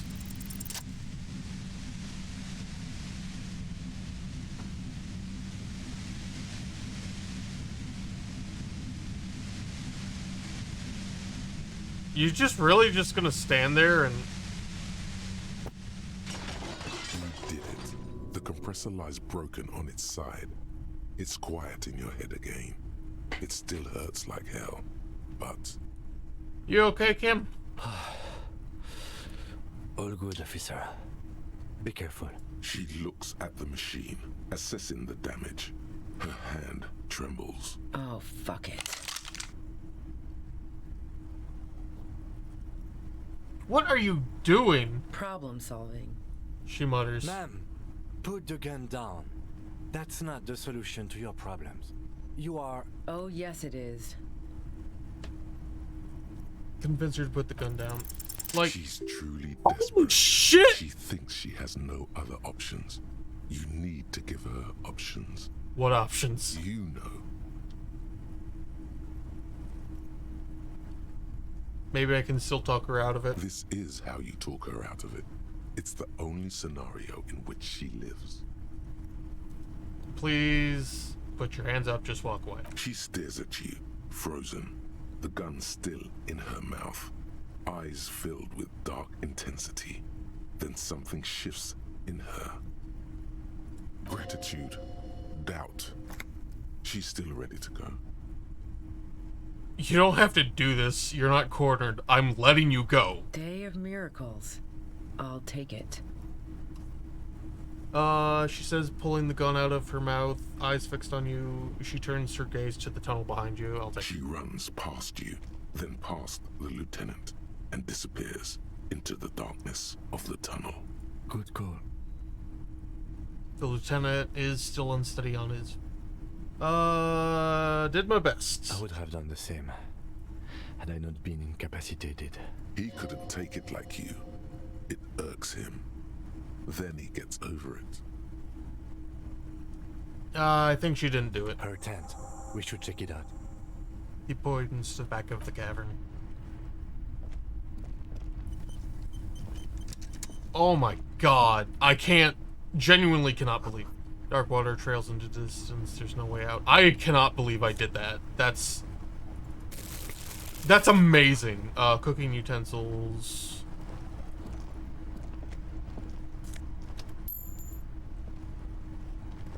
The plain red tent stands by dispassionately. The tent looks old, but well maintained. In the darkness of the tent, a rolled up sleeping bag, cooking utensils, some books, and a kerosene lamp. It reeks of cigarettes. Look at the books. Assorted soft covers, mostly pulp horror. A motor carriage lies buried in the snow on one cover. On another, a ghost airship. You also see anything? The lieutenant peeks in over your shoulder, sift through the magazines. Rager Monthly, Journal of Material Science. More Technological Digest. One of the magazines doesn't have images on the cover. It's not a magazine. It's a leather notebook. Take it. You pocket the worn brown leather journal. A trusted friend. We should read this immediately. Like, right. Yep. Hot damn, hot damn. Like, well-loved journal with a brown leather cover and the brand name Schneller embossed on the back. It seems to have served as a loyal friend to a lonely traveler. A thick journal.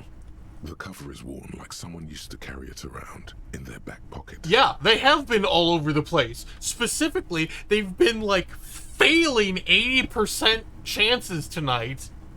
And then I was like, oh, I'm not winning this. And then I get it. Fuck this game. I love it. But my God. It's made of full grain leather. The lower left corner of the back cover sports an embossed brand name, Schneller. This was important to her when it was still hers. The journal falls open. About 2/3 of its ruled pages have been filled. The large cursive of someone who writes quickly and confidently. Perhaps too confidently. Many phrases and even paragraphs have been crossed out, with tiny corrections scrawled above and in the margins. That's it. I'm hitting the small numbers. Like when I rolled that 85% chance, I hit the 17%. When I needed to hit the 17%, I hit the 17%. I'm hitting the low probabilities, even if they're good or bad. It's a mix of logistical notes, diagrams, and personal reflections, all dated. It's good she left in a hurry. We could learn a lot from this. What kind of logistics? Hard to tell exactly. It's mostly noted down in code. Looks like contact information, quantities, direction. There could be useful information about local operations in those notes. We have a junior sergeant at my station who's good with codes. I can give this to her after we finish this. What are the diagrams of? Esoteric radio technology. The most recent ones probably pertain to the latitude compressor, sketches, calculations of distance and density. You make out a familiar spiral shape. Anything personal? Short, wry observations of people and places. Probably a way to pass the time on the road. Also, what appears to be attempts to sort through some difficult decisions. There are a few passages with many questions in them. The way some of those question marks trail off into ellipsis. She was going through a tough time. Staff issues. Always tough on the leadership. You smell traces of betrayal. How far back do the entries go? The first entry is from August 2nd of last year. It reads simply, I know my position is precarious. All I can do is make myself as useful as I can while looking for a way out. Remember, no one is indispensable. What did she write the day Lily died? What makes this game so personal to feels hard to get tube? You mean two same results every time? Which also means hot damn there are amounts of dialogue. Yeah, that is one thing that has astonished me is like how much dialogue this game has. And now it's practically all voiced. Nothing on March 4th. March 5th, though, well, that's bound to come back and bite me in the ass. I'm bad at this. Loyal to a fault. But that's another matter entirely. You have no idea what she means. These are personal notes. Don't expect to understand all of it. The thick journal bound in brown leather. What's the most recent entry? The most recent entry is from today. It reads, even when I leave here, if I leave here alive, what's my next move? Staging a lynching is a crime, even if I'm not accused of murder on top of that. Forever on the run. Not really my idea of the open road. Man, I was really looking forward to winning. I just don't think she killed a mercenary. It's mostly a gut feeling, though, since we let her walk out without hearing her side of the story. That would be a first, or a fourth. But who's counting? He thinks. Very rarely does anyone actually get framed. If she didn't do it, then maybe it's good that we didn't catch her. I wouldn't go so far as to say that. We have other reasons to arrest her. Besides, I'm not sure her life as a fugitive is going to be much better than Ouida's. Then who do you think killed the merc? Could have been Titus. Then again... But no one heard the shot. Maybe there's a Hardy boy we've yet to meet, who acted as his accomplice. Either way, we need to keep an eye on him. One thing is for certain. We have business back in the whirling and rags. Questions to ask.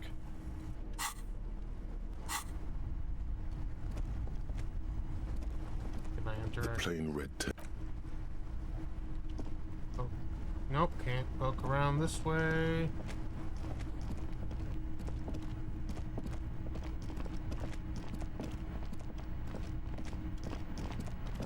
Rattan! Now is the time! Oh, you will see.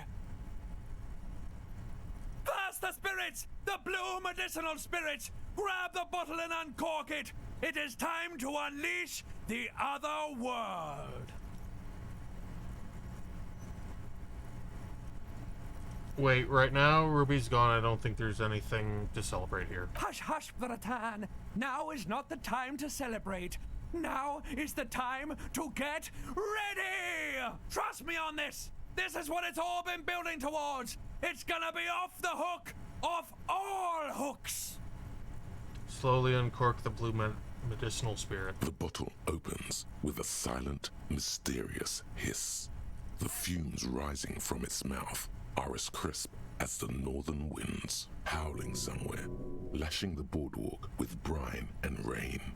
An ancient warmth crawls under your skin. Now, Vratan, take me off! Take the necktie off. Your fingers manage to undo the oily knot, and the necktie slides off. It looks so frail sitting there in your hand. Are we dipping the necktie in the drink? Now what? Now, put me in the bottle!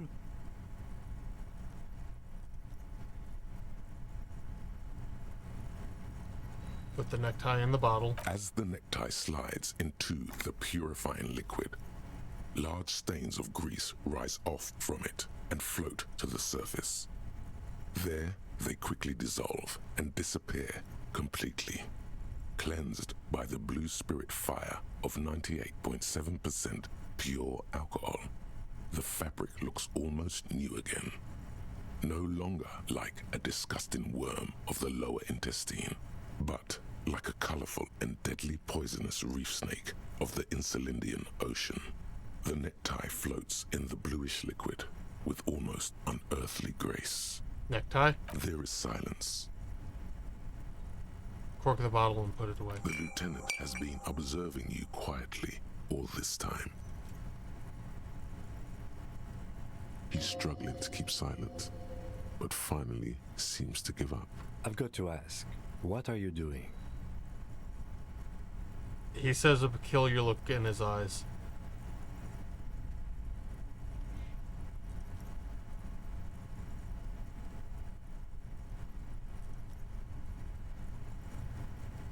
I don't really know, but I'm eager to find out. That makes two of us. Let's not waste any more time under this boardwalk. We need to clear this all up, somehow.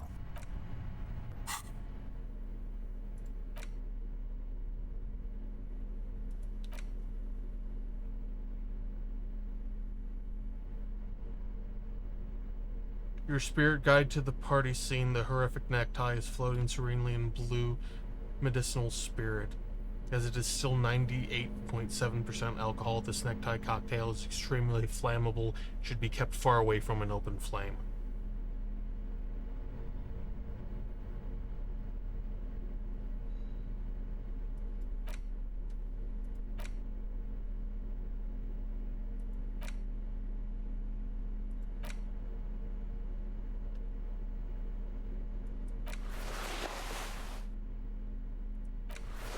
Okay.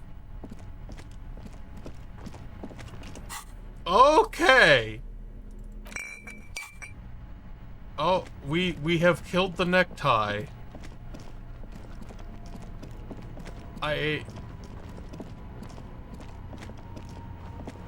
My confusion is fast. Be ready for time.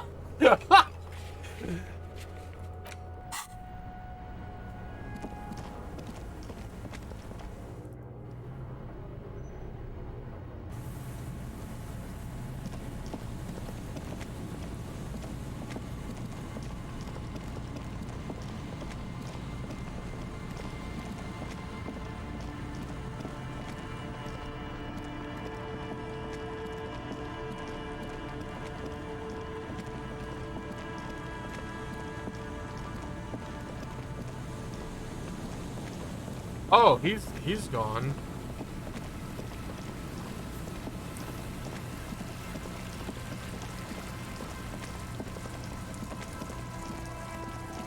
Kids are still there. Bums are still there. That lady's still there.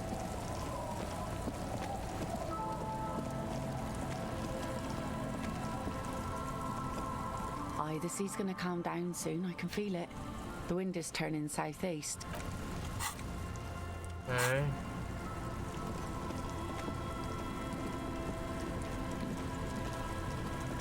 You're back. Good. I genuinely believe it will be like we've created a Molotov. This Molotov is going to be pivotal. I trust in the tie.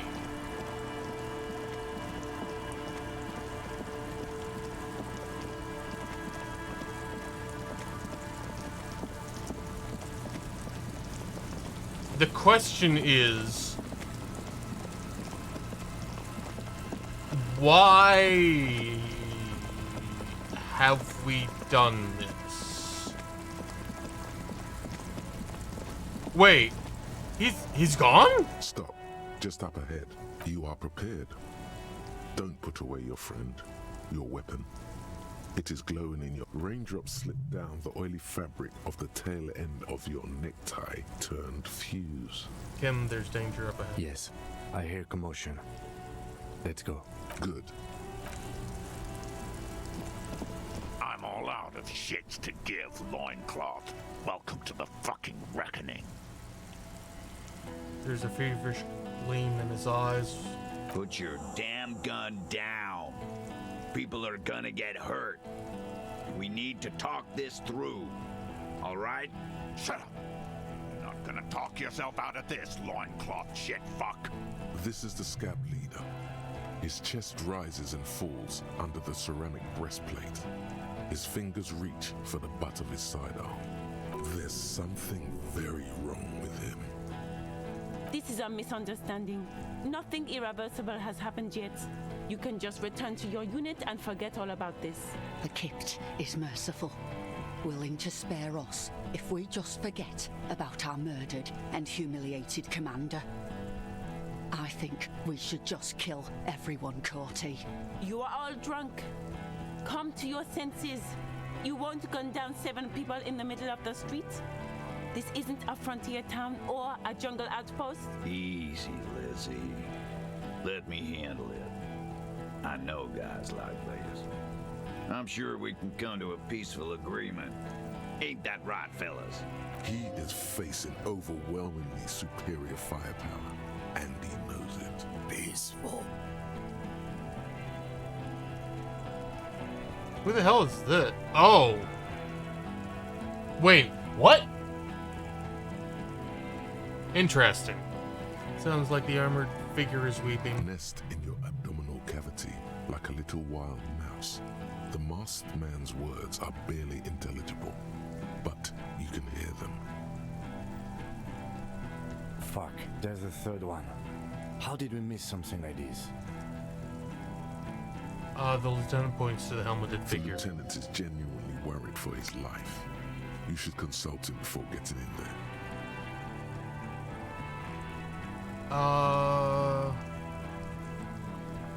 The big one is the damn scab leader. If this turns into a firefight, we should take him out first.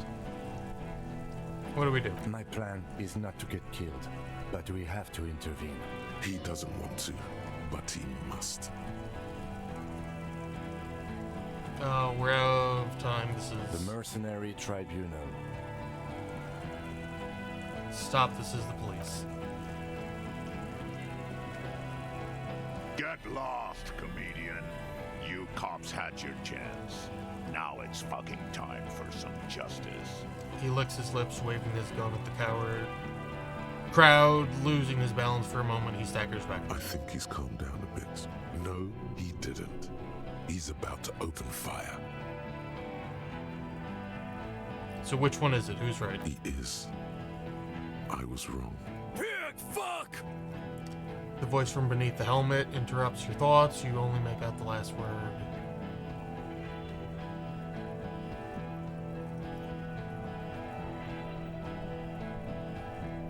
Say nothing, cross your You. Courtney turns his bloodshot eyes on you. You're probably gonna get killed too. I think I'm gonna kill you. I didn't think I had it in me to... your left, you hear the loop. No one is going to kill anyone. Let's just put the guns down and talk like civilized human beings. With a wordless gurgle, the killer loads his long rifle. The leader gives a small nod to the helmeted man. Suddenly, the blue medicinal spirit in your hand seems to have a pulsating glow. It feels enticing somehow. All right, end game. Light me on fire. Even if it comes to a fight, it's a good idea to get under his skin first. No, please. Peace. It has worked this far. Start with the first idea you have. Move down from that.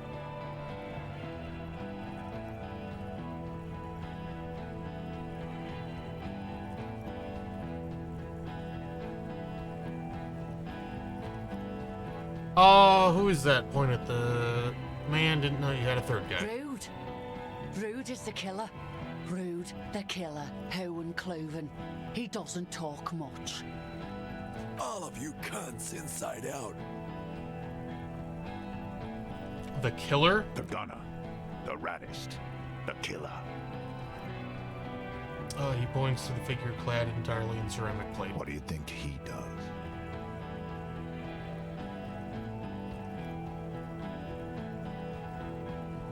Smart loincloth. He fucks natives up. Soldier of the apocalypse style. Listen, they didn't do. Yeah? Who did that?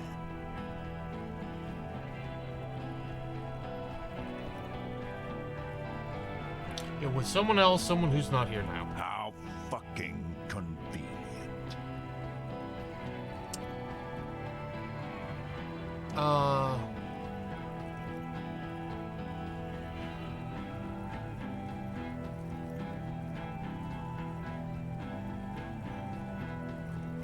He was shot from a great distance. A sniper did it. You think I'm fucking stupid, cop?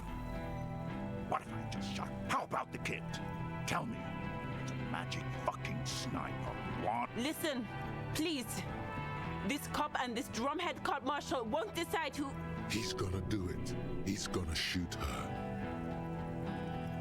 Think. Why doesn't he do it? Your mind grinds to a halt. All you can see is the revolver in the man's armored hand. Go away. The shot rings in your ears. Oh! A low, tinny ring. I'm okay. I'm okay. Fuck this! Gene! Cancel Lizzie! Now!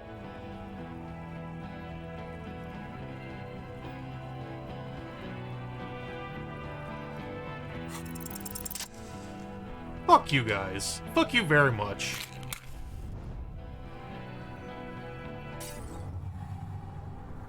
With a crash of shattering glass and a terrible roar, the fire draws in oxygen. The bomb hits the mercenary in the chest, swallowing him in flames as he staggers backward. In the fiery inferno, you see your tie, coiling around the man's neck. It is no longer horrific, but beautiful and pure. I only ever wanted you to have fun, Harry.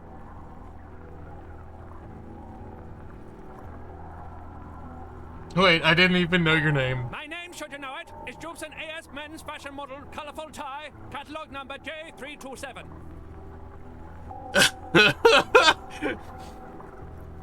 Goodbye, necktie. See you on the other side. What? The necktie disintegrates into molten heat, its last remaining embers letting out a pop and crack that sounds like... Harry, for God's sake! Watch out!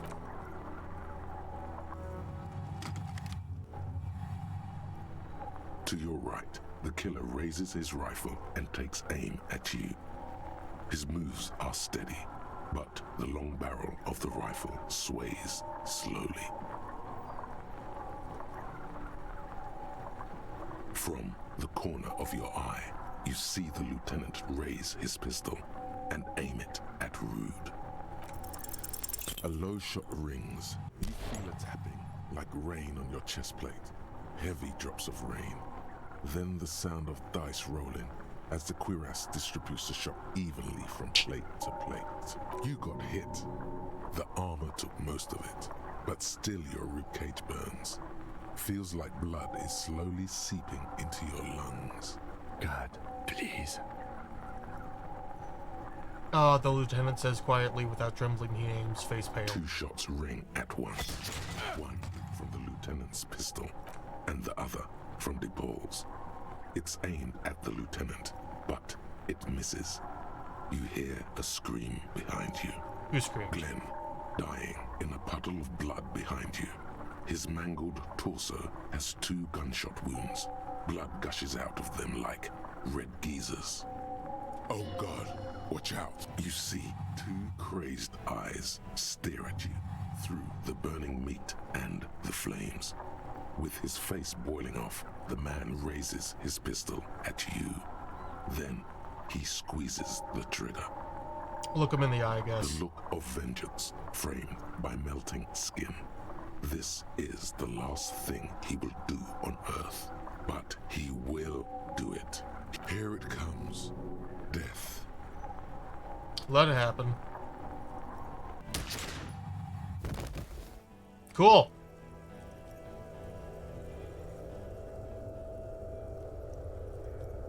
You simply blink, then something inside your pelvis explodes. Your entire lower body is on fire and your legs can't support you. You fall down like a rag doll. The pain is too immense to scream. It pushes the air out of your lungs. Everything goes dark. A distant blur as you recede into it. Try to open your eyes, what do you see? Nothing. A persisting darkness. Dancing lights of pain. Distant shadows cast by them. Like a hellish play. You're bleeding out. Out of it, a silhouette appears crouching over you. You hear a familiar voice filled with urgency and fear.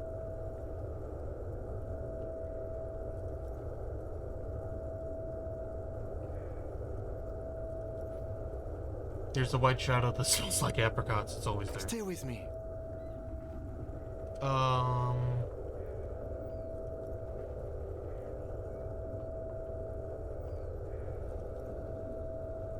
I can't forget it even when I drank so much. Yes, keep talking. You hear me? Stay awake. The lieutenant pushes down on your wound hard. But you can't. It's so hard. Your eyelids grow heavy, and the sounds ever more distant. And a cold comes over you. The lieutenant, too, is somewhere, a slender white shadow towering. Someone stands there, raising her pistol at him. The lieutenant does not see it. He's pushing down on your wound with both hands. No, you scream. Behind you, from your bloody lips, your eyes are full of fear.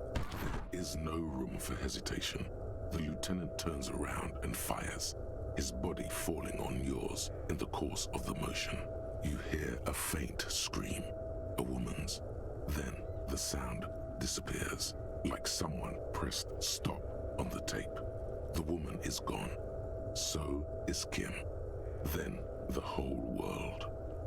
This is death. One more door, baby. One more door. No, let me back into the fight. The fight? There is no fight. The fight is over. It was lost 1,000 years ago. You have laid here forever. Keep falling. He's not taking it. His body is not taking it. Oh God, no. He's not disintegrating. He's swelling up instead. Over the hours, hurting, moaning in his sleep, and rotting, and being disinfected, and smelling of drugs, and feeling saliva in his mouth, drifting in painkillers, thrashing in his wound sleep. He can't go. Not before the cases. There is a radio in the distance. A radio of the world. Please. Hours turn to days. Soon we will get up again and go through it again. Finally, we know what the infernal engine was outside. The Clarion Core. It was him. He is the infernal engine. He never stops. He only gets worse.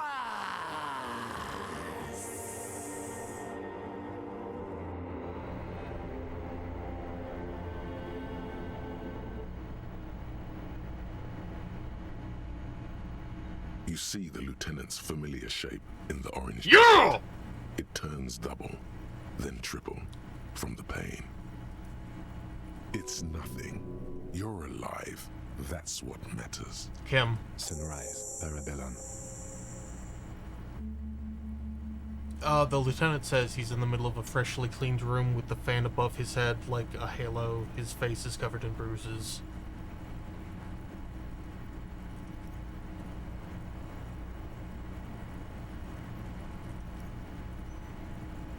What happened? What happened? He threw an improvised petroleum bomb at the Major. A firefight ensued. Okay, fuck off. They started the firefight. Piss off, Kim. I love you, but... He died in the hospital. A blood-stained killer. As retaliation, the rifleman tried shooting you. He hit the cuirass. I heard it go off. I was looking for a clear line of sight to him. He sounds a tiny bit sorry he did not find it before you got hit. I shot and wounded him, while Glenn took a bullet in the spine. It was meant for me. He did not survive. There is a pause. This is not the first person to die in his place. He goes on. Titus, Fat Angus, and Theo charged. Angus and Theo did not make it. They both died before they made it to intensive care. Titus survives. So do Alain and the musician. I forget his name. Eugene? Yes. He's still alive too. You were bleeding out by then. I think you said something about your wife, and you warned me. I was able to disarm one of them, the Pole, before she got a jump on me. Thank you. I killed her.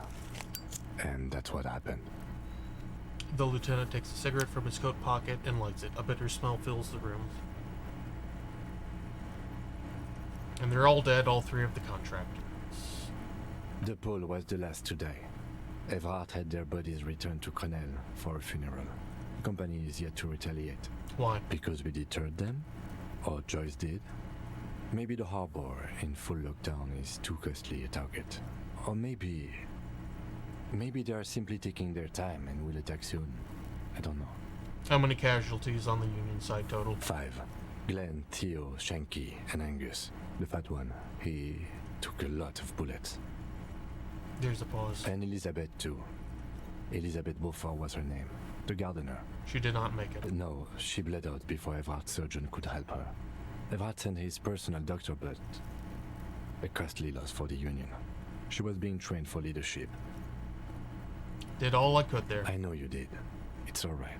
That's right. And that's an absolute disaster. Yes, officer.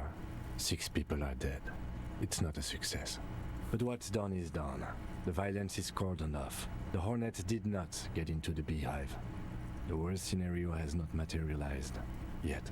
And we are still alive. Both of us. How bad am I hurt? Reasonably bad. You were shot in the left quadriceps. That's your thigh. It appears no major arteries were nicked. The bullet was removed and a bacterial infection treated with mercurochrome.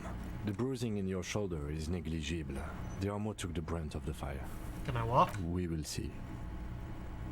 Has anyone from the station been are you hurt? Not very. I have a concussion from that woman beating me with the butt of her gun. I tried to not move too much. Things would be worse if you didn't warn me. Thank you. I did not see her coming. Stupid of me. Has anyone from my station been to see me? No. A man and a woman sit in the front seat of an armored motor carriage. The woman is driving. The man lights a cigarette. Jean Vicmer is his name. The asphalt vanishes under the wheels of the machine. Ahead, harbor cranes rise to the sky. Back to that shithole, he says. Isn't that strange? I called your station after the fight. The injury was logged in.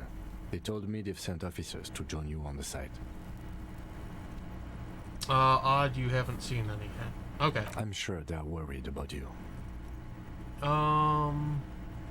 Okay, get up.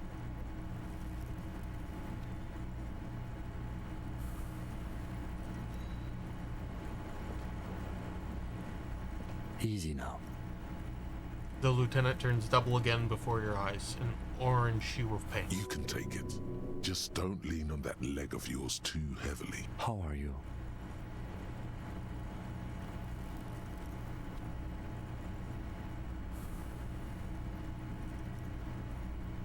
I feel fantastic, Rock. He nods. What happens now, Kim? I honestly don't know.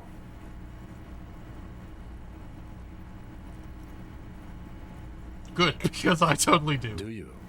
Because we can't talk to Everhart. The harbor is in lockdown. Everyone in there is outside our grasp now. And Joyce has left too. Yes, she left yesterday morning. To meet the board of Wild Pines, or that is what I've heard. There's a pin somewhere in the machine that keeps Connell from sending in a death squad. He looks out the window. Maybe it's her. Maybe she kept her hand. Either way, Ruby's gone. And Classio too. We really should have arrested her, you know? Who did it then, Kim? Who hanged the hanged man? I don't know. I think the theory you presented, it's someone else, outside our circle of suspects, was right. It better be. Everyone within the circle. Honestly, I think our investigation has not produced a single credible suspect.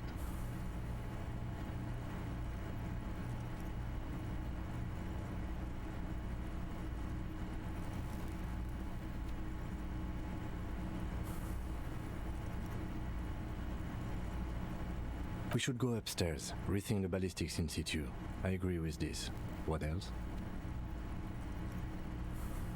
It's extremely easy. There are thousands lying around from the war, all completely unusable. It's precisely how easy it is that makes that bullet useless.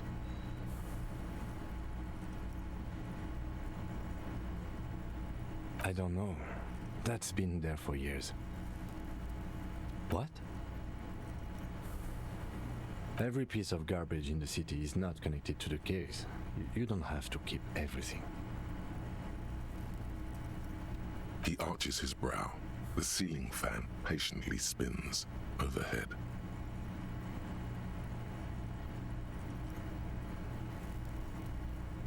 It really is very hard. He sounds surprisingly weary. That concussion must be making him dizzy.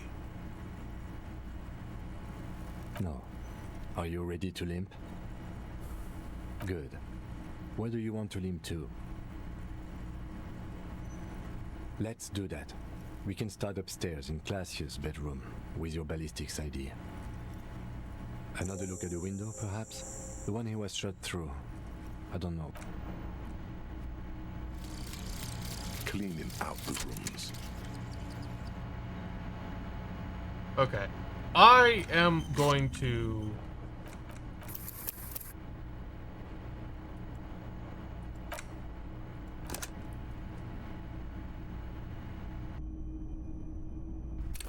we are going to backtrack, because...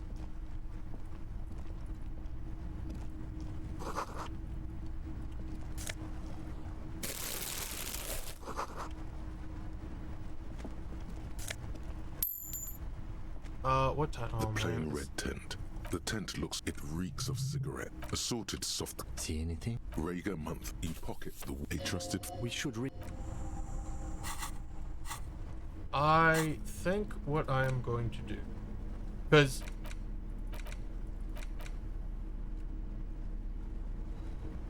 well, okay.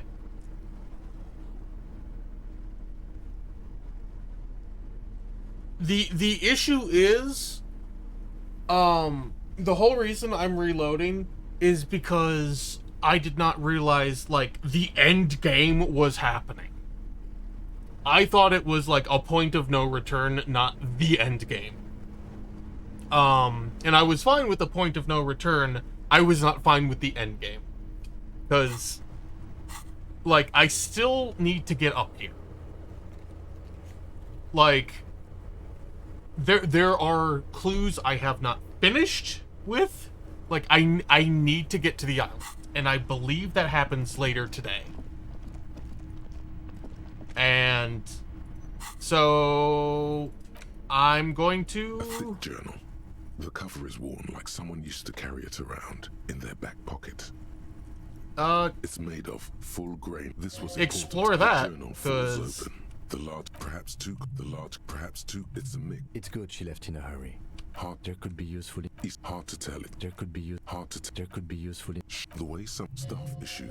Hard to tell. There could be useful information. Nothing. You have no idea what she. The most even when I leave here. I just don't. That would be a first or a fourth.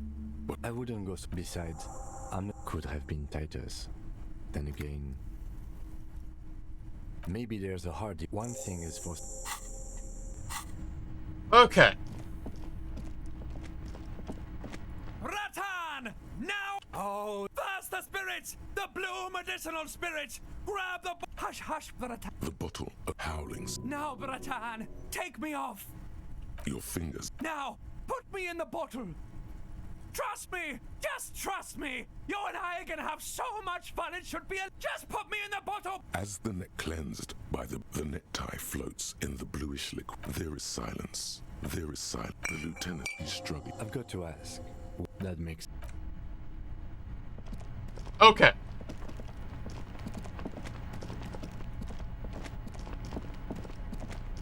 Assuming...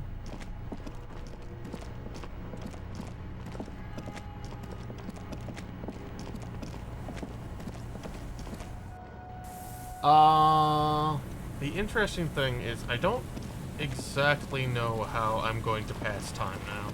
Oh, hello. What is that? That wasn't there before.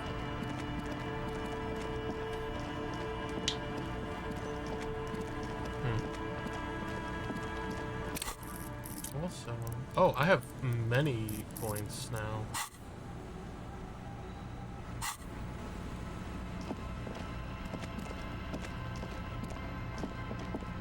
A scattering of bullet holes is spread across the cracked wall.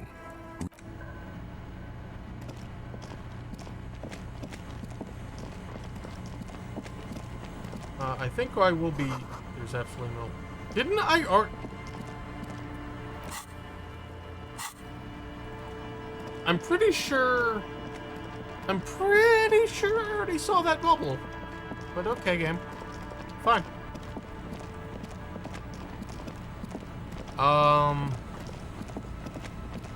But yeah, I think we probably have like one more game of this left. One more night of this left. Because, I suspect... Is that a...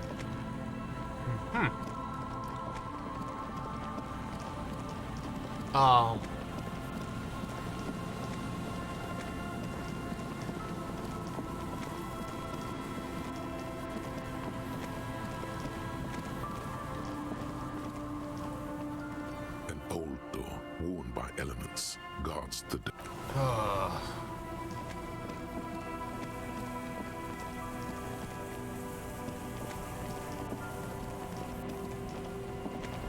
I need to figure out how I can pass time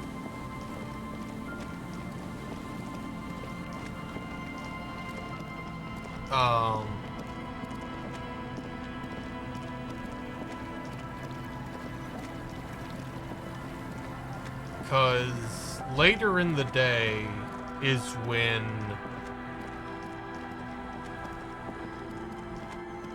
like the ship lady is literally says like, hey, The sea's gonna calm down soon, I can feel it. The wind is turning southeast. What's on your mind, officer? Oh, that's good to know. This calls for a funeral. Aye. Why odd? Oh yeah. Take it from... That's all we have time for. Yes, that... You like the Capri funeral idea? Like, I don't know how to progress time, because I've not... Wait, there's a bench...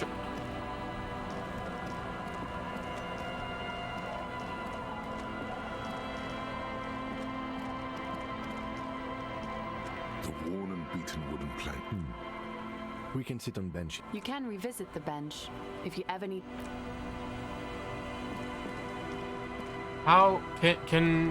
Kim, can I have you, like, step away for... Okay, let's talk about it. You stole the boots. Congratulations. That must have taken an enormous concerted effort, considerable ingenuity and timing. Now, I'm going to report you and you're going to go to jail. Am I? Anyway, did you want something related to... I don't care about your insane theft. The lieutenant thinks and looks away from the boots.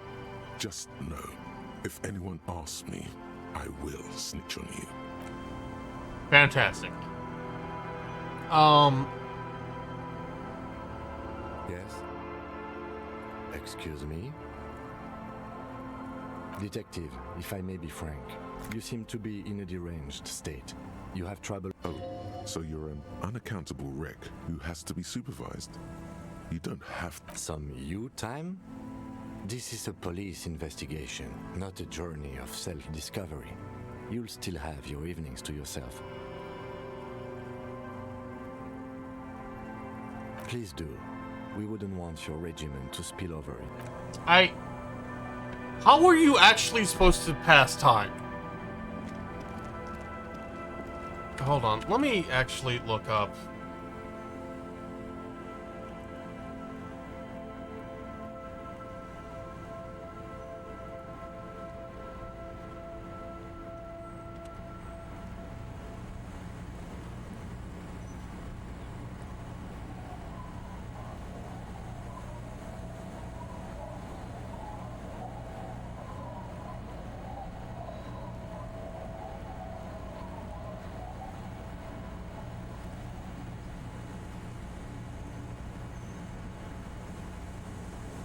Hold on.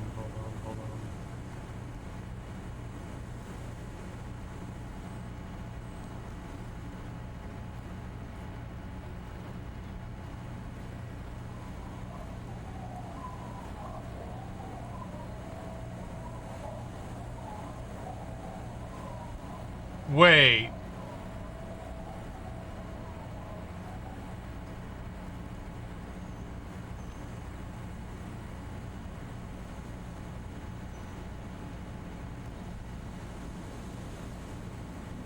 Oh, I can't go. Oh, well, fuck me.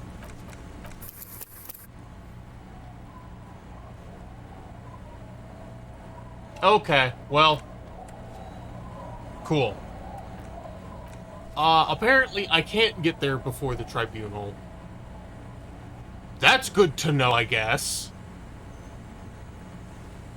Oh well. Anyway, I think we can call this an evening.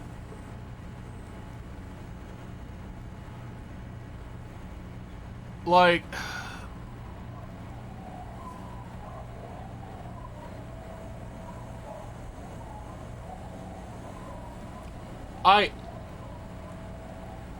I'm actually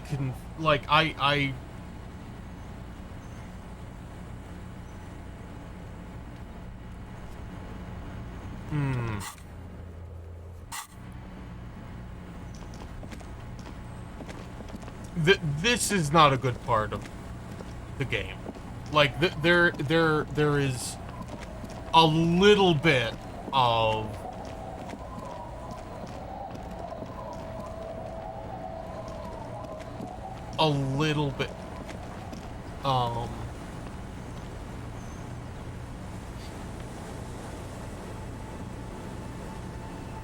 like,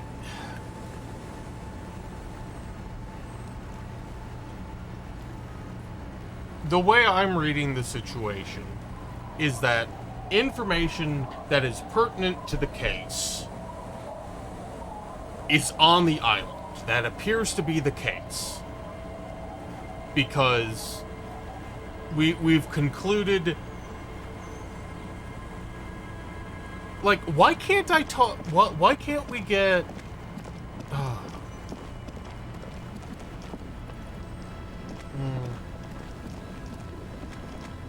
You're back.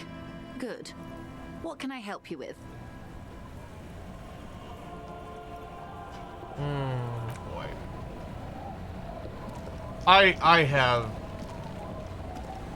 Like, it feels like I should be able to get to the island beforehand.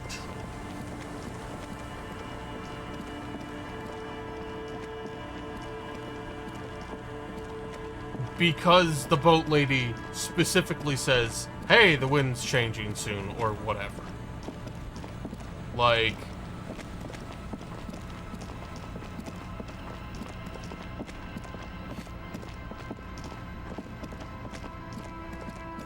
It just seems...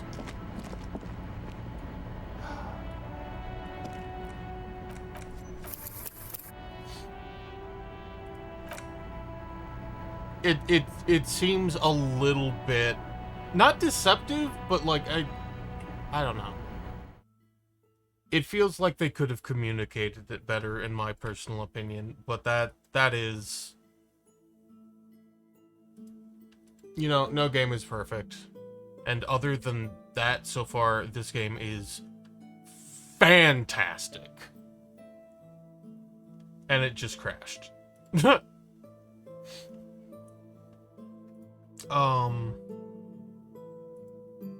funny.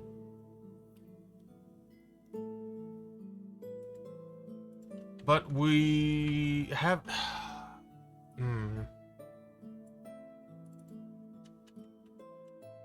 I have feelings, but anyways, it's probably... we will probably be finishing this up next week, or maybe 2 weeks. I have no idea, but it won't be too much longer now.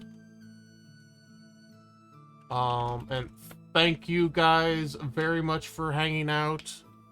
I appreciate it very much. Thank you, Anita, for the raid.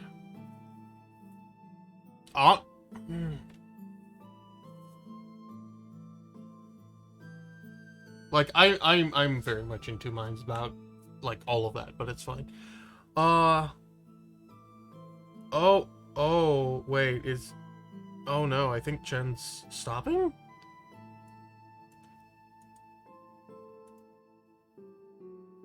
Okay. No. It's fine. Alright, so we are going to go raid Chen. Chen is fantastic. Chen is delightful. And I am going to go pass out, because my sleep has been garbage for the past couple days. I don't know if anyone's not in the Discord. If you want to, get there. Have a very good night, Dreadful. Thank you for lurking. If you haven't followed and you want to come back, by all means, do so, I guess. What am I theoretically will be playing Beat Saber for exercise tomorrow. But yeah, I hope you all have a very good night and take care. Bye.